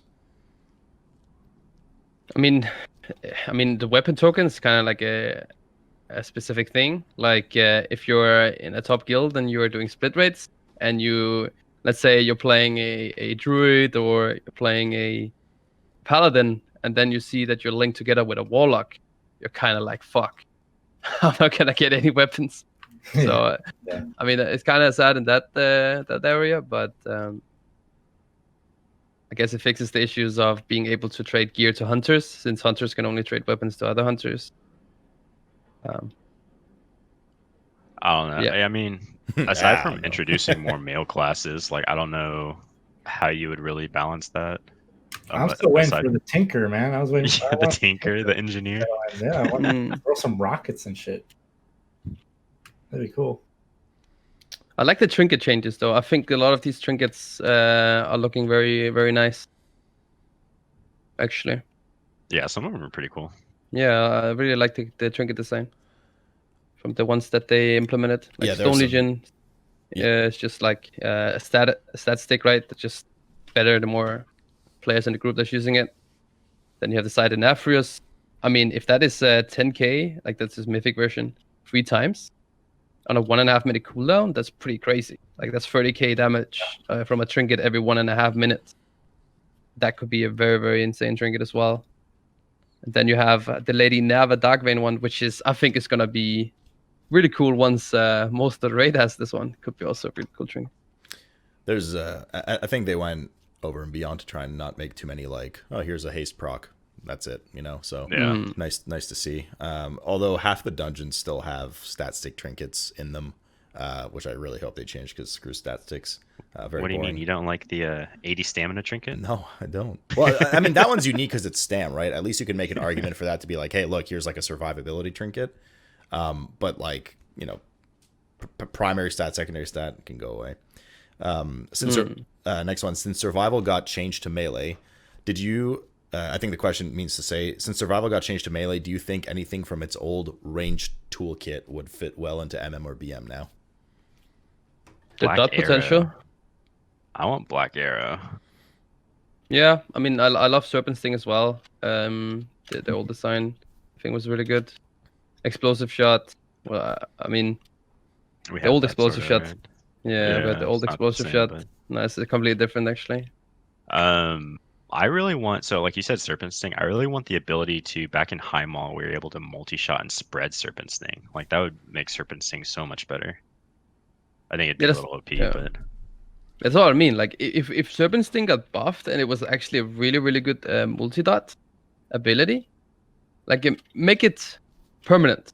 It's a bone spike and an absolute corruption, dude. If Serpent Sting was that, it could be a really cool ability. if Uh, for BM, Give us what about- everything, dude. what about Link's Rush? What about Link's Rush? Do y'all remember that? Or what was in Blackrock Foundry? What was the BM mechanic? Oh my god, I'm blanking. I don't remember what it's called. I'm gonna remember in like a minute. all right. Focus Fire. Focus Fire. I knew it. There you go. Focus Fire was so good. I love Focus Fire. Okay, sorry. No, you're good, man. There was a mention of adding utility to hunters, but hunters are one of the 3 classes as of now that have lust after drums also got nerfed. It sounds like lust is not a wanted utility in the hunter class necessarily. Is it because it comes from the pet, or is there another reason? I mean, this is from a dungeon design. It's cool that we have it, but from a raid perspective, you need to bring the mage regardless, just for the intellect buff. So in that situation, it's kind of like useless. So it doesn't really bring anything in a raid, and I think that's what we were talking about, like where we want to be useful. Because dungeons, obviously, we have really good cleave, and we have the bloodlust, and we have the soothe, we have the binding, we have the knockback, and we have the immunity. From a dungeon design, we have a lot of cool things and a lot of toolkits, but from a raid perspective, you are kind of like always the hunter. You're comparing it to the mage, comparing it to the warlock, And if mage damage is good, which also has the double immunity right now if you're playing Frost Mage, as well as really good damage, you have the Bloodlust and the good mobility with the double blink, then in most cases you just want to bring a mage over the hunter, unless it brings something extra, which in most cases is just the different damage cooldowns, and that's pretty much where we're at. We just need good damage. It's the only reason why they would bring us over a mage. All right. The issue with hunter utility, like we have a lot of it, but it's mostly personal utility. Like we don't have anything that benefits others, right? Like aside from Binding Shot, which is sort of niche. Like we have like Disengage, Feign Death, like we have Tar Trap, which is like pretty useless. Like honestly, like no one. Disengage really is nice though. Yeah, You like, could we have a argue lot of it. you could go Goblin and like kill Jaden, for example. I remember everyone went Goblin. Yeah. If you need that extra much. Yeah, and then like we had a lot of pet. We had the Soothe, which was for Mythic Plus, was like super nice for raging, and then we had a Purge, which was like Demon Hunters brought that. Like a lot of other classes brought that. Aside from like the Purge and Binding Shot, we don't really have. Yeah, we're able to feign death and ignore a lot of mechanics. Yeah, we're able to disengage a lot of things. Yeah, we're able to turtle and immune some stuff, but it's all personal, right? Like we don't have anything to bring to the group really. And so Mythic Plus, it's fine, but then in Raid, it's like aside from turtle, what are you going to bring, right? Right. Yeah. Yep. Okay. If the Serpent Stalker legendary was changed to always shoot Arcane Shot, how much of an overall damage effect on damage output would that have? Instead of a Chimera Shot? Wait, say it again. Sorry. The question says, if the Serpent Stalker legendary was changed to always shoot Arcane Shot, how much of an overall damage output effect would it have? Then we would just have to pick like between what shit smelled the worst, really. Like there was only this shit legendary. So I mean, I've tested this because I've wondered. So it's like really good with Chimera Shot. If you go like Streamline or something, like obviously you do less damage, but you're still doing a lot of damage. Like Arcane Shot still does pretty good damage, and so even if it was changed to not work with Chimera Shot, we would still have really good AoE. It wouldn't be like as insane burst that we have right now, but it would still be definitely still above average. Okay. But yeah, please don't do that though. What would it be? Like 20, at least 20% loss. Probably more. 20, 30%. I don't know if it's that much, because remember, you'd be losing the Chimera Shots, but you'd be gaining like Streamline or something, right? So you'd still be gaining damage from the talent. I don't think it's quite that much. I mean, it sort of depends. It's probably I don't know. I don't want to throw out a number because I'm probably just talking out my ass. But Yeah, if I had to talk out of my ass, I'd say like 20%. I don't know if it's quite that high. But yeah, I mean, it even if we lost that much damage, we would still be above average, I'd say. I got a couple more here, guys. Does the new change of CS focus cost affect the best Soulbind Conduit build for Beast Mastery? Conduit build? I don't think it affects conduits at all because there's nothing. Oh, it does affect the one conduit, the single target conduit. That's man, I don't even remember what it does. The BM one, you mean? Yeah, it's like you Cobra Shot and it reduces kill command focus costs. Is that right? Or something like that? I don't remember. I mean, that one's a really bad one, anyways. That it gets buffed a little, but we wouldn't use that anyways.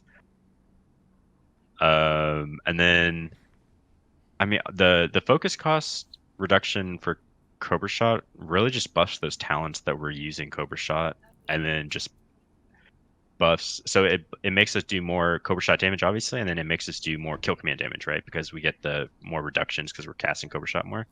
But I don't think it affects conduits at all, except for that one. Yeah, like maybe if they buff Chimera Shot and then Spitting Cobra would be more like maybe you pick that.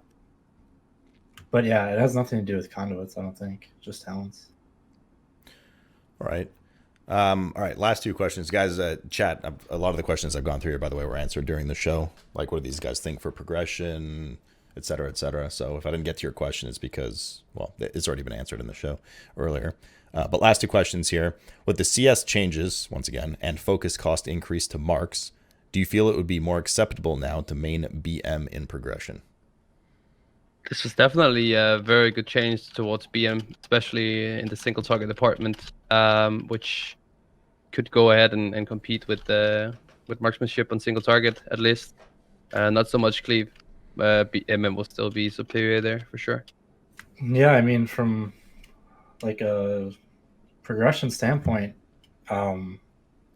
especially with Sire, like it's going to be a 40% burn the last phase. So Killer Instinct's going to be good. Yeah, I mean, I think BM definitely has potential. Yeah, definitely. Yeah. So speaking, I mean, you'll most likely. Oh, sorry to cut in the moves. You most likely play marksmanship for the beginning of progression, like when you get to Side and Nephrius, get through phase 1, phase 2. Once you don't run into issues there anymore, and you need that extra burst potential, you could lock BM and play BM just for the last bit of execute damage. There's definitely potential there. so Just go swap your conduits and, Covenant, and you're good to go. Yeah. So speaking in terms of sims, like preliminary sims, obviously nothing's like finalized yet, but I'm pretty sure single target marksman was like slightly ahead of BM, and so now I think this buff is probably like I don't know, like between a 3 to 5% buff for single target or something like that. So I think it's probably even or slightly better than marksman single target now. I think marksman still beats BM in AoE like hands down, but I mean, it's definitely a good prog spec now, right? Because of just the movement and everything in general, and learning the fights. It's super easy as BM, so stuff like that. More survivable. Yeah, there's a lot of reasons to be BM instead of MM. All right. Last one here. Always comes from me.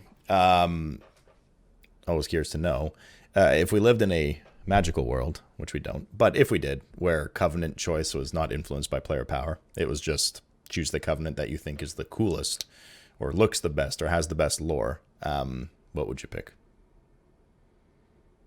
Venthyr. Yeah, Venthyr, because I'm so edgy. I think also Venthyr. Really? Oh, yeah. I pegged you for a furry lover, Moofzy. What the heck? No. I mean, I'm a little weeb, but no, I don't think I'd. I like a good villain, to be honest. So. Yeah. Fair. All right, guys. Always end the show with final thoughts from each one of you. Could be anything. Could be like an address to the devs, to the hunter community, just any thoughts you might have, any desires, whatever it may be. Anything you want. Whoever wants to kick it off. Moofz, why don't you go first? Final thought. Please fix marksman. Yeah. I don't know. I mean, like, true shot, aim shot cap, precise shots. I mean, it's like all the same issue, but like that whole, I don't know, make it flow better, because I really want to play marksman. I'm tired of playing BM. I am tired of dealing with the pet AI, so I want this to be a marksman expansion, but... Yeah, I mean, like I said, if you live in a magic world and I could change everything, and you could bring a little bit extra stuff to the hunters, then getting sidewinders instead of the barrage talent tree would be nice. Maybe a little buff to our execute. I don't really like the careful aim change. It would be nice if it went and worked below 20% once more, or give killshot a little bit of a buff, or reduce the focus cost completely. I think would be a nice thing, especially from a spec that is kind of lacking in terms of the focus region right now. And yeah, that's pretty much what I would like changed. Okay. FD? For me, I want the monk buff or the DH buff. That's what I want. All right. Fair. He doesn't want to get benched pretty much. All right, hunters are looking well off. All right, guys. I think we're good. We've done our due diligence. This is definitely the longest show we've had now by like 30 minutes. So I appreciate you guys hanging around, and sorry again for the tech issues at the start. I know I made you guys wait a little too long, but just wanted to make sure we weren't, chopping up nonstop on stream today. So guys, thank you for coming. I appreciate it a lot. I hope you have fun in the SL launch. I hope you get the marks changes you need. Honestly, they sound so mechanically like incoherent that I can't imagine they won't fix them up a bit.